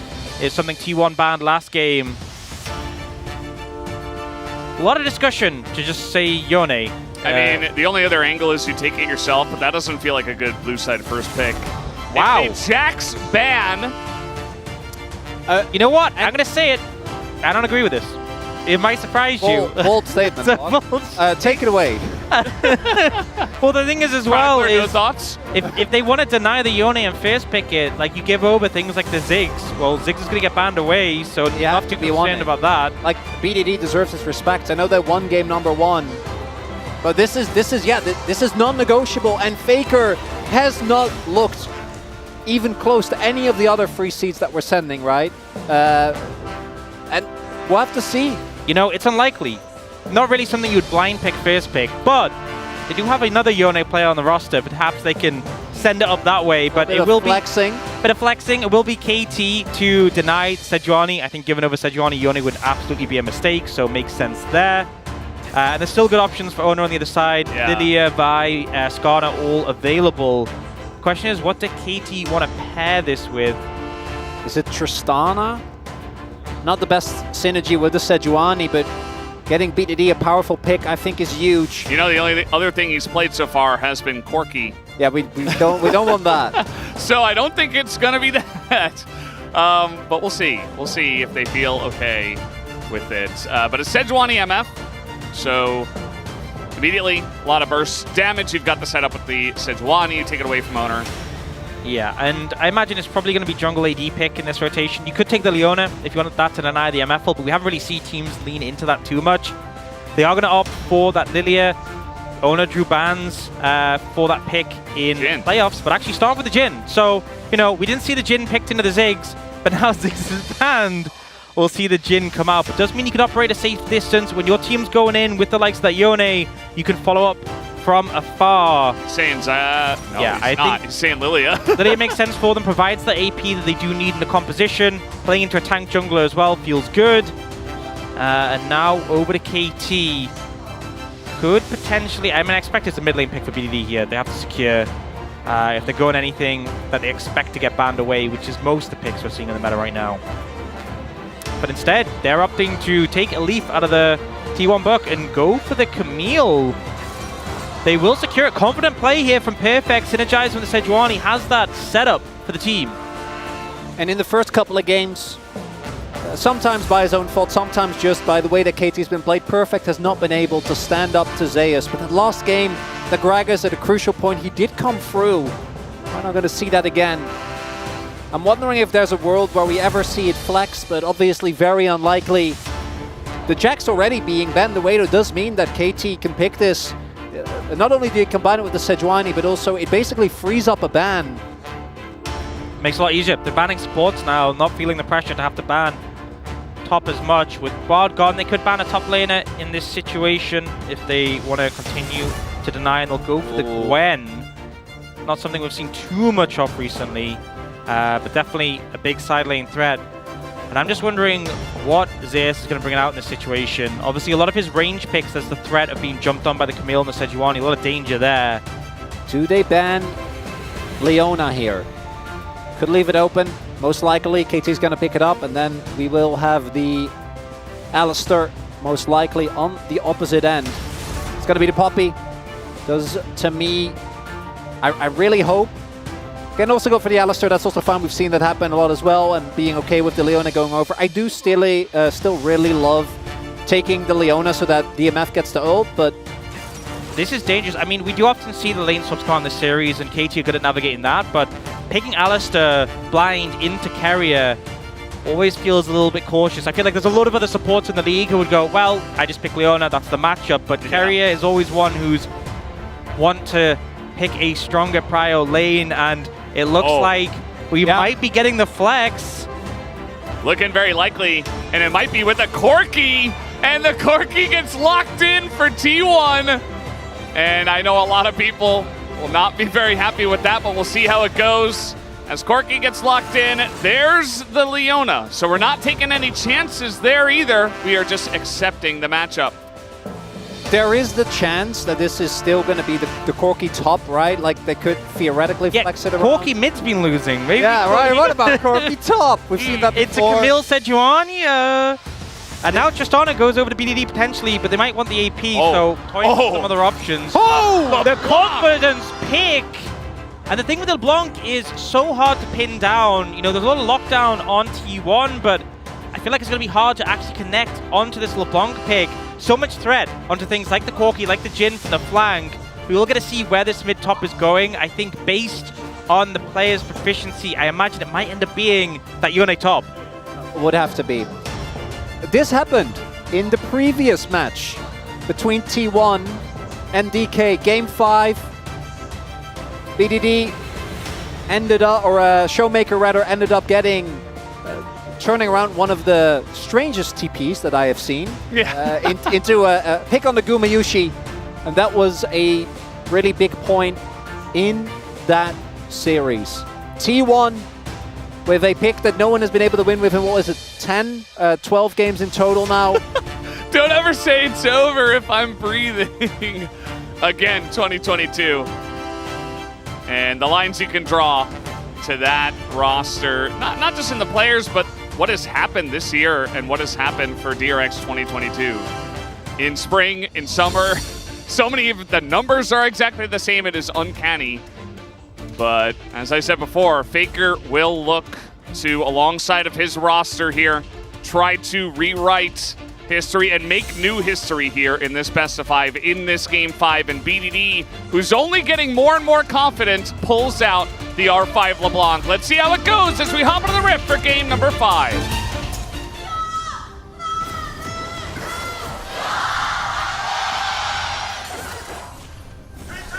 수환사의 협곡에 오신 것을 환영합니다. I keep thinking there's no higher gear, 미니언 생성까지 and they keep 30초 going 남았습니다. up and up. KT fans extremely hype right now, and I think it's justified. And I love the confidence in a game 5 for KT to bring out the Camille for perfect. I definitely think confident issues have been a thing with him going up against Zeus, but willing to bring that out with a Sejuani, BDD with a LeBlanc. On the other side, though, the fact that they want to deny the Yone and trust Zeus to take it top lane. But the Corki on a heavy loss streak, sorry, definitely not a win streak, heavy loss streak right now. I will say some of the comps he has lost with, it was low damage comps, trying to rely on the Corki. There is a lot of other damage threats here, but we have seen this pick struggle endlessly.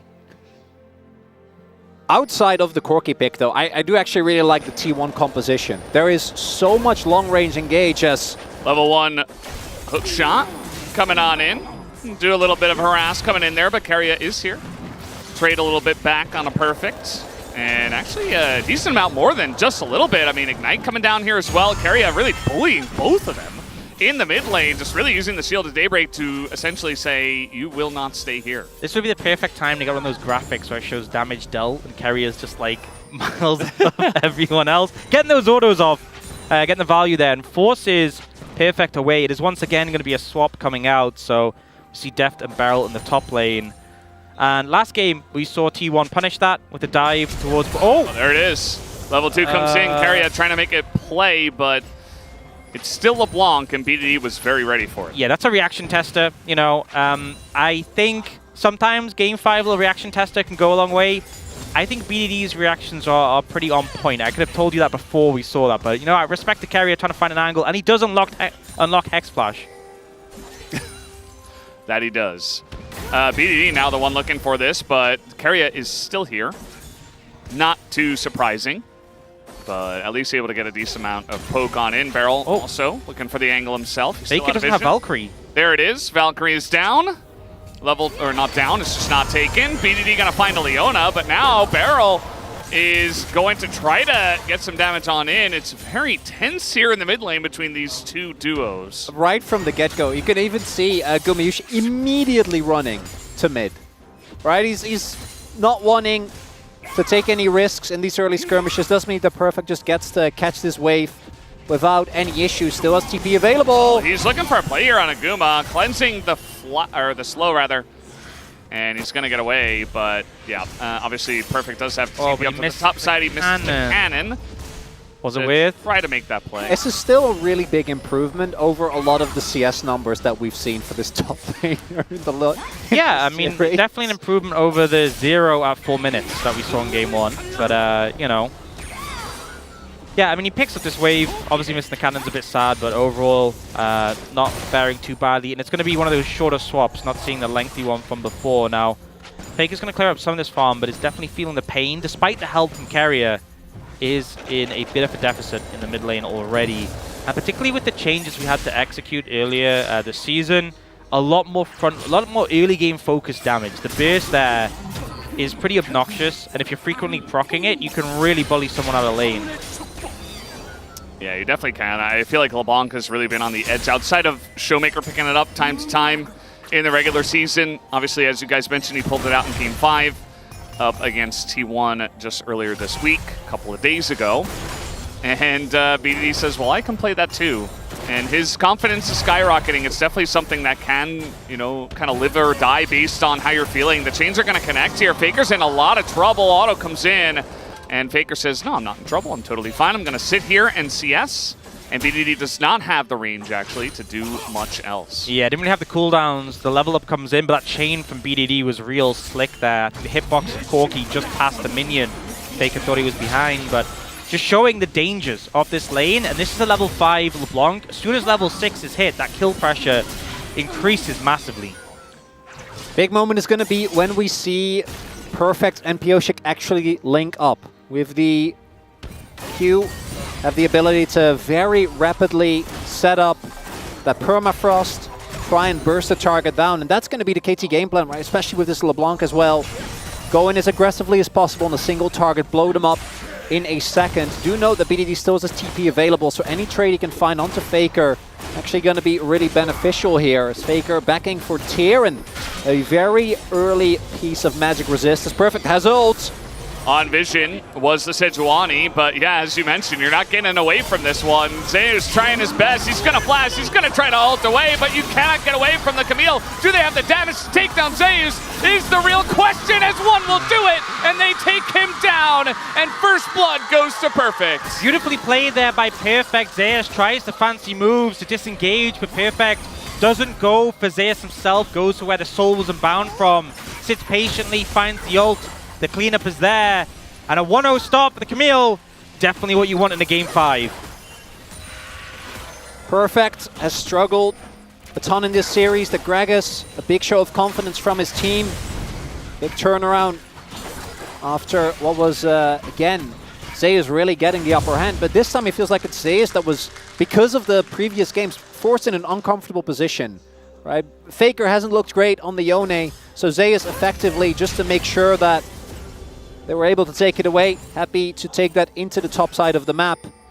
But it looks like at least early on that 1-2 of the Camille combined with the Sejuani is working out. BDD a little careful there as Carrier shows, but does come just up a fresh back, right? So does have the lost chapter, and now KT trying to look for a play on this dragon. Want to try and turn the tide on these early dragons that have been taken by T1. This is dangerous from Ona because Faker can move in and threaten. So he does go for the little golden ball, but it's actually enough to scare KT away. Perhaps the fact that Guma has ult, and Pioshik was getting a little bit low. Don't want to risk like the Jin ult coming in, but will be forced away. So T1 obviously got those grubs, no trade back, but this is the replay of that setup. So goes for Zeus, and Zeus obviously unbound soul, but you know, you have to come back to eventually. But he gets level 6 of the minions, flash ult, and Perfect follows it up. And it looks close, but this final flash at the end, combined with Pioshik's W, does secure the kill, and Perfect the one who gets it. It's best case scenario. Camille can really take over a lot of these carry matchups if she does get accelerated. Quite strong early, really strong when combined with the Sejuani, but can really struggle in longer trades, which obviously Yone doesn't have an issue setting those up. Can continuously trade with his sustain as well, so Adding a little bit more oomph for Perfect very early on the Sheen now. Going to be feeling really good. On the flip side, T1 trying to maintain some pressure here. Carry out. Oh, trying to make a play here on a Deft. Barrel getting in front of that, but he's level 4. Alistair has to flash away, and now trying to open up. The first shot is going to hit as Deft, desperate to try to block them, and he will block that 4th shot, but they don't get any kills, but T1's bottom lane still pressuring the bottom side of the map and getting some plates. Yeah, they find the pressure. Ult available here. Might look for the other side. Perfect's Just low, though. He is pretty low, but he's got Sejuani with him. He's got that shield, and can Zeus do anything? Here comes Owner to try to turn this one around, and with that sealed fate, they're just going to hop away. But now Owner thinking about it a little bit more, just trying to put his face in it. Not going to amount to too much.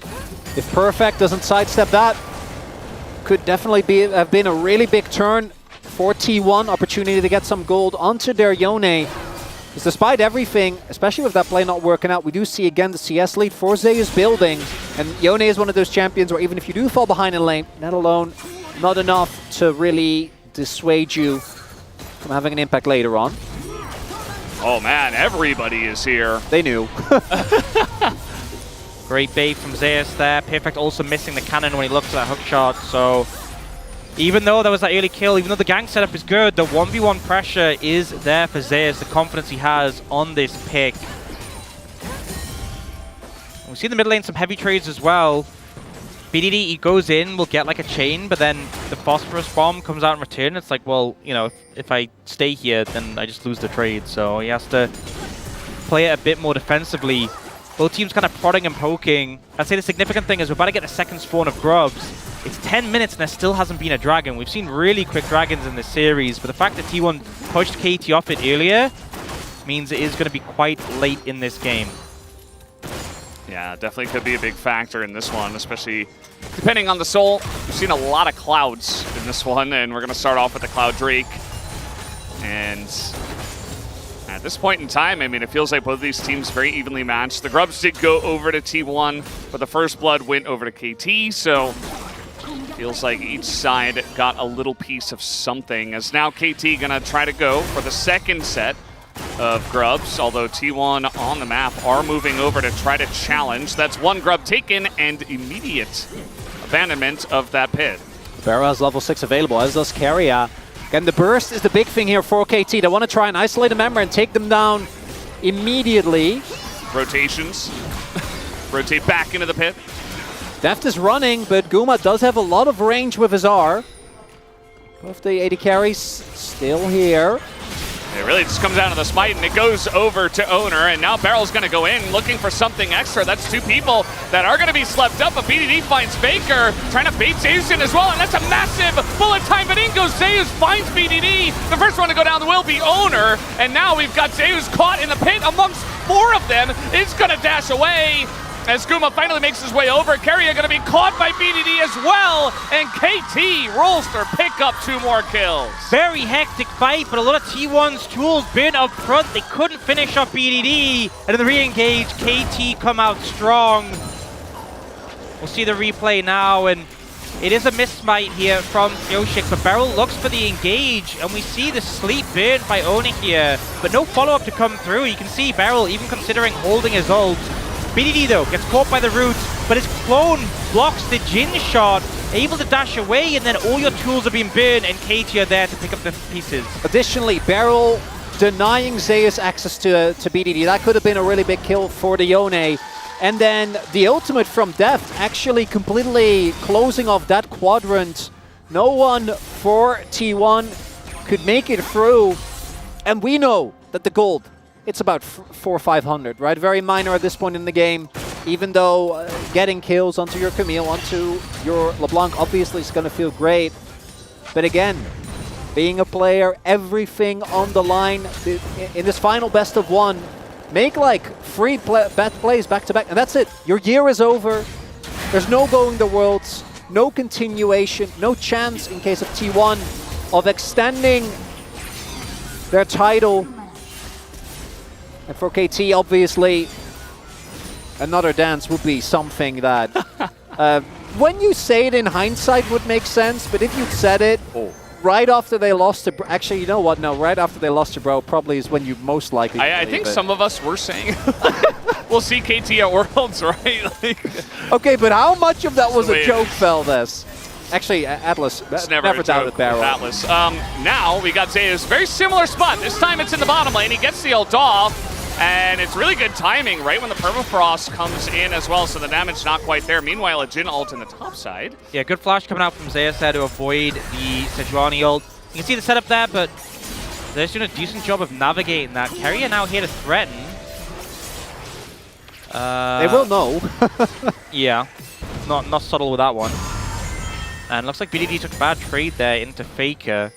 You know, the kill on LeBlanc is big, but I feel like this pick really needs to be the one that gets the ball rolling for KT. If it has a lead, the difference is massive now. Oh, ult's on Perfect. A lot of damage going down into this turret. Yeah, I mean, Perfect's just going to stick around. He's trying to get that kill, and now we got a TP coming in. And here comes BDD behind them all as Keria is going to find the LeBlanc and give them some time. Damage is done, though, to Zeus. Oh, it's perfect! He will live! And BDD is still here. He's looking for more. He wants more. And he's not going to have it. He's going to dash away. Pyosik as well does his job, just puts his body on the line. So many low health bars, and KT get another. So close to being 2 kills for T1, but both Perfect and BDD use their health bars so well there. Managing to disengage, managing to get the kill. And shit, Onus on the top side getting a Herald. Is he getting a Herald? I don't think Def can scare him off, but Dragon will now be secured for KT. And 4-0 in terms of kills. Decent start for them. Big thing here, though, is that T1 still got the turret. So because of that first turret blood, they end up in a gold positive trade as Perfect. He is no longer afraid. Maybe he should be. Maybe a little afraid. Yeah. Okay, never mind. I mean, there was a chance, but with Pyosik not there, I mean, you don't really have to send it in. And it's Cloud Drake into Chemtech Drake. The first Drake goes down at 15 minutes into the game. So it's going to take a while until we really get into the soul, but it's probably going to be a good one. Yeah, very likely to be fitting in a situation like this. We'll get a replay of this fight. So this is dangerous with Perfect overstaying, but look at the minimap. He knows that there's a TP coming in, and Carrier tries to immediately shut down BDD. It does a good job getting on top of the LeBlanc, but the distortion back into the chains, Perfect getting the shield and the hook shot to disengage. And then here, BDD even going in for a heavy trade, but still has the ult to get away at the end. A little bit dangerous with that one. Uh-oh. We've seen this before. This time it's BDD alongside of it. But I always get nervous when Jonas Strong turns off the lights and doesn't really show us what's going on. Perfect's in the top lane.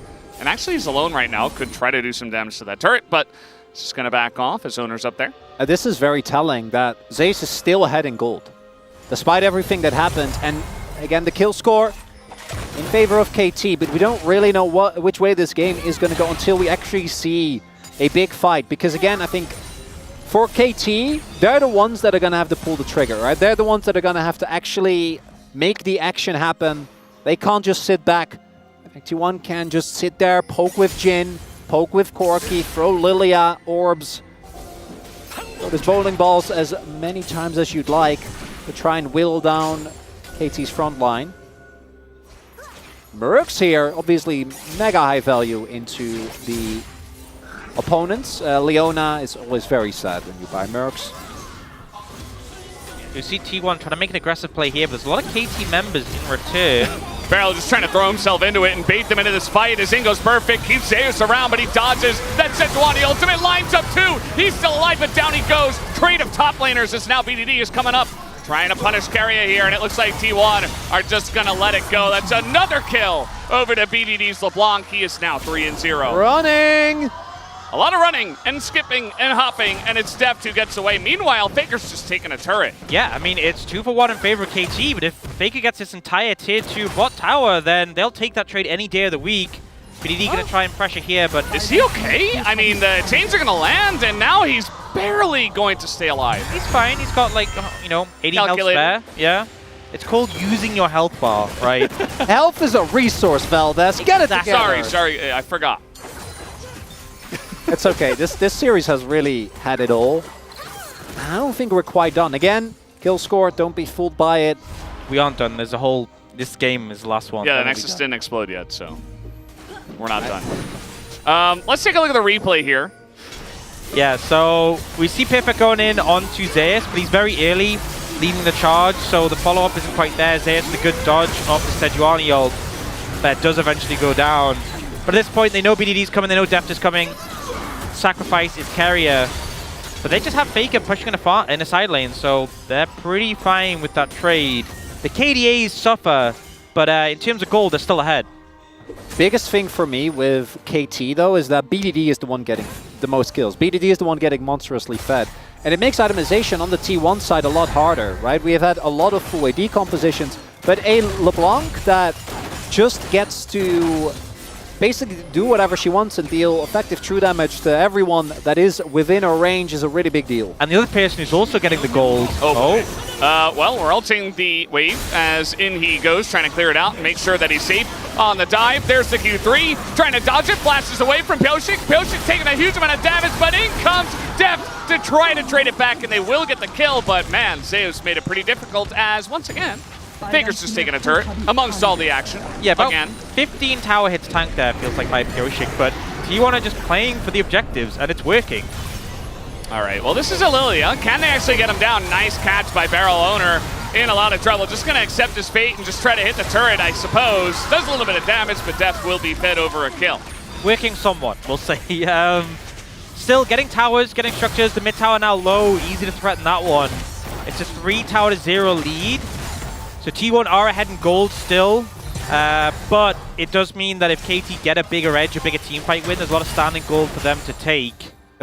The Jhin just like hitting a 4th shot on an F and he barely gets the shield. This is about as well played by Zeus as you can, right? Like you're in a really rough dive situation, gets the Q free, then flashes away from the damage from Pyoshik and also gets the Q as the knock-up on the Sejuani is enough. But then Barrel on Alistar has always been a thing. But 2019 vibe? Yeah, 2019 vibe, 2020. I just love that he finds the exact spot, the angle from Owner hitting the tower, and just that he knows. He knows. I also, Owner could definitely have just let the Herald charge and not gone in. Yeah, but then you don't get to do the cool driving, you know? Yeah. Yeah, but you were already... Essential. Yeah, like you were fine on the crossbow. Again, T1 is 2k gold up. Despite everything that's happened, just because they've been able to get Infernal so many Soul. waves. Oh, boy. That's a pretty big one for a lot of these champs. Can you explain why? So it adds a lot of burst to the champions. Yes. The Infernal Soul, and there's a lot of champions already have a lot of burst. So if you're wondering, there's the explanation for you. I really appreciate it. Yes. Thank you, guys. But Infernal also, Soul going... okay. It's this is it the Rift? We call this Drift. Yeah, and we have the Jhin, you know? We have the MF as well. Oh, yeah. We've got 280 carries, the fastest 80 carries in the West. That are well, in the East, I guess. Drift in honor of Viper when he was on Jhin and literally ran for like a full minute and just kept picking up Cinder. Through the enemy base. Through the enemy base with these items and Swifties.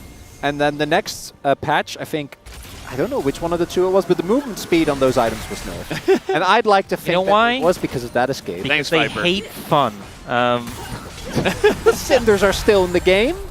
And they, one of the best maps, honestly. Cinder's very important. Zeus, you know, beginning to take some aggressive trades here against Perfect. Perfect running at him and saying, I will not be deterred. And you better play it safe, otherwise you'd never know who's in my jungle. Yeah. As many times it has been Zeus like, oh, I want to go for trades, but then there's Sejuani, MF, it's LeBlanc sometimes. As an ult comes in, this is an Alistar, who does have Unbreakable Will. Barrel's going to use it, try to get away.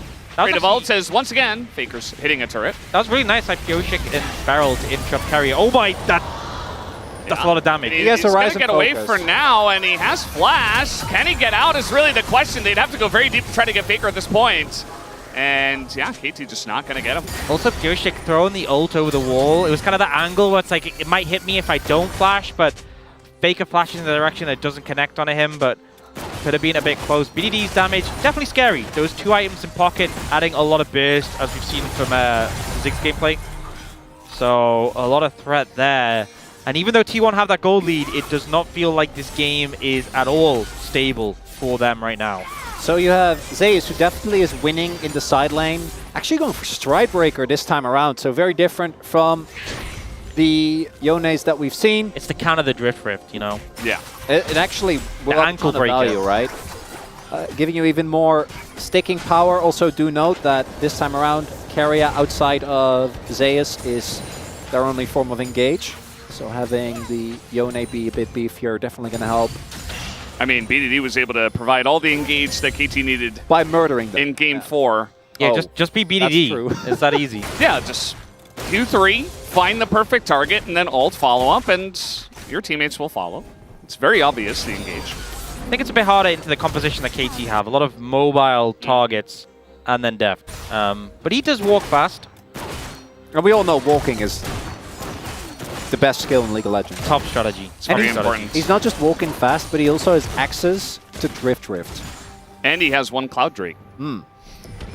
I love how Faker this entire game, he took some trades with BDD. Yes, he did interact a little bit. But then after that, he was like, I'm just going to be in a side lane and push. I That's swear, it. That's my job. We've seen so many Corki games in his long loss streak where it's been, oh my god, this Corki's so fed, unchallenged.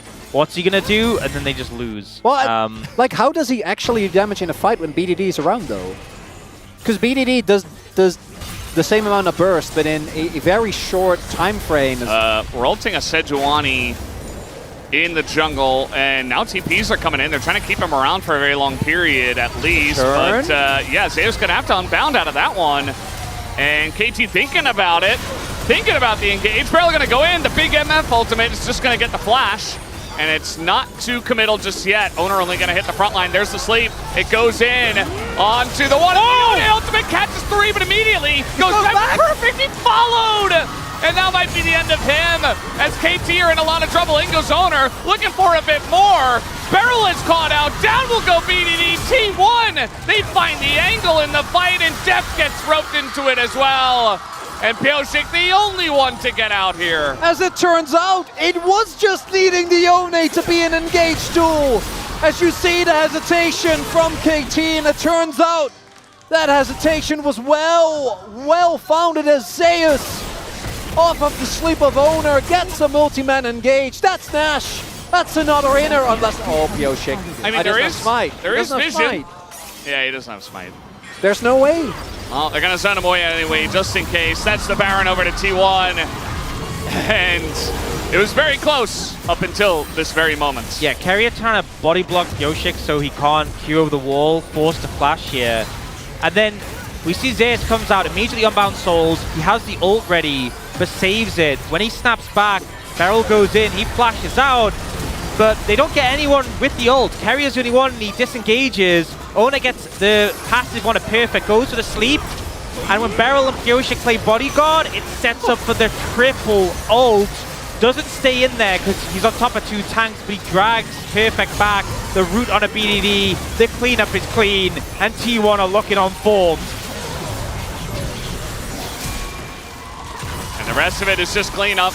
Zeus lines it up, and it's going to net them not only 4 kills, but the Baron, the first Infernal Drake, and now almost 7,000 gold to lead. As I said before, it was close. You know, KT were having angles. They had BDD was very fed, but now at this point, I don't know if they've got it in them, especially from behind when you have this much damage, and the enemy team is just getting tankier and tankier. I don't know. This could be it. This could be the moment where Corki wins a game.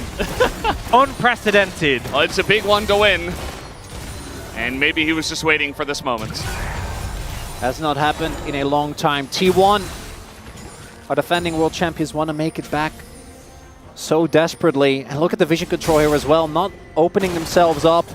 This Yone was such a big thorn in their side. Zeus is the one that ends up taking it. Top wave, gonna get shoved in. Yeah, so a little bit of solar flare poke on a def there. Just a bit. Doesn't break the shield, but I kind of feel like T1 this game have been fishing for engages, and they'll be willing to throw them out without committing too heavily and just waiting for the moment to strike. And it's given them advantages in this game on the back of that previous fight, but still down in kills, but a 7,000 gold lead. KT know how rough the game feels right now, and with that tower being taken, no structures outside their base. It's 6 towers to 0 right now. So what you're saying is they just need to win one fight, and then there's a lot of standing gold on the map. It's free. It's that simple. objective bounties as well. I mean, I think ultimately the problem right now is that no one can match up well into Zeus. BDD just isn't strong enough to hold up against him. Perfect has had issues all game, and especially with the gold deficit now. If they could get some side lane pressure going, you know, you look at the top and bot tower, that's a lot of gold with the objective bounties and the low HP, but they're just not being given the opportunity, the angle. Faker's just camped in a side lane, and right now he's on 3 items, he's very strong. Zeus has been a consistent problem, so KT do have pick potential. They definitely have that, and they need a window where they can capitalize on it. But when you look at the goal difference across the board, the smallest goal difference between, I mean, excluding supports, is 1,100 between mid laners. The rest is even more. And with Zeus picking up this 3rd item, he is going to be very difficult to deal with. The one saving grace for KT is the fact that they got that early Cloud Drake. Means that the game is not going to be done in 2.5 minutes, although if the Baron ends up falling and the base starts crumbling, might still be the case. But the fact that they will not be playing up against an Infernal Soul, that definitely is a big deal. Is that alone enough? And you see BD trying to set up. That tower is so low, but just being denied again and again. And now we're about 2 minutes away from the next Baron, the next Dragon, and this is where it gets difficult because on the side of T1, everyone has flashes. So it's not like there's something like that to easily capitalize on. You haven't been able to cash in on the standing gold. We have BDD with 2 rods in the inventory, but no Rabadons. Ideally, he gets that before we go towards those objectives, but I don't know if there's going to be time. KT need to do some problem solving the next couple of minutes, because if T1 get the next Dragon and the next Baron, I don't think this game's recoverable. Yeah, as you're saying, you have to be proactive. You can't just sit back and wait for T1 to set up and essentially control objectives, especially with the lead that they have. So for KT, you know, trying to use some of their side laning, they have LeBlanc and Camille, maybe that's enough, but for now, they're kind of stuck back on their side of the map. Guma is up 2 items. Yeah, look at the items he has as well. So he has the IE, which goes really well with the range rapid fire cannon, but also the shield bow. So BDD's going to have a far harder time picking him, bursting him, and that's kind of the benefit of being so far ahead is you have the luxury to go for more defensive items and still outdamage your opponent. That's the big thing. You have double shield though. Owner was just sitting on an arm guard, has actually finished it now and has gotten himself the Zhonya's. The one win condition, the one opening for KT if they do want to make this, frankly, miraculous run to Worlds is getting a pick on a single target. That or a Baron steal. But look at the vision control that's there for T1. They know as well. Right now we're in very firm control of the game. We have a lot of safety inside. A lot of map control. As long as we don't take a big gamble, we should be fine. BDD should be getting his death cap after that cannon. I wonder if they're gonna give up this Drake and maybe make a play towards that Nash. Try and friend, but like, again, look, T1's gonna know before KT can even think of it. Yeah. Does feel like this Baron, it could be huge for the side of T1 if they can utilize that to end the game. They could just have Zeus solo the Dragon, honestly. Or it looks like they're sending Guma to do it, maybe. But they really don't need to commit members to the Dragon. They can keep presence around the Baron area. Guma is just going to solo out the Dragon pretty quick enough. Actually going to get some help from Zeus. It's a lot of them. And they're still maintaining vision on the top side. They are giving no windows to KT, no opportunities to let them back in the game. Yeah. You don't really get to utilize any of your side lane pressure. Nobody can really deal with Zeus still, unless you're going to drop both LeBlanc and Camille there. And so it's another Infernal Drake that goes to T1, but more importantly, as you guys have been mentioning, they're just setting up supreme vision around the most important objective right now, which is the Baron buff. Do have both Death Cap done, as well as Mortal Reminder for Deft. So there are some minor spikes here for KT. Is that enough to go up against the might and money of T1? I don't know. That's going to help a little bit. Trying to catch Barrel. They really want to get him to use his ult. And now we got a potential sleep coming in here as there goes in Keria looking for a bit more. Oh! Knife by Guma! And that might just do it. It's 2 kills to the Jhin. And look at this. BDD's going to go down as well. It's 3 kills just like that. And Faker once more. But already it is such a huge win to the side of T1 as they look to group in mid. Pings are coming in. They do have the Misfortune ultimate to clear the wave. But T1 might try and interrupt, might try and just look for the pressure, look for the end here. Looking like it. I mean, KT, they already lost 3 members. What can they do? 10 seconds on Barrel. Is that going to be enough? Perfect. He goes in trying to stall, but the Nexus turrets are falling. Def can't get the angle. They're just trying to do it. T1, they want to go to Worlds. Will they be able to? All they got to do is take down the Nexus, and they will get the job done. You will be seeing T1 at Worlds. You will have Faker there for the 9th time. It goes to the last game possible, the last chance to get into Worlds. But the reigning champs will not be denied. They will stare down 3 of the members for the 2022 DRX roster, and they will get their revenge. What goes up must go down. And at the final station, the roller coaster doesn't make it over the finish. Then one fight at Baron ended up deciding the game. And your 2023 World Champions will in fact be back as the 4th seed. Again, 4th seed of the LCK. It's not what you would expect, but they do get there. And I think that in terms of, you can see he is so relieved. It's only relief. And I mean, it's not any huge reactions from the side of T1 as well, because they know like, whoa, we did it. Man, that was close. And look, was it clean? Was it pretty?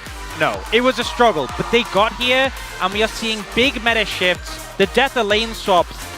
They have a new lease. They have the opportunity to adapt to a new meta, to refine the issues, to get there. T1, they made it. And they have their opportunity to once again try and defend their title. This might very well be the moment that the dance is over. Deft not making it to Worlds. Barrow in an even year, not going to be there. KT after what was a wonderful 2023, not actually going to make it. And you can see heartbroken are the members of this team. Heartbroken, I'm sure, are the fans. And that man right there fought his very hardest, fought valiantly, but it just wasn't enough. Yeah, I mean, it's hard not to feel sad for the players who aren't going to make it on this KT roster. For BDD in particular, this latter end of the split, but this series in particular did everything he could to try and get them over the line, and it just wasn't quite enough. Yeah. Felt kind of bad there at the end as well. I mean, some of those team fights weren't even very close, right? It was so close in this game. It was like a 2,000, 1,000 goal difference, and it really felt like KT were still in it, and then all of a sudden T1 got one team fight win, and the game was broken open. It was kind of over from there, as KT were never given an opportunity to come back. And you know, this is such a high-pressure game. It's a Game 5. It's an area where T1, this roster, has struggled. They have crumbled under the pressure, but they held strong, and it felt like this game was so controlled from them. Even when members were going down, it was always a win for T1 on the map. There was never a point where you looked at the gold and went, oh man, that looks rough for T1. Zeus going down, 4 deaths at one point pretty early on in the game, but it just didn't matter because T1 were relentless at taking these structures, getting these advantages, and eventually it all just blew up this Here it plague. is. This is the point that broke the game. The 3-man engage, perfect, going back in. And that alone, I think maybe they could have come back from. But then the decision to go for the re-engage ends up being hugely detrimental there for KT. Thought that they could burst down Faker and go from there. Instead, the chase down comes through. And T1 punch another ticket to Worlds. Well, it wasn't easy for them. They lost to DK, they almost lost to KT here, and T1 is an org, and it's got players on it that you would always expect to be there. And, you know, this entire story of them actually making it to Worlds will follow them there. I am very, very curious to see how they will develop going into that very important tournament, because yes, they make it, but what kind of T1 will we see there? I can't wait to see. Well, hopefully with lane swaps dead, I want to see more of Zeus and carries. Camille, Yone, fantastic performances from him. I don't want to see him on Cassante. I don't want to see him on Ornn. Even things like the Kennen didn't really inspire joy, but him on picks like this is just an absolute monster. They're just saying, hit the tower. Yeah, like owners begging them. That face from Keria. Yeah. Owner immediately head in hands. It's a different kind of emotion. It really is. And Corky gets his win, which He was maybe, just waiting. Yeah, he was so due. He was scaling. he He was just waiting for the right opportunity. The AD carry mid-meta, we'll see if it's still there around Worlds. I would have said no, but then, you know, some of the changes on patch point 19, You know, there's a lot of chaos. Our pro teams are resilient. You try and push them. No. We still want to play Corki. No, really, it's been nerfed in the ground. Well, you know, they We'll might see still. about that. He's just so safe. Yeah. Either way, guys, that was another fun banger. It did go to 5 games once again. We've just had so many 5 gamers. Hamalife versus Gen G. We had DK versus T1 earlier in the regional qualifiers, and we have one here as well for the final game to decide that T1 gets to go instead of KT. We're going to be hearing from the entire team in an interview after the space, but let's throw it over to the space right now to break down this series. What an absolute treat. It goes all the way to 5 games, but it is T1 that come out on top here in the telecom war for the slot at Worlds 2024. They will be your 4th seed, but they're just happy to go in general. You could see the relief on Owner's face, and everyone across that roster know that it's another step towards protecting their title. On the opposite side, KT fall just 1 game short in 2024. With that win, though, it means it's Faker's 9th time. Look at all the legends on the opposite side. Core JJ, Deft, Doublelift, Impact, Jensen, Maple, Xiaohu. But one stands alone. It's Faker, his 9th Worlds, guys. Crazy. I mean, the guy has been the myth, the legend, right? And he quietly had a very impactful Game 5 because KT's strategy was kill champions. Faker's strategy was play the side lane, kill structures. Was a great shot caller, I feel like, with how they played the map in that 5th game. And it felt like a big return to form in terms of macro here for the old telecom squad. And also, coming into the draft, T1 kind of needed some DPS from the mid lane, but as you know, they didn't really want to play Corki, but at the end, as you know, like Faker kind of decided to play Corki by himself, and I think that kind of made a T1 game really easily, even though their early game was kind of rough. Like they still had the value, they still had the insurance for the late game, so that's the reason why T1 could actually win against KT right here. And they didn't ban the Yone, which for me made me very stressed out for them going into the end of this draft, banning the Jax instead, but they had first pick. When the pick was locked in, I think a lot of people might have been like, oh, but Faker's Yone has been very suspect, right? It hasn't been that great this year. He's played it very few times in his career, but I think the T1 fans and the T1 veterans who were watching this squad since Yone's release knew that it was always going into Zeus' hands, and he made such a huge impact on this pick. They denied it from BDD. That was great draft tech here from T1. Yep, no one beats Corki 10 times in a row here in the LCK. Let's take a look at some of the highlights here. On the top side of the map, T1 corralling around the grubs, and then a fight on the bottom side of the map. Yeah, I mean, early game for the KT was really great, especially from BDD's LeBlanc. He was kind of just chilling out a little bit on the Yone ulti, but blocking Jin's ulti with his clone as well, like surviving with 1 HP. And all those kind of early game skirmishes from KT was kind of collected, and that's the reason why maybe KT could win out this series. But I think, yeah, also the bot lane play was really kind of pre-planned as well. Also, it was really nice play out right there. Yeah, I think that KT had a really good read on what T1 wanted to do early and how to set up for the punishes, and they had some prepared teleports, so it was really well played. Part of why I wanted to keep these highlights, even though KT Rolster ends up losing, is to showcase their power in this early game, but also to remind everyone that this early game was not T1's. This early game was absolutely looking T1's way. We've seen so many, or sorry, KT's way, we've seen so many T1 series where they actually go to that 5th game, fall apart in the mental game, fall apart in the draft, and lose the early game and get absolutely smashed. And it's a tragedy, and we see the T1 fans going home in tears.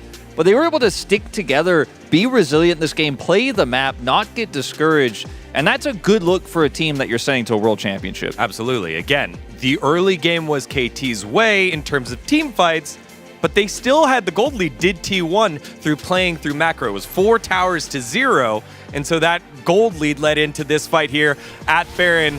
The decisive moment after a long series, a long season here for T1. Yeah, I mean, after the early game, I think KT kind of tried to force on Zeus's Yone a lot on the side lane, but I think it didn't work out pretty well. Like, Yone always took on the kill, and also the side lane, he got all the pressure, and that kind of leads into this team fight because Yone was online still, even though he got a lot of ganked by Sejuani, which is Pyoshik, like still Yone was on point, and also Faker was farming side lane. Everything that it impresses me is that like T1 is known as the early pressure team, that he can actually get the win out of it, but still like they win out of the late game, so that's kind of impresses me. I think one of the things about this fight to me too is when you consider the leads that T1 built up from the map plays, taking those turrets off the map, I felt like KT realized they were on a bit of a timer in this game because they were losing more and more map control and their engage options were pretty low. They really only had the LeBlanc.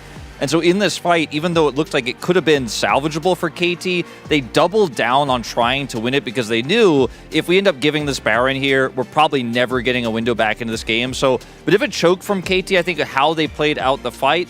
But ultimately, T1, better setup, better reads on the map, more vision control on that Baron. Trademark T1 Baron moment is what brings it home for them. All right, and with that victory, you know, T1 does end up going to Worlds. It also means the end for this KT roster, the reunion of the core of the 2022 World Champs in the DRX players, the promotion of Perfect to the top side. And again, you saw it all playoffs long, and the end of the season, BDD's rise into just being an absolute force. It's an absolute shame that he won't be able to go, but is T1 making it through? What are your thoughts here on KT's season? I mean, I think it was a good year for them. Remember, this team was considered at best a side grade from the roster that they had last year. You know, at worst, a pretty significant downgrade. There were strong pieces here from 2022, but when you look at current year, the roster didn't have high expectations. We weren't expecting this team to win an LCK necessarily. The fact that they were able to keep it together, grow as a team so much throughout the year, and then bring it this close to actually going to Worlds against an elite team like T1, I think it's a year to be proud of for KT roster for sure. Yeah, I mean, especially today, I was kind of expecting like kind of easy game for T1 coming into today's series because of the yesterday performance, but like, it was really impressive. They almost made out to the Worlds, but yeah. All right, well, that closes the chapter on 2024 for KT, but T1 continue on, and we have them standing by right now. On the interview translations is Deer. Thank you very much, guys. This is Deer for the post-match team interview translation, joined by players of T1 who managed to get a 3-2 victory in the LCK regional qualifiers and securing LCK 4th seed. Congratulations! 네, 팬분들께서 정말 크게 박수를 보내주시고 계신데요. 제우스 선수 먼저 the fans are 이야기 so 나누도록 loud 하겠습니다. today. 제우스 선수 풀세트 접전이었습니다. 그 경기 끝에 단 한 장 남은 It was a 5-game series, and you secured the last Worlds ticket. How do you feel? 지난 디플러스 기아전에서 뭔가 Today, 제가 for 실수를 sure. 너무 많이 해가지고 좋은 기회를 After 많이 making so 놓쳤던 many 것 같아서 mistakes from the 마음이 너무 안 match against 좋았었는데 D plus Kia, 결국에는 또 이렇게 I 진출하게 wasn't 돼서 really 너무 feeling 다행인 that 것 great, 같아요. but just being 너무 able 힘든 to 것 같습니다. advance to Worlds, 힘들다. I'm just so 솔직한 relieved, and it was just so 말씀을 hard today. 오늘 만약에 패배를 했을 경우에는 2024년에 So a defeat today meant an end to your 2024 season, making today's match so crucial. So what mindset did you come to 일단 사실 the stage 디플러스 기아전 with 할 today? 때는 정말 뭔가 지면 안 Against D plus 된다는 Kia? 압박을 개인적으로 너무 심하게 Now, I 생각했던 것 같아요. felt 그래서 so 오늘은 much pressure and 어떻게 보면 extreme 좀 pressure to 그냥 not 좀 lose. 어느 정도 내려놓고 And 마음 for 편하게 today, I think 임해서 I 좀 just 더 really just 집중을 좀 put 더 잘할 everything 수 있을 것 down, 같습니다. and I really allowed myself to focus and concentrate in the game today. The last Worlds, you were the glorious finals MVP, and many people are looking forward to seeing you at this Worlds. So, 일단 what 저희가 can we 정말 expect from you in 어떻게 Europe? 보면 떨어질 수도 있는 상황이었는데 결국에 이렇게 You know, we were 기회를 really 잡았다는 건 on 사실 이제 the edge of the 다른 cliff 팀들과 and 어떻게 being 보면 able 되게 to 동등한 really 위치에 grasp 다시 that 올라왔다고 opportunity. 생각하기 때문에 It just means that we're 정말 이제 at 또 the 저희의 same level 좋은 as all the 모습 teams 많이 that made it 보여드리면은 to Worlds. 또 So 우승에 we 도전할 will 수 있지 make 않을까 sure that 기대가 되는 것 같습니다. we're able to showcase a great performance at Worlds. 이어서 오너 선수 만나보겠습니다. 오너 선수 정말 Next up, let's talk to Owner. T1이 승리를 했는데요. After 소감 먼저 such an 들어보겠습니다. intense battle, T1 came out on top. How do you feel? It was such a rough battle today. Really wanted to win today. And just, I'm just feeling so relieved and so happy that we're able to win a 3-2 victory. So, after the win-loss, Game 5 was a very rough start for you. So what was the game plan? Yeah, we actually took a lot of loss in the early game, but we were pretty confident in terms of late game and team fight, so I think we just remained confident and we really remained focused in during team fights. So at which moment were you sure that you would win? We had a team fight at Baron and we won big in team fight. And after winning that team fight, I just thought, okay, this is such a winnable game. Since 2022, you made it to Worlds 3 times in a row. And you once said, the most beautiful flower blooms in adversity. So what do you think this year's World will be like? Every time we go to Worlds, it's never a very comfortable experience. It's not very easy. And I feel like it's going to be the same, but I want to make sure that we are able to come out strong at Worlds, and I'm just expecting it to be a good run this year. Faker, with your 9th qualification at Worlds, you have become the player with the most Worlds appearance. How do you feel? You know, we were in a situation where we might not be able to make it to Worlds, but being able to be given that chance, I'm just very grateful, and I want to make sure that we make the most out of it. And with the Mapo High School Derby storyline against Steph, how did it feel to face him in such a high-stakes battle? You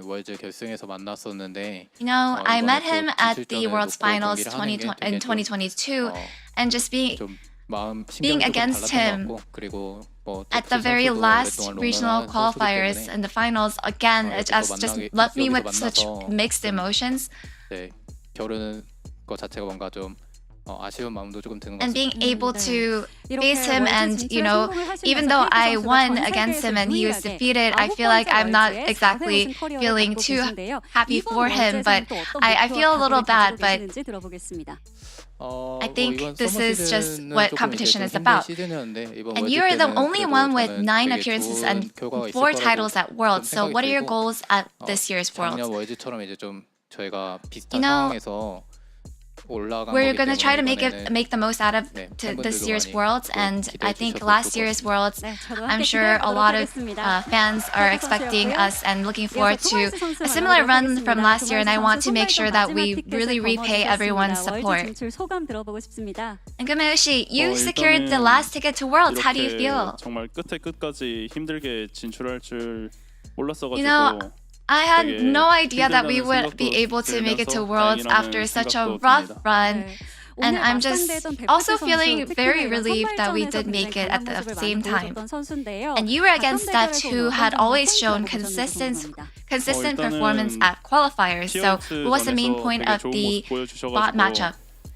You know, he did really well against BNK Fear And today I just came with the thought that, you know, I just have to play better than him. I just thought to myself, I just have to play better than my opponent. Anything you're looking forward to at Worlds in Europe? You know, being able to perform and compete in Europe in different cities is something that I'm really excited about. And you know, I think last year we were able to showcase a lot of good sides of our team, so I hope that we can do the same this year as well. I'm looking forward to that as well. And any message to the 80 carries you'll meet at Worlds? Gumayushi is coming, you guys. Keria, with today's victory, this is your 5th Worlds in a row since debut. How do you feel? You know, up until this year, going to Worlds, I think it was just more obvious that we would make it, but this year, I feel like the pressure was just so much more immense, so I'm just feeling really grateful that we were able to make it. So before Game 5, the camera caught you, and it looked like you were full of thoughts. So how were you feeling back then? Before Game 5 started, of course, we were thinking about how we were going to play, so I think I was just still thinking about that. And I also thought to myself, what would I do if we got eliminated today? And then after the win, as the victory ceremony, you were holding your chest, so what were you really doing? You know, it was just, basically, I was just so full of relief. And I think in the past few days, I had been so uptight and just 이렇게 feeling 어렵게 that 월드에 진출하게 relief 됐습니다. 어떤 모습 with 보여주고 my whole 싶으신지 body 바로 is just 마지막으로 that's just 부탁드리겠습니다. the ceremony that came out naturally. So what do you think is going to be different about this world? Although we won the world championship last year, I think this year I do believe that we can obviously do better and be able to showcase and display really good sides and performance this year as well. So I hope that we can do that. 자, 그럼 마지막으로 2023 월즈 우승의 영광을 안았던 제오 And 페르테가 lastly, 다시 한번 월즈 무대에 나서게 The 되는데요. 2023 World Champion roster, Zeus owner Faker Guma Kiriya get to run it back at Worlds, and this will be a third year in a row with the same roster. So any shout out to your fans?